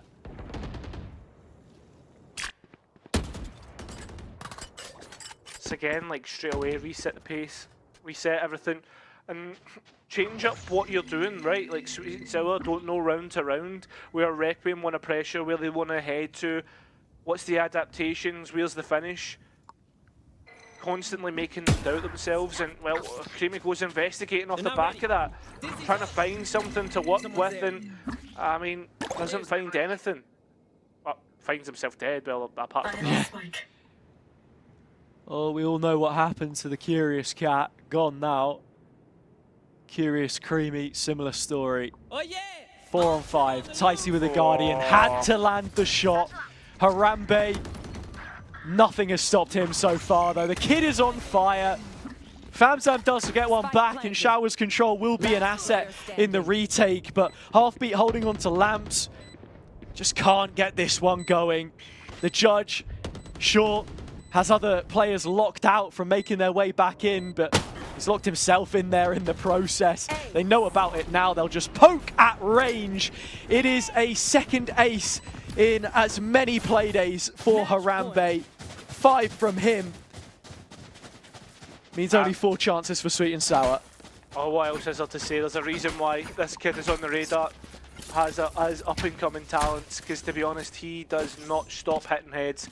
I mean, as for other upcoming talents, Ticey, like, I just wanted to comment on it, man. He's a player that I give a lot of compliments to when it's due, but this time round, like, he's just not been hitting the heights that we expect him to, and it's usually like 30 kills a series. Yeah. Oh, 30 kills a map, sorry. Exactly. And you think about the change that you've made, allowing Lime to be the one that takes the hit and goes on the Viper. That's worked. Yeah.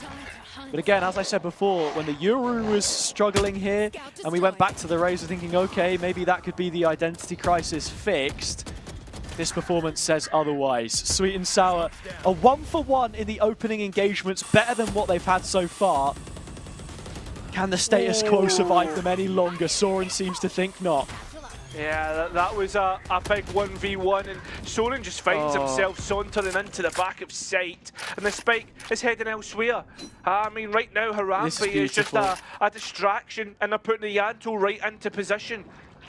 And again, it's like when Requiem have this deep control, they're so good at finding the gaps, finger on the pulse, and with this plant, you should expect Yanto to be this far forward. Lime wasn't, and now only Famzam left. Yeah, cloak and dagger sort of stuff.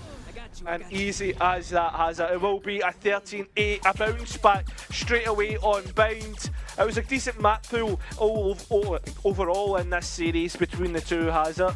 And there's no surprises that both of them have ended up winning their maps. It's crazy, right? The front end of the veto is exactly the same as it was. An overtime win for Sweet and Sour and Lotus, met with a fairly convincing result, all things considered, from Requiem on Bind. This seems to be a strong suit for them. What do we have left as the decider? Abyss. That is to see who gets sent to the Abyss, the lower bracket of the playoffs. Is it going to be Sweet and Sour for the second playoff stage in a row? And will Requiem potentially pull off that upset yet again? It is hard to say at this point in time, but if there is anything to take away from that, I think it's that it's just more of the same issues, and maybe that work hadn't been done to the level that we thought.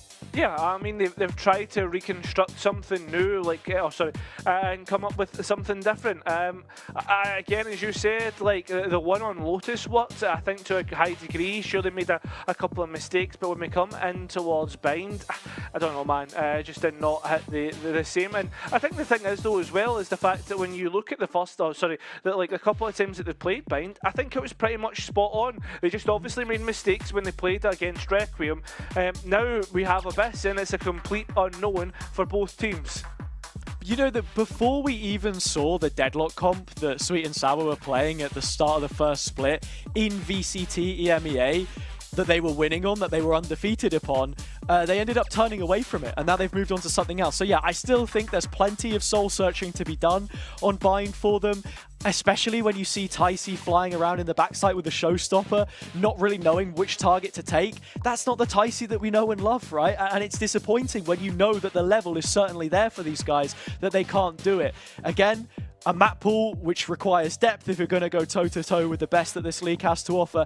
Apex waiting in the uppers, and we'll leave you waiting for a moment longer. We go to the break, but when we return, it is Abyss to close things up. Okay. One enemy remaining.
need you to tell me you were wrong. Swear my mind erased you the moment we were done. All out of me, you're all out of me. I'm finally free, it's all good. I'll be fine, and you'll keep on breaking hearts for fun. 1, 2, 3. I don't wanna see your face again, and I'll never let you near my friends. It's a shame that this is how it ends, but I wanna say thank you for nothing, nothing, nothing, nothing. I wanna say thank you for nothing, nothing, nothing, nothing. I wanna say thank you for nothing. Shame on me for trusting a liar with my heart. Shame on you for mindlessly tearing it apart. All out of me, you're all out of me. I'm finally free, it's all good. Make believe, it's all that it was right from the start. I don't wanna see your face again, and I'll never let you near my friends. It's a shame that this is how it ends, but I wanna say thank you for nothing, nothing, nothing, nothing. I wanna say thank you for nothing, nothing, nothing, nothing. I wanna say thank you for nothing. I wanna say it, I wanna say it. I wanna say it. Thank you for nothing. I don't wanna see your face again, I'll never let you near my friends. It's a shame that this is how it ends, but I wanna say thank you for nothing, nothing, nothing, nothing. I wanna say thank you for nothing, nothing, nothing.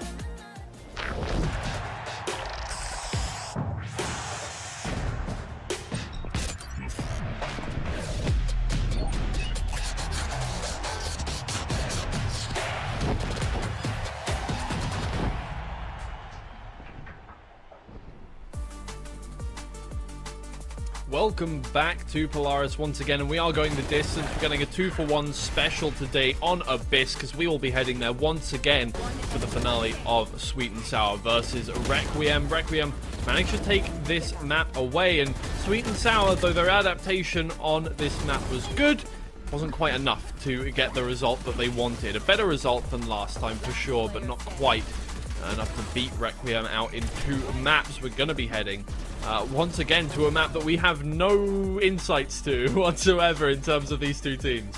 Yeah, I mean, I think it was a good adaptation from Sweet and Sour. I think their attacking side was really, really good, at least at the start.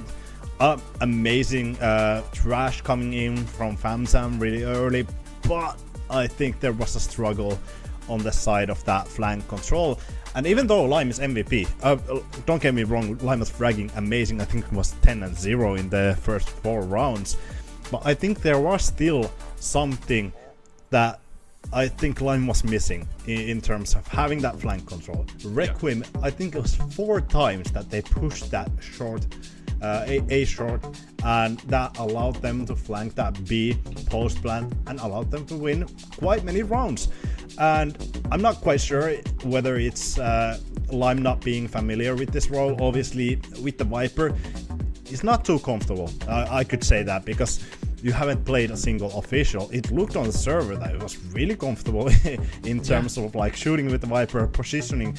But I think there was some gaps where Requiem was able to exploit because Lime wasn't or hasn't played multiple officials or multiple scrims with this Viper, so he wasn't maybe able to read that enemy that well. Or it could be just because you're coming from a different league, you're not familiar with this team.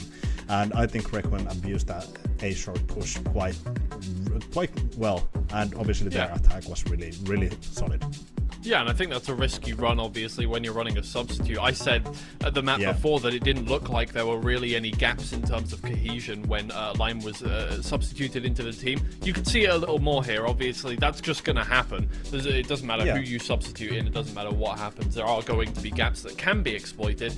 this time around, I think Requiem did a good job of doing that. Overall, though, I do think Sweet and Sour are looking better on Bind, which, to be fair, if you're moving towards the finals of this competition, you're going to want to have, you know, a strong map pool. I think that's another thing that Apex do have that we have talked about a little bit, in that in a best of 5 they are the natural winners because they're better over a wider range of maps, and maybe that is where Abyss comes in as well for both of these teams. They both need to get a bit of experience in the server with these ones. I'm sure they've both scrimmed it, but that's not the same as a tournament kind of a competition level game on that map. So I'm interested, regardless of who the winner is of this series, I'm interested to see what these two bring out on this one, because Apex looked good. OnlyFins looked good enough to contest against them for sure. We need to see if either of these two teams are better than OnlyFins, or even maybe better than Apex on this map. Yeah, definitely, but I think we want to really back into that Bind for a second and look at few rounds that we had in mind here. I think round 3 we both highlighted that was a really solid, I even said fast-paced round for Sweet and Sour. This was perfect start for this Bind, and I think it was already showing that Sweet and Sour, they're so much more ready for this quick trash coming in, and that's a clean hit on the side, obviously on a bonus round as well.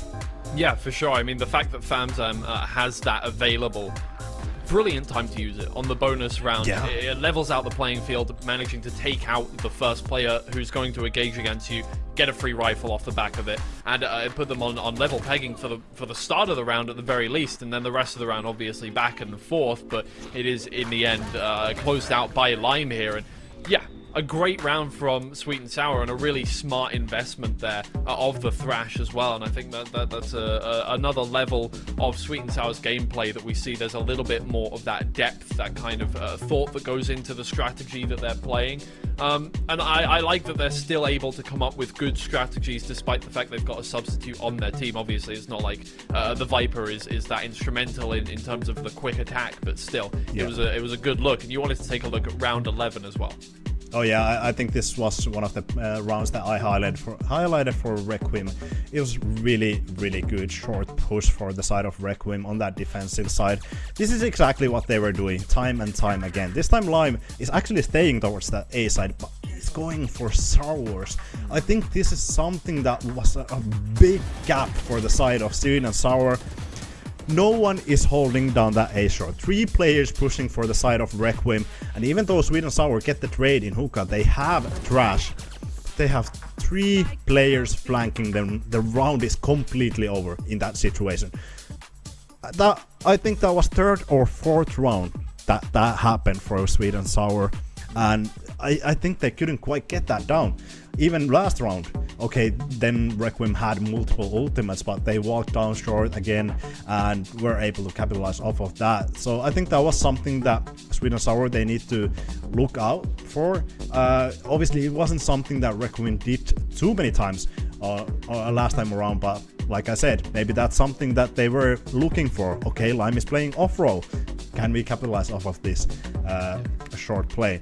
But I think it's going to be interesting. Abyss, like we talked about, it's something that we don't know from either one of these teams. It's never shown from these teams. And it's actually quite interesting because we have 4 teams in these playoffs, and all of them are going to show their Abyss on the first day. Yeah.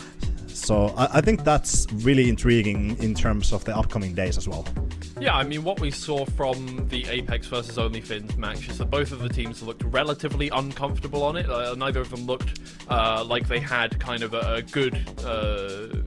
I don't know, something that could easily beat a team kind of cemented in yet. Apex was a little shaky. They dropped more rounds than you would expect considering their first map against OnlyFins. Yeah. OnlyFins, I think, looked good enough on it to... I mean, it's difficult to really get a baseline based off of one game and based off of an Apex game specifically, but I think this one will give us more of an idea of where teams are at compared to each other, and how these teams would stack up against Apex if they were to play against them on this map. But I think this is probably a similar idea. In fact, it's floated. Neither of the teams banned it out, neither of the teams picked it. A similar idea to what Apex had, which is very much, we just want to kind of play it because if we are heading to another tournament, if we're heading to Ascension or Ascension play-ins, we need to get the experience now. They're not going to have any time between now and play-ins if they do get there. They need to get the experience on the server right now. Yeah, absolutely, and it's really interesting to see what is going to be picked for both of these teams. In Abyss, obviously we saw that double Yoru coming in for side of Apex, and OnlyFins, it looked like it was really heavy attacking side map for both of these teams. Is it gonna switch around when you switch composition, when you come in with a different composition? Is it gonna be the double controller again? Because that's something that not every team floated, especially if you take a look in Americas. I think in EMEA there was one team that ran the double controller, but I don't know. It's something that we have to look for, because it's interesting that you have different type of compositions in EMEA tier 1, but then you go straight to the other side in tier 2. But I think it's great for these teams to build up their own comps and build up their own identity. And I wonder whether these teams are gonna do that. And yes, Yoru here. Wow, that is a classic comp. Yeah, they've landed on the same identity, in fact. This is completely different to the matchups that we saw in our OnlyFins versus Apex game, but they almost had a mirror comp as well, so this is very interesting now. This is something that you could see almost on any map on VALORANT. I mean, yeah, this is pretty much is just Ascent. That's what we're playing here. Yeah, pretty much. I think this is something that doesn't really mirror a lot of the teams in EMEA. Actually, it doesn't mirror any of the teams in EMEA, but in Americas, a lot of teams played this exact comp, or maybe switched out KO for that Gecko, or maybe went for the Harbor, switched out something inside of that KO. But I think this Cypher, Sova, Omen, Jet is a really, really solid composition. Well, we'll find out how it plays. Sweet and Sour versus Requiem, the thrilling final map. Hazard and Cairo, take it away. Yeah, one final map, one final time, Abyss, Sweet and Sour versus Requiem, and both of those comps exactly the same as what we saw from Mao's in the grand final of Challengers DAC, just across the pond. Mao's the one that ran it, Mao's the one that won it, so what can they get in terms of value from it here? We will just have to see how each of them choose to play.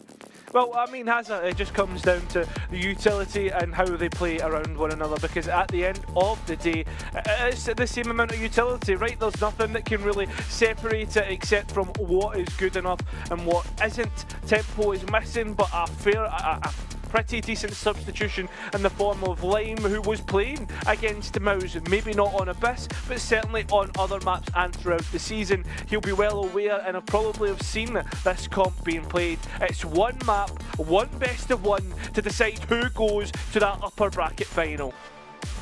The trajectory that reached us to this point is exactly the same as it was before. And in fact, that decider of Sunset that these two played, where Requiem won 13-7 and took their final regular season victory, was also where both showed a mirror comp. So is it rinse and repeat, or will we finally see a reverse of that result? It's a B execute to start things off, and Toba, the one under question. I mean, the trip in the middle of sight, realistically, doesn't do much, because it's just completely updrafting over it, and Lime's already finding deck. So site being taken, players being found. It's Harambe once again, man. This kid does not stop. Huge double, no smokes up, so no line of sight denial. Tyce's still alive, but not with much HP to work with. He's got to find a way through, but the flash tees up Harambe perfectly, and Toba will close. Defuse for Requiem, and the pistol round going their way. It looks like the Sunset kid with a 6-shooter and taking those heads as a... There's nothing much else you can say about that. A cowboy in the way that his accuracy just hits every time. Players are moving. Like, he just does not miss, man.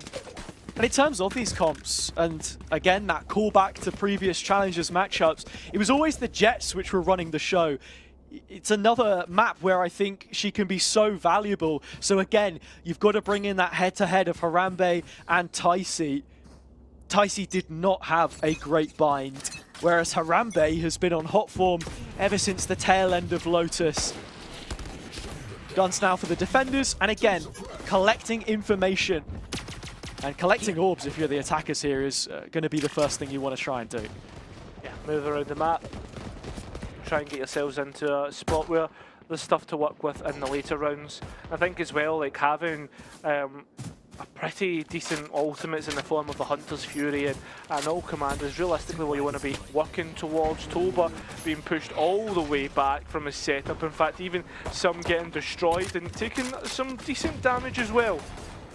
Swaps out the guns, gives the Outlaw to Harambe, so he has more of a chance. And again, you're seeing the value from the clearing utility, both the KO and the Sova. That A default to take the orb is so potent. They'll be building towards ults in the next, but hey, they're still in with a chance to win this if those pistols keep landing. Yeah, but that's a big if, as it's whether they can.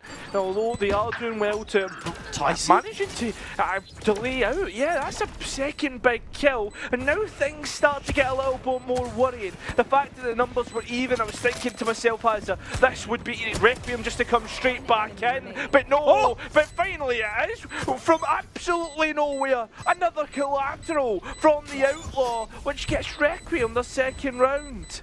It's Harambe this time. And look, Requiem don't keep so many guns there. Sweet and Sour did a brilliant job. Nothing taken away from Tyce's performance. This is exactly what you want to see. Him hitting up, hitting some shots, heating up. Harambe is matching every footstep forwards he takes though, and that's probably the most concerning part.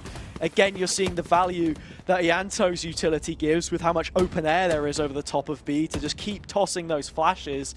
4 assists for twice the rounds that you've seen. How much better can this bonus possibly be? The blades are there. I mean, that's the biggest thing. And that's something that we've seen a few times over the Twitter clips, has it? The blades going off map and finding a couple of kills, but if we saw that, that would be audacious. I don't think we will. No, I don't think Harambe's opting for a kamikaze mission. Instead, he'll play around the rest of the team. Use themselves as a unit. This one's been given up for next to nothing. It's just utility traded, and Tyce on a tear, continuing to move forward. Harambe the one that stops him though, and the fact that he's the Jet player left alive could make all the difference in the 3v3. Oh, Lime as well, like he's still alive and very much working together. Sentinel doing the difference. And Harambe already, I mean, he's been forced back. I wonder, has it? I was going to say, is he going for a save? I doubt it. Well, the problem is that only one of these players is actually in striking range. It's not Creamy either. Or it is Creamy, sorry, not Halfbeat. He will be able to defend the vent. First round of the board, Sweet and Sour. I mean, it just went the way you kind of expected to. Again, remember, we were talking about it earlier, when we were casting Abyss in the Apex match, but this map has been designed to be ever so slightly defender-sided, and especially when you think about maps when they first come out, they tend to be that way, right? That's where the bias lies historically when a map first comes out. Right now, it's looking pretty standard. It's about how Sweet and Sour do it on their attack. Op in play for Harambe. He was only 100 credits shy of purchasing it before he went down in the previous. They're locked and loaded, and the shot will land for him as well. Peeking straight back through the one-way. Ianto gets another. It's a 4-on-2 and we've barely played 20 seconds. Is he going around the edge? He's dashed! He's hit the shot as well! What's that? I don't know, but the thing is though, Hazza, with him doing that, is he's just left his teammate all alone on the middle of the choke, no tradability, and unfortunately, it's just another easy Requiem round, losing out on that main fight. Mate, less than 30 seconds there. Requiem, again, they have decisions to make whether they want to fight A main or not. Again, it's so valuable as the attacking team to take that space as part of your default, but Sweet and Sour haven't really lent into that too heavily. Insane from Tyce to updraft around the side, by the way. Yeah. And he has blades now from it. Yeah, with the blades and actually Guardian in the back pocket of a couple of back pocket Creamy. And it's something to work with and perhaps something you can punish, especially when you've got Lime's Sheriff already. I mean, Tyce, he's just sending it forward, looking to take players on, and he's actually found control of mid himself. It's Lime again, man! A Sheriff just as good as a rifle for him!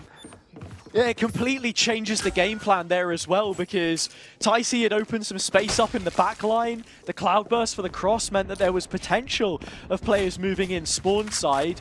Instead, the reaction which Requiem made, being the correct one to reclaim the main space, right, you know, break one of those arms of a potential split, ends up coming back to bite them, because Lime with 2 Sheriff bullets finds 2 headshots and leaves only 2 players left. That's a second round for Sweet and Sour. And an angel number. I feel as if though, like, when it comes to like the most scrappier rounds, I feel as if it favours Sweet and Sour so much more, just because like there's that little bit less cohesion with a substitute coming in, but they just have so much better. I don't want to call them so much better aimers, but like, I mean, Lime for instance, just that bit better. Yeah. Yeah, there you go. Trying to get rid of the op. A thrifty round in the end, and a big one from Sweet and Sour because it's costly for Requiem. And now, Hazza, we're close to getting towards a position where this could be a turning round, a turning point in the economy state. 100%, and well, more it's looking like it's going to be a half buy for Requiem because they don't want to take the plunge entirely. It does give them a little bit more time to build up those ultimates, because again, when you're looking at 2 teams with the same composition, you've got to wonder what are the ebbs and flows of the ultimate usage each cycle that you reach. Right now, Sweet and Sour, 2 big pieces, Null Command and the Hunter's Fury. Cam for an early check, it's a fast-paced play. Sweet and Sour right into the B site, which they've cleared with the knife. Tyc though did get pinged out. It's Lime again, man. Like, he's on the flank, and this time controlling mid. Toba being forced, can't quite get caught. It's all about getting that spike planted. They're still tapping it, trying to see if anyone's going to come out, try and force the issue. Not happening, and now we're in post. And again, Harambe was doing all the work before, so who's yet to step up on the Requiem side in this playoffs match? Tyc heating up as he carries on. 4-on-2. Playing around with them, not allowing them to move even a single step closer, because if they do, they're straight into the crosshairs. Flash and a TP, wavered by Deck right to the side of Tyc's head. And with a spike plant behind him, the issue is Lime is there as well. A shot into his head means that we're all even, 3 apiece. Keeping themselves within distance of each other, but again, we were talking about it, like last round was a half buy, we're getting closer to being a deciding round in the economy state, and it's here, Hazza. It is well and truly here, especially for Requiem. I mean, if Sweet and Sour lose this, they get another buy. If Requiem lose this, Hazza, they're going to start to get into that eco cycle, and things get in a worrying state for them. Looks like this may even be a quick play at the start towards B. Pings coming out, Soren waiting for the contact to use the Hunter's Fury, perhaps as his face is pressed to the wall. Instead, the only notification he gets is Deck being buried outside of B. And now the A execute ready to go. It's whether they want to execute into the Cypher, because you can already see Requiem having a read on this. The way that they're already committing the operator of Harambe to it. Flash out, I mean, Toba's hearing everything here. Yep. Look at mid. This is where you have to reconsider if you're Sweet and Sour as well, I think. Unfortunately enough, it's into Yanto. But yeah, as soon as Deck dies at the start, he sees where Hearthbeat is playing, just watching over that space rather than being committed to it. They expected the rotation. Soren giving a ping, towards the B side. Something of a pre-notification before a truck goes through his chest. There's a player up above. Famsam needs to be careful. He's lurking forward, contacting, and gives himself out. Toba, who's good for multi-kills, is going to be a chance to get it now. Up against 3, has to clutch. A tap of the spike, time low. Tyc going up in the air, but the rest of the players are there to get it traded out. That important round, Hazza, it's been lost. Requiem are finding themselves. Nico. It felt like they gave so much away in that round as well. Forget about the Deck entry at the start. In terms of the read, they moved over towards A. They were like, okay, Sweet and Sour probably strong-siding a different area, or at least playing a default. Then Soren completely, like face checks B by himself, and that's the opener. Not even to mention Yanto in middle trying to stop the cross. In terms of the ultimate game now, though, he does have the null command available, and in terms of your antidote to anything else, finally Requiem have the advantage. straightforward. Here we go. Him main. Kiri. Oh, Harambe. Trying to find something and be aggressive. He had a Guardian as well as a... it's just not worked out. Dashes himself into the side of the... I don't even know what you call that. Step? That's either step, the wall, yeah, I don't know. The half wall. Ticey, the Jet, which is doing the most right now, though. Harambe running himself in the ground in that pursuit for an upper spot in the playoffs. Ticey turning it on when it is required. As sure, it's against a minimal investment, but again, you consider the ultimate that was thrown in there as well. One less tool to use in rounds upcoming. The attack building up a streak and the op being the main problem right at the front. That's just fantastic. I mean, this is where you need Ticey to turn up. That's exactly the case here. And well, I mean, the sweet and sour, flawless round. We've seen them get to this position before, right? Where they find themselves stringing their rounds together, getting themselves forward. But time and time again, you cannot count Requiem out just because sweet and sour are on a roll. I mean, you've got to think to the first map, Lotus, where it was a 9-3 half. It's about Requiem building into the game as well, like you say. But it's just the fact that Ticey is playing like what we were calling for the entirety of the time on Bind. Finally showing up. 2KD, opening half, op back in his hands, and the Blade's there to support, supplement if needed.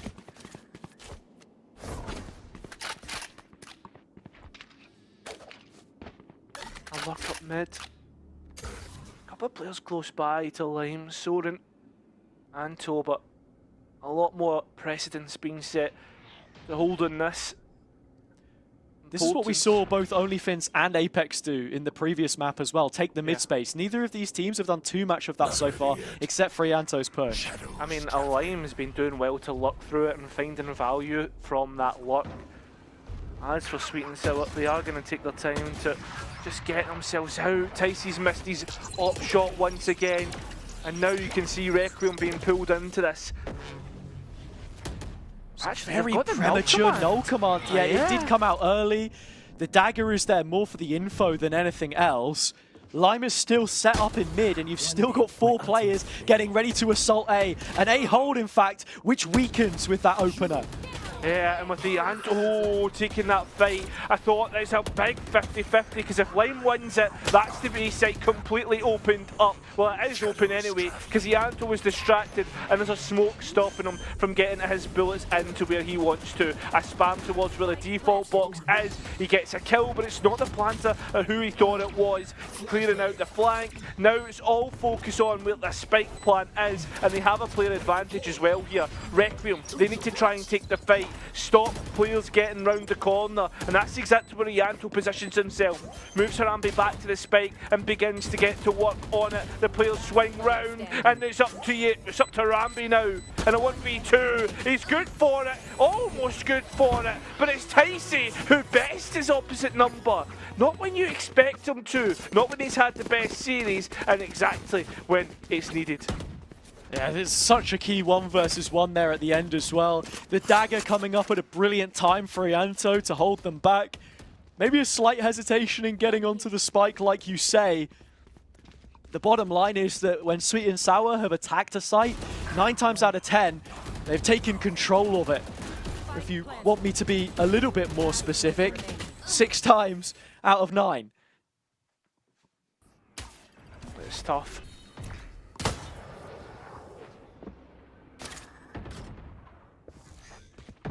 Spikes in mid, and Harambe's just found out Famzam.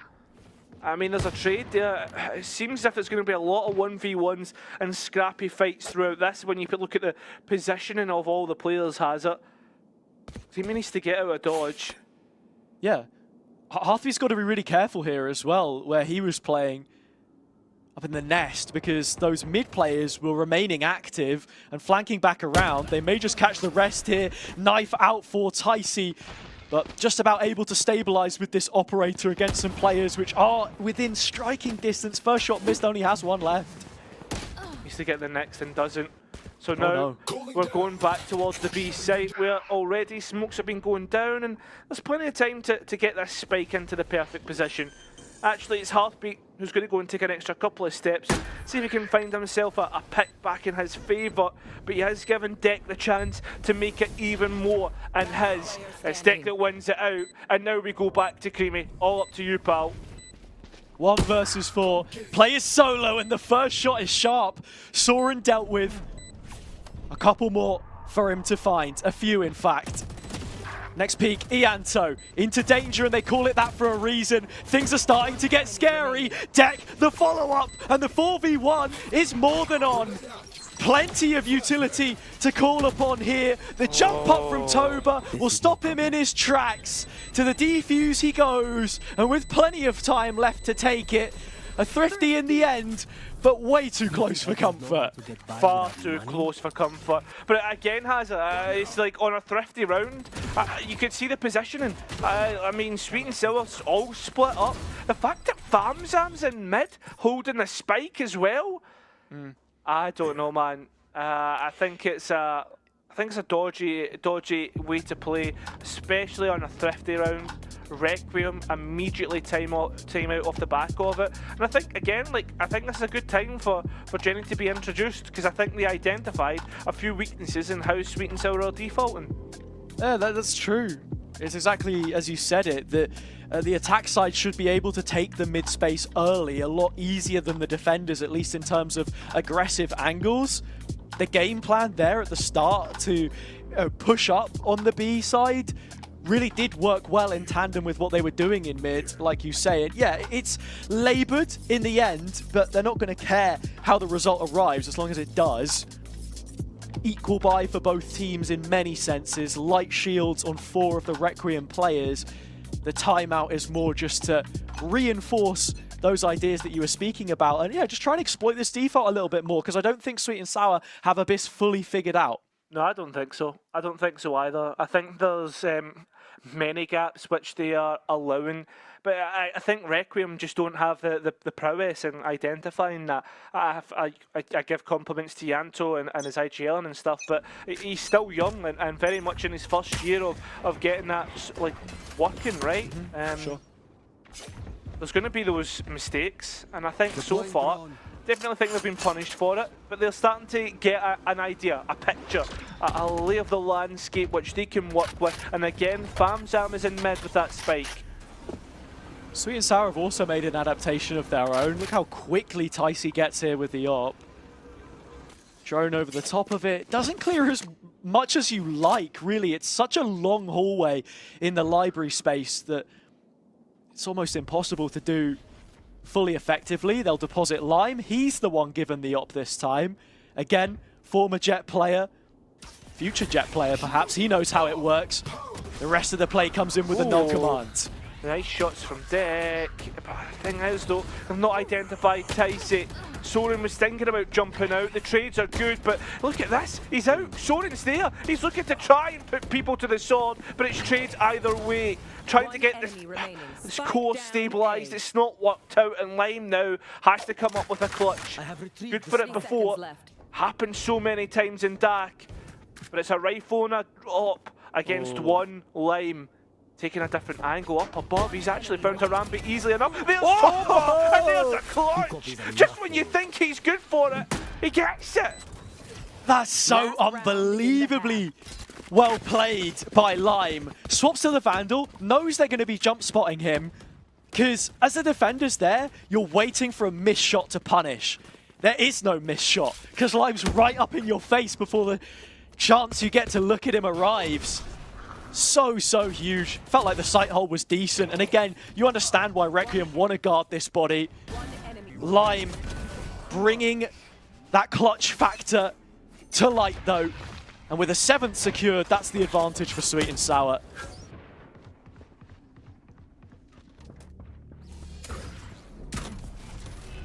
Another slow default round from Sweet and Sour. And I think this is something that this map will probably have a lot of. If not, it'll be the B-site simulator, in my opinion. That mid such an important. See it, right? Yeah, I think with mid being so long and important, access to all the sites. Long and important. Not two words you often see put together.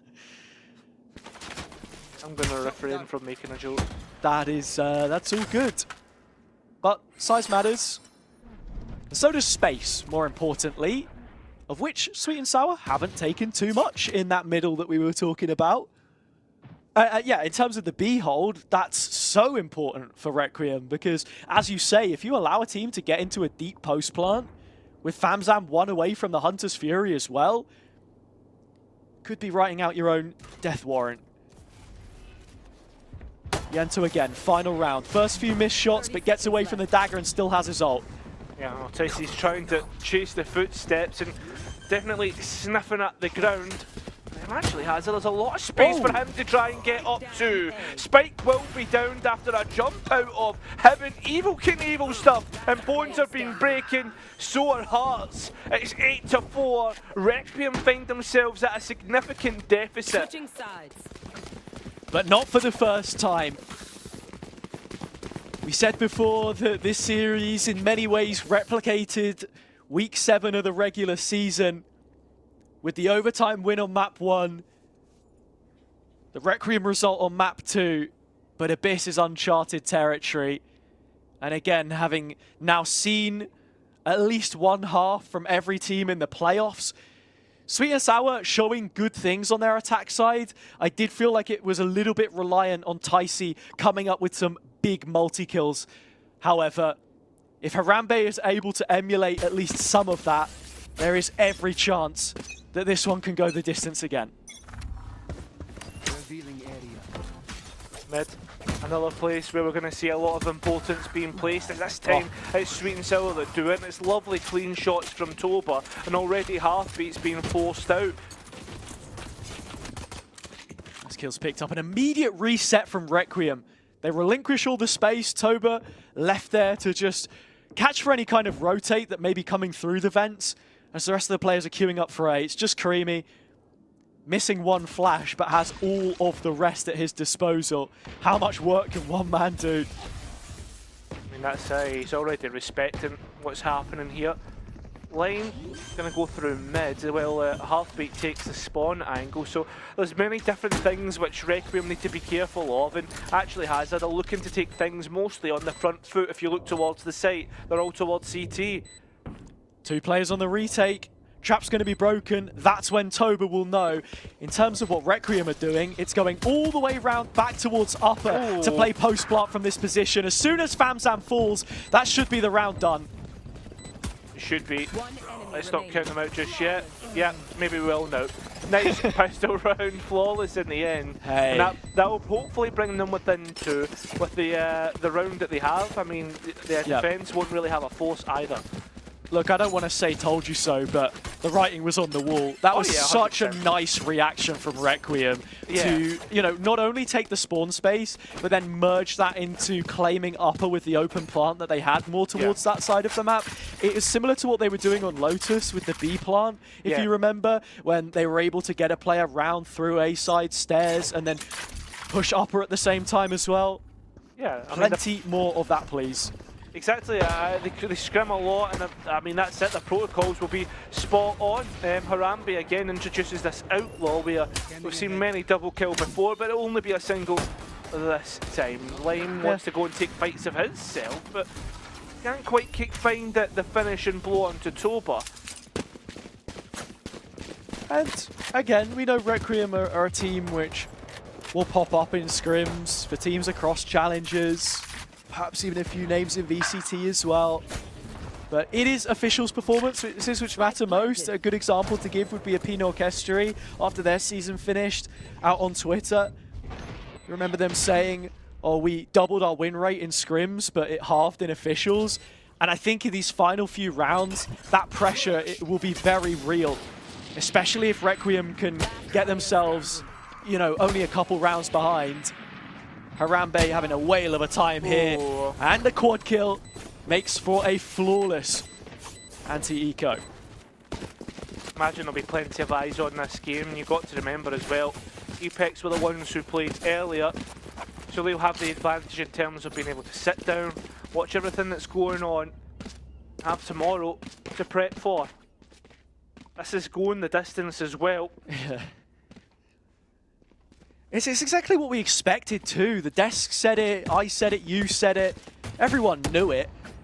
This game means so much for what the lower bracket looks like as well, because right now OnlyFins have got a lot of work to do to establish themselves as a competitor, I feel. Despite the late runs that they've made at times. Yeah. And does it call into question last split's run? Was it a fluke for them? It's hard to say. I don't want to be that guy, but like that's always a conversation that you have. As for Sweet and Sour though, Hazza, like I feel as if they're a lot more concrete in terms of posing themselves as a competitor. Sure. I think like you have to remember this is the team with Lime and not with Tempo, so in terms of how different that looks, I don't know, but yeah, I don't think OnlyFins last split was a fluke, just to comment on that. Yes, 100%. I think it's just the identity is completely different. And I think you could probably say the same about Sweet and Sour, to be fair. They want to shake some of those skeletons from the closet. How many times have they gone into important games and not been able to win? That is what we're asking of them right now. The guns are up and available, but it's Requiem which get the first. Lime only good for one before going down with the ship, and Toba has doubled up against his mirror pick.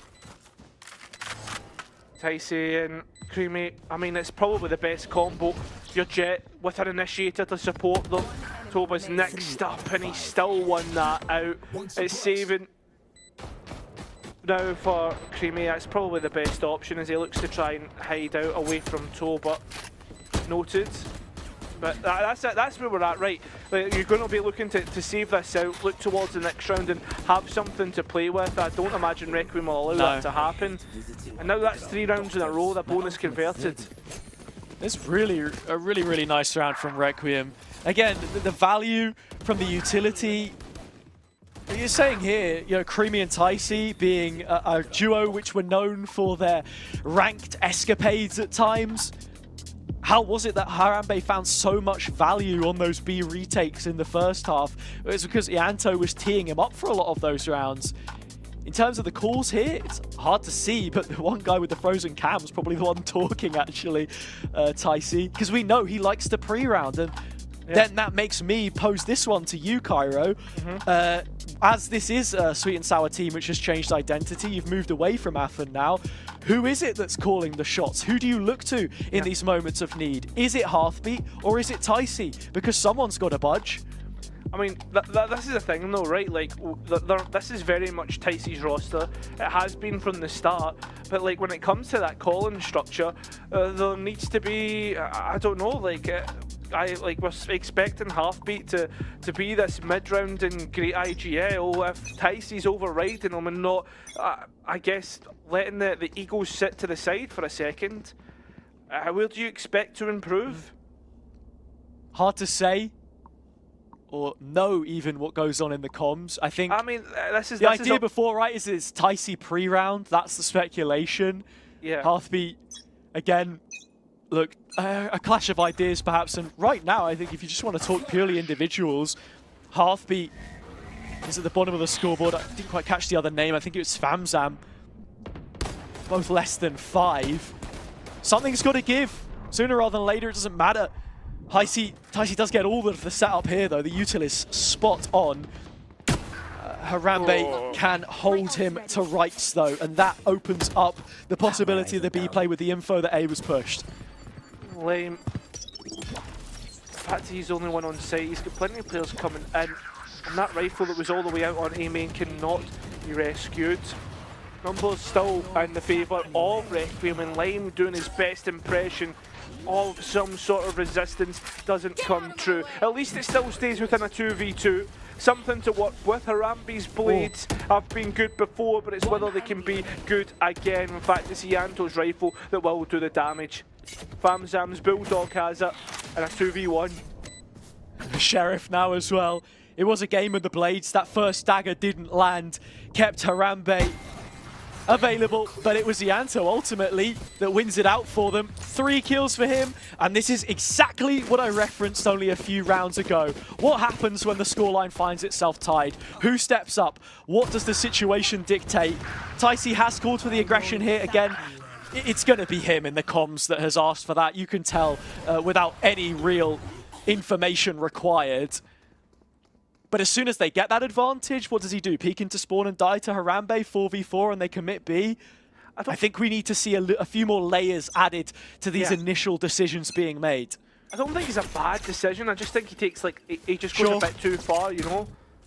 It's like your striker. It's your striker who can score like amazing goals, but finds himself offside too many times. Lukaku. That's it. But I know exactly what you mean. Orb taken, A main control, given over. Sweet and Sour playing through backside here. You could draw a line between the 5 players and it's fairly straight horizontally across the board. Ticey, another opening kill. How much better is the discipline this time? The util combo here is about to be fantastic. Oh, in fact, it's not even hit. Oh, it's a big light up in terms of tags. Toba comes flying through the door. And now Ianto has to try and get something from this. With the combination of deck, I mean, they've been doing this for almost, what, a year and a bit now? 2 players that came into competing together now need to do it once again. The smoke is set up for Ianto. Won't have a flash to get back out of it. The peak, the timing, everything, it's all right. 2v2, even standing, maybe outmatched though. Famzam does get one and sure, Lime cleans up. There was still a chance there for Requiem though. Finally, Sweet and Sour taking the lead back. I think Ticey's been loading this full entire time. This is the round that he finally comes through into it. Big entry kill has it. The combination of utility, I was expecting more from the Paranoia, but it was the info dart that got more out in the end. Still Sweet and Sour just edge themselves back in front. Whether they can keep doing that, keep themselves in front, not the latter. And yeah. Yeah, I mean, there's been such a tonal shift from half to half. Finally, Sweet and Sour, after 5 rounds, do win. But again, we can't say it wasn't close for comfort. In terms of the setup this time, A completely given up, and that lack of information from Sweet and Sour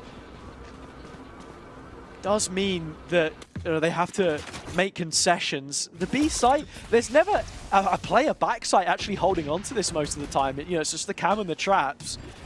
We saw how that came back to bite OnlyFins on so many occasions. Retake 5v5 is assisted by the Hunter's Fury, however, and you're only an ult point away from a Blades or an ult command. I mean, Harambe's operator is holding on to CT. That's the issue. Spam trying to come through, but isn't quite hitting the mark. Again, first point of contact is so easy for Harambe to get that kill.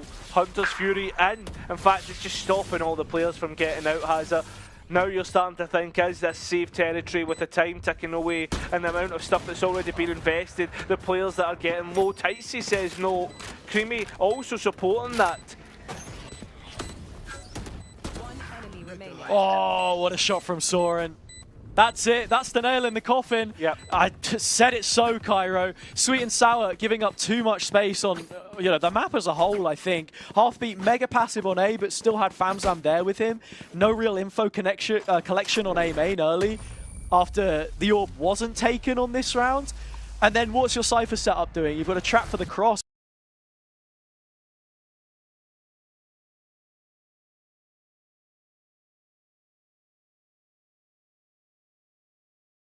Early doors, and there's nothing to flush him out. They get a couple back, but yeah, unwinnable. I mean, what more can you say? And again, like now it's Ticey that has to be the player that they play through. I mean, he has blades though, so maybe chucking that operator onto someone else would have been a good idea to let Ticey play through his blades, but no. Operator in his back pocket, and Lime's going to look to be out for him. Immediate response in rounds for Requiem, and Deck just lines them up and knocks them down. A B Inquisition put to rest. Spike will head its way over, and all the rest can start to think about how they want to slice the pie, because there is an op in the mix that is yet to be saved. I mean, I think you're already beginning to look at the saving Hazza and leave Lime to go and send it himself. Yeah, that's it, right? Like, Requiem are in hot pursuit. They want to see if they can snag this one. And it's crazy as well, because the round is over so quickly. Yeah, that's it. I mean, it just comes from... The thing is, though, like, you live by the sword, you die by the sword, you try something different, you push B main. You find one player, but it just so happens to be, like... Him. Yeah. Now, they found the op. That they have. Can they remove it? Answer is simple. Comes in the form of Harambe's Outlaw. An upgrade for the next. And Lime left with nothing at all. Double digits, and the first team to reach it is Requiem. Despite being down 8-4 on the half, this attack just looks so much better. Sure, Sweet and Sour had streaks of their own, but it's the constant consistency after that immediate round win. The one thing you have to be thinking about now, though, is the ults. If Sweet and Sour can't find value from 4 of these different pieces that they got to work with, then that's the map. Ultimately, it lives and dies upon the X button on the screens of those 4. I think this is a good time for Sweet and Sour to stop and have a talk. Only winning 1 round out of 7 is absolutely crazy on this second half. They've came close many a time, but like every time it feels as if Requiem just get the spike down, and it's post plants at work every time. Yeah, I mean, this is the thing. I was going to say, go ahead. Sorry, the one thing as well, like the only round that Sweet and Sour have won is Lime's clutch. Yeah, it's exactly that. The 1v2. He sat there still with a smile on his face because he knows once the day ends, it doesn't matter, he's still Lime, and chances are he's probably got a whole host of offers. But again, you never carry that mentality, right? He's a professional and he will want this win. And I think it's probably frustrating as well, knowing how good that first half was, that they haven't come into this defense and been able to do more. He's had 3 good maps. Ticey's now showing up. And what do you have? Famzam on 6, Heartbeat on 5. Again, you never want to call names, but Requiem had their own individual struggles. They've picked up the pace. Not in leaps and bounds by any margin, but it's been a team performance. And again, at this level, that is always something which you'll have to call to question. Back to the mid for Requiem, the importance being pushed for them. I mean, this is something that Sweet and Sour only really did on the pistol, and after that it failed. They haven't really went back to that position in the map again. I mean, that's the thing about timeouts, has it? Oh. He's missed again. It's unfortunate.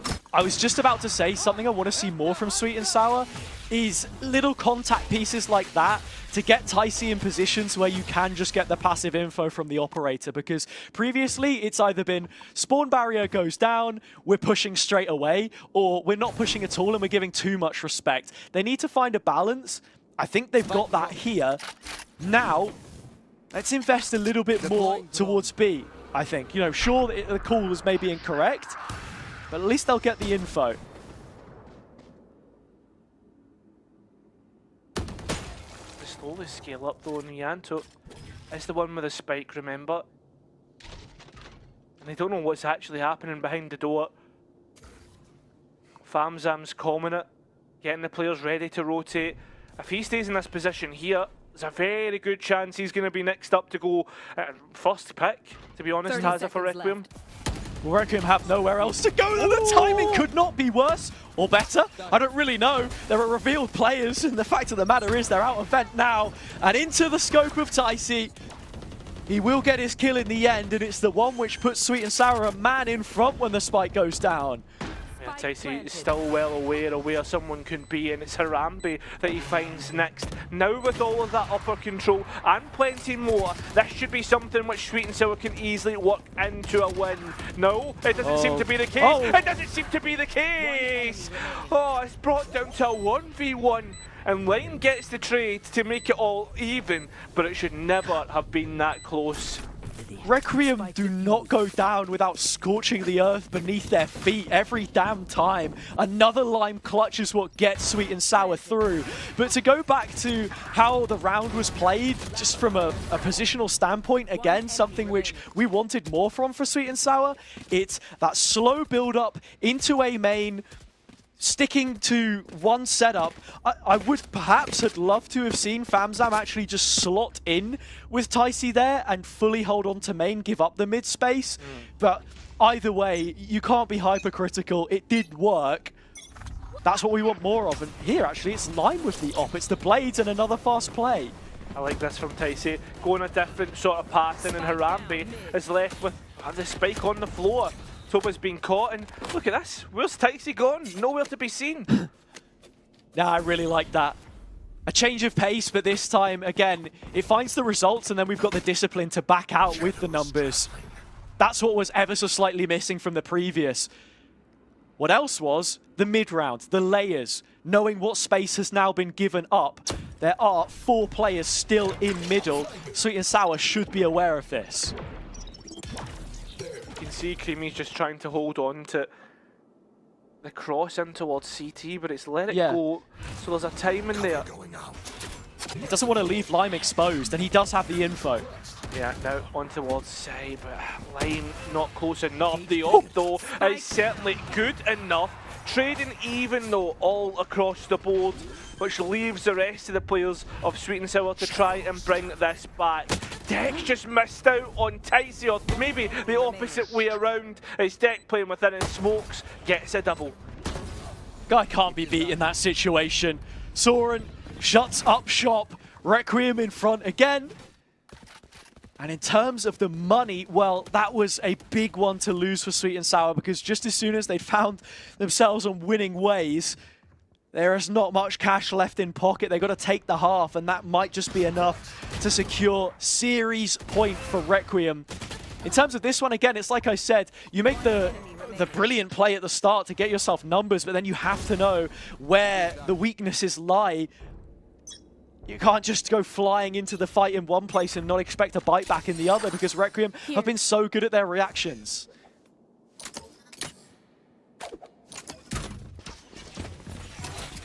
I mean, that's the fact.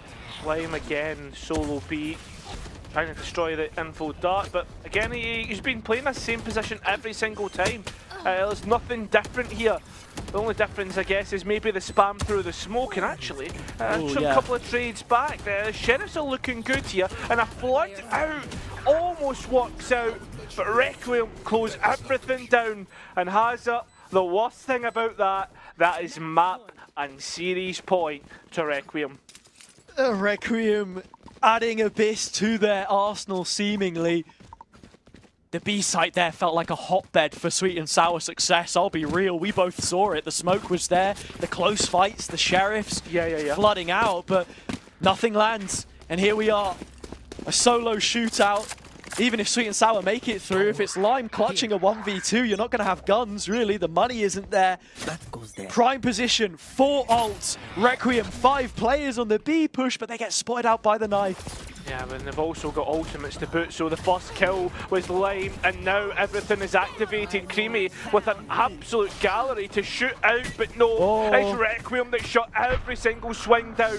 It's falling apart. Sweet and Sour are looking down the barrel of the lower bracket run. They've been able to do it before, but whether they can come back into this one is another thing entirely. Yeah, there's a new challenger in North now, Cairo. Harambe may have fractured his wrist, but those flicks are still looking good. So many players to beat and they can't do it. There we have it. Requiem winning out against Sweet and Sour in back-to-back series.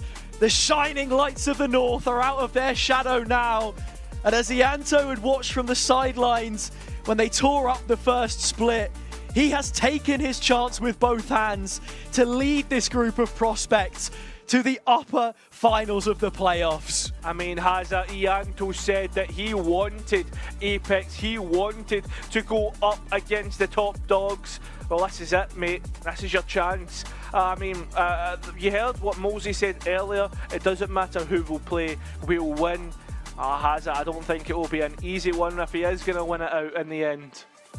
Hey, look, they may not even end up seeing Sweet and Sour. It depends how that one goes. You have to remember, last time, the opening game that they lost was OnlyFins, a team which historically has always held their number. If they're to go out in lowers in this first round, I mean, what a competition it could shape up to be.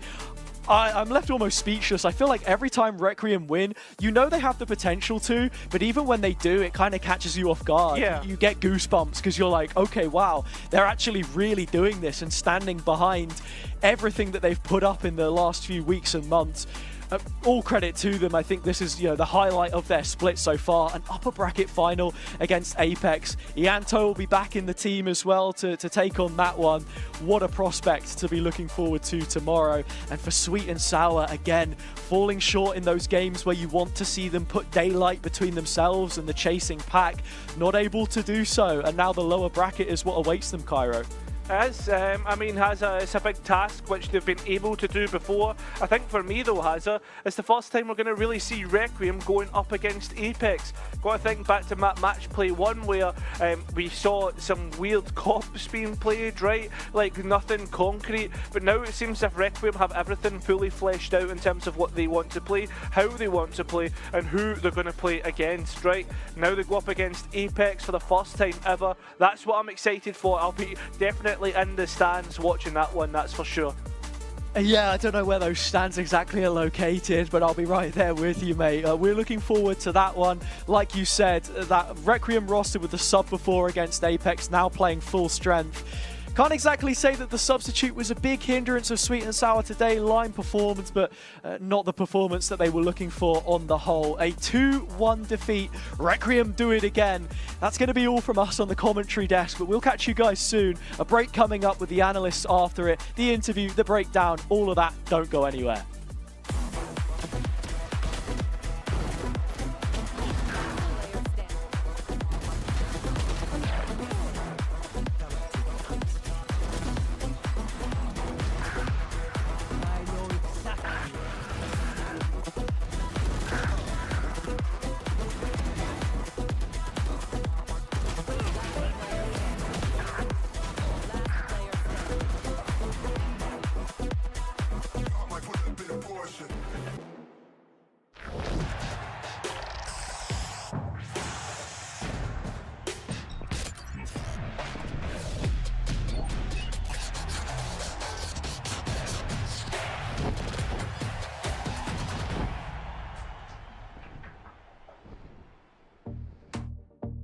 It's gonna be hard, but you can take it. Want you to cry, then you will fake it. Give it a beat and you will shake it. The finish line and you'll make it. Don't you let it get you down.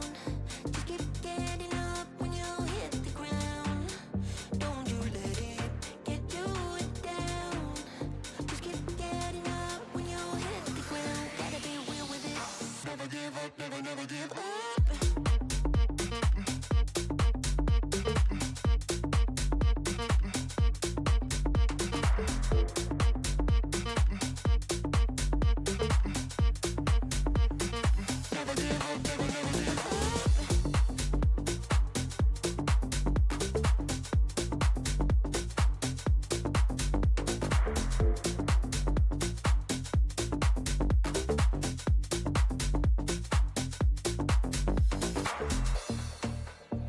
It's gonna be hard, but you can take it.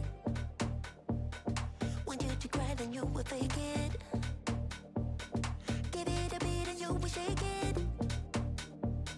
The finish line and you'll make it. Don't you let it get you down.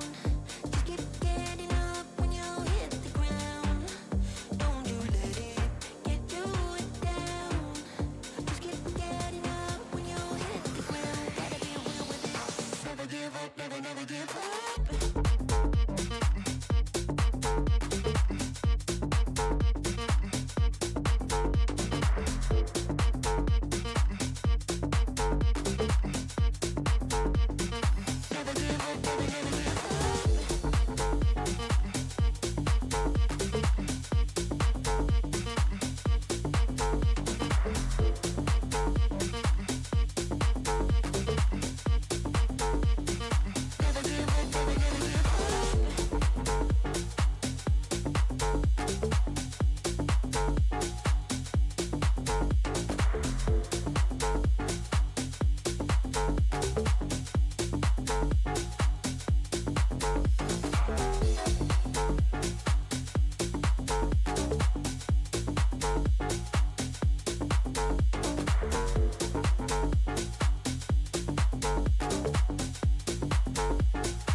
Requiem have completed the reverse sweep against Sweet and Sour after what looked like it was going to go Sweet and Sour's way. A slightly better performance from them in map 1, a slightly better performance from them in map 2. You never know what will happen in map 3, especially with an unknown quantity here, but Requiem, they managed to take this one away with some nice plays, and I think, you know, a little bit of disjointedness from Sweet and Sour at the end of that map there. A couple of mistakes, and Requiem, as they have for the whole season, capitalized perfectly.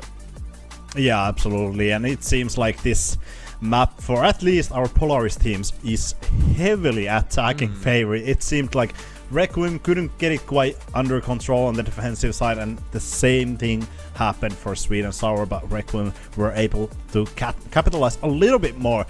I gotta give my props to Taisi. Amazing performance from that. 8 entries, only 3 entry deaths, 26 and 19. Amazing performance from this guy. And I think Taisi has had his struggles, especially on Bind. He was kind of under the weather, 8 and 16, couldn't quite get on with that rate. I think there was even a couple of shots that were misses. I think there was few in Abyss as well that were misses, but there was a lot of good AWP shots, a lot of good entries. Amazing performance from him, but it's not quite enough this time around.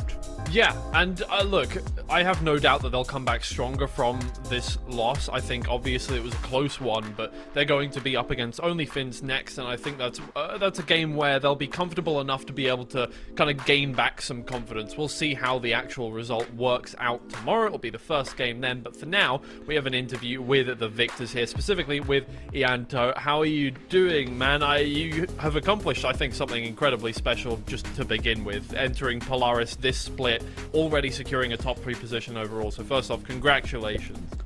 Thank you, man. Yeah, it feels good. It feels good to play here and win. It's nice. I'm sure it does. Well, you know what? To start off with, we talked to Mulsey earlier about how Apex approached your final map there, Abyss. They picked it, you guys floated it. Do you feel comfortable on there? What are your guys' thoughts on the map overall? I mean, yeah, I don't know, like, as you can see in our gameplay, like, we just sort of run it down on the map, you know. It's it's not really like a strategic map. You just gotta shoot better. We don't really have like way too much. We have some things, you know, but we kind of went in with confidence. We know that like we have the better aim individually, and we just knew that we'd win, so we just kept playing and we won the game. Fair enough, fair enough. I mean, I want to take it a little bit to the more tactical side, at least in my opinion. On Bind, there were so many rounds, I think it was 4 to be exact, on the defensive side, that you actually just walked down a short. Was that something that you consciously did because you knew Lime was on an off roll, or is it something that you looked at, oh, this works, let's just run with it? Yeah, I mean, like, the first time it worked, I sort of realized how they were playing, and I knew that every time that the Viper was mollying from there, it was be executed easily, like every time. So we'd sit there and wait for the molly, and then off of that molly, we knew that we could walk and have a long flank, and then the other play retake, and then we just crunch in the middle. Ah, sounds good. I mean, correct me if I'm wrong, but in my understanding, you do a lot of mid-round calling with Soren. How do you balance that? Because I'm gonna be honest, I think it looks one of the best, if not the best, in this league right now. I mean, like, it's usually me calling, but I let everyone in my team have a voice, you know. If somebody wants to do something and they think something's good, like, they'll try it. And I'd say I'd call about, like, 80% of the rounds, like 80% of mid-rounds. But then when Soren has, like, a really good idea, like, we'll all listen to it, you know. It's like, if he's going to say something, then we know it's going to be a good idea, so we'll all just listen to him. And he's really good with, like, collecting info around the map, like you can see. He kind of understands the game well, so it's nice to have a player like that on my team. It makes my life so much easier. Alright, I'm going to close it out with, I feel like the question you know is coming. And consider that everybody has had the same answer to these kinds of questions so far over the course of this season. So maybe make some content or something, you know. Whatever. Your next game tomorrow is going to be up against Apex. It's a chance to get straight into the finals. I don't know if you were watching the game versus OnlyFins, but, you know, whether you were or not, how do you feel about your chances? I'm confident, man. I mean, I have to be, you know. I think we're you know, we're new in the scene, but I think we are individually all better than them. We just have to show how much we can shine in the game, and just win. Like it's Okay. we'll just win. So it is. We'll just win. All right, that's how it is. It's predetermined. It's in the fair. stars. Okay. Yeah. That's good to hear, man. Well, thank you so much for talking to us, and congratulations on your win today. I'm sure you'll be very happy about it. So good luck tomorrow. Get some nice sleep, and I'll see you tomorrow. Thank you very much. Have a good one, guys. Thank you. You too. Anto, and yeah, a similar kind of answer to what we've heard so far from most teams, in that they think they'll win. This one, we know we're better than them. Like that was that's a statement. Straight to the punch. Yeah. And better than them individually as well. Yeah. Which is crazy when you look at Apex's roster, all of the individual, how much of an experience there is. But yeah, I do love that answer. It's always, I always love to see the confidence, because it brings that skill to the server. When you have that confidence, I mean, anyone can be good, but if you don't have that confidence in official, you're not really gonna be anything, pretty much. Yeah, I mean, look, you can say, oh, they're new to the scene, so they haven't really, felt the kind of, they need to chill out a little bit more. They're not the best, but I mean, the results kind of speak for themselves. They're already in the top 3. Yeah. They had to work really hard to even get to the play-ins to begin with. They did it. They beat out a bunch of teams that had played 2 splits of Polaris in terms of points to get here. So what they've accomplished already is absolutely ridiculous. And look, if they're making it to the top 2, that is absolutely insane. If they manage to, who knows? Who knows? Maybe Requiem will be our Ascension team, straight to Ascension. It could happen. Who knows? Yeah, I mean, Apex is the only team that they haven't won quite yet. So tomorrow is definitely a second shot for that when they play against Apex. I don't know. It's gonna be interesting. I think it's gonna be really interesting, and I do love the confidence, because it's something you need to have when you face against Apex. I think it was something that OnlyFins didn't quite have today, especially after losing quite a lot of rounds. Ianto said there was a lot of running down in Abyss, and unfortunately for the side of Requiem, we have few runs to show how they ran it down on the defensive side. I think it was perfect showing how Sweet and Sour played really good attacking side in terms of not even executing instantly, but finding those instant picks. So many rounds. Look at this. Lime, 3 picks already on an, I think it was on an eco or half buy, they were able to find 3 picks in the first 20 seconds. Once again, look at mid here. Lime finding another pick in first 15 seconds. Then we go round 7. They are holding it down. Requiem, they want to find something. They want to walk into it, and Heartbeat takes them. First 10 seconds. And round 8, it doesn't end there. It doesn't end there. A lot of utility. I think there was actually a good run for the side of Requiem, putting a lot of pressure onto Lime, but Lime doesn't budge. And once again, first 10 seconds, you have a pick for the side of Sweet and Sour. But in the end, that wasn't quite enough. It wasn't quite enough, because Requiem, they picked it up on the attacking side as well. Yeah, I think especially in Tier 2 and just in Valorant esports overall, I feel like for this map, it's obviously new. I think teams still need to learn how to figure out how defense will work overall in this one. We haven't quite figured out the meta for that, I think. We've definitely figured out that attacking is generally very aggressive. We're going to kind of pick one site most of the time, but it is just generally default heavy and then aggress early into the round. And I don't think we've figured out yet how to play defense effectively, especially not down here in Tier 2. Yeah. We'll see if that kind of develops over the course of the playoffs, hopefully towards Ascension as well, so we get some good games on this map there. I don't want a situation where we're completely banning out this map every single time it comes up. Yeah. Because it's a fun map to watch, and the games generally last longer. They're not super quick because the rounds generally have more defaulting in. So I do quite like this map, and I would like to see more of it. I think there's a lot to learn so far. Yeah, absolutely. I just hope it doesn't go to the B-side fest, because it seems like B-side is definitely that side that you want to heavily favor.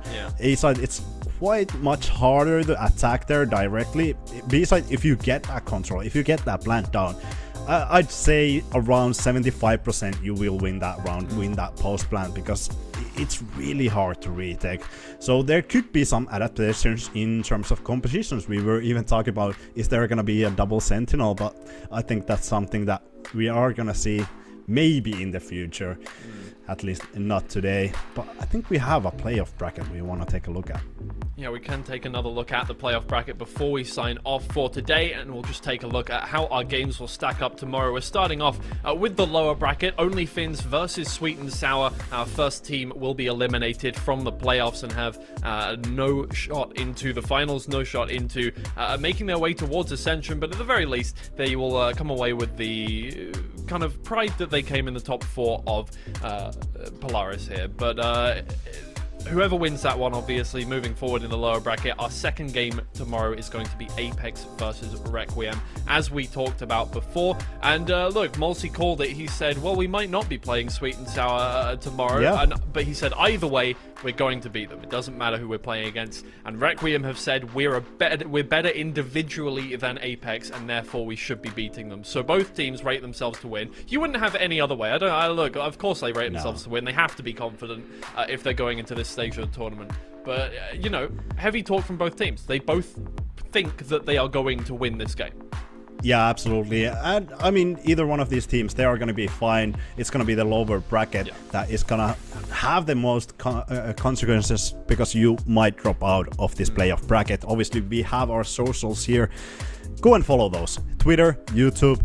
Find our hashtag Pathfinders, hashtag Challengers EMEA on X. I mean, amazing games today. Yeah.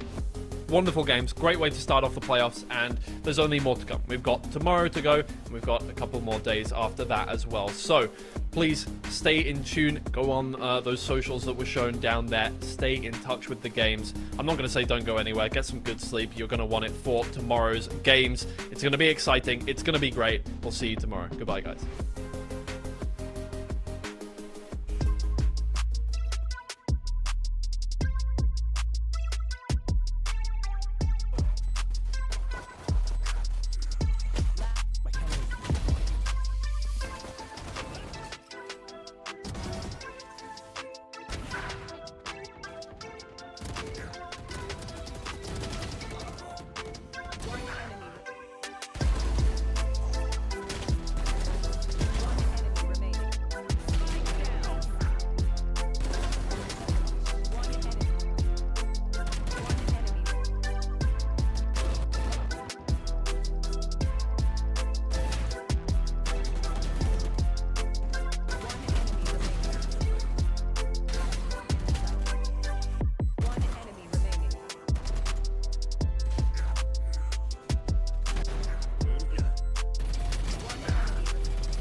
best of me.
I've been giving you the worst. Now you wanna stay tonight. Pretty how you work hard for me, while forgetting how to talk. Nah, I don't like no humble beats. Just go and slice it up. Now it's time to marinate. And right after we're done,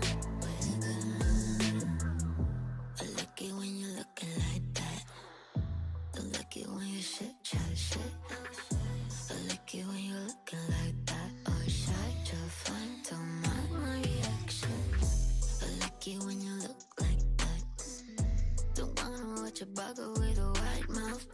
Just like it when you're looking like it. No sweets, no rush, you can't fuck my attraction. Don't think twice, I'm here for a moment. No, I like him better. I got a church place somewhere and I'll make it last forever. I've been giving you the worst.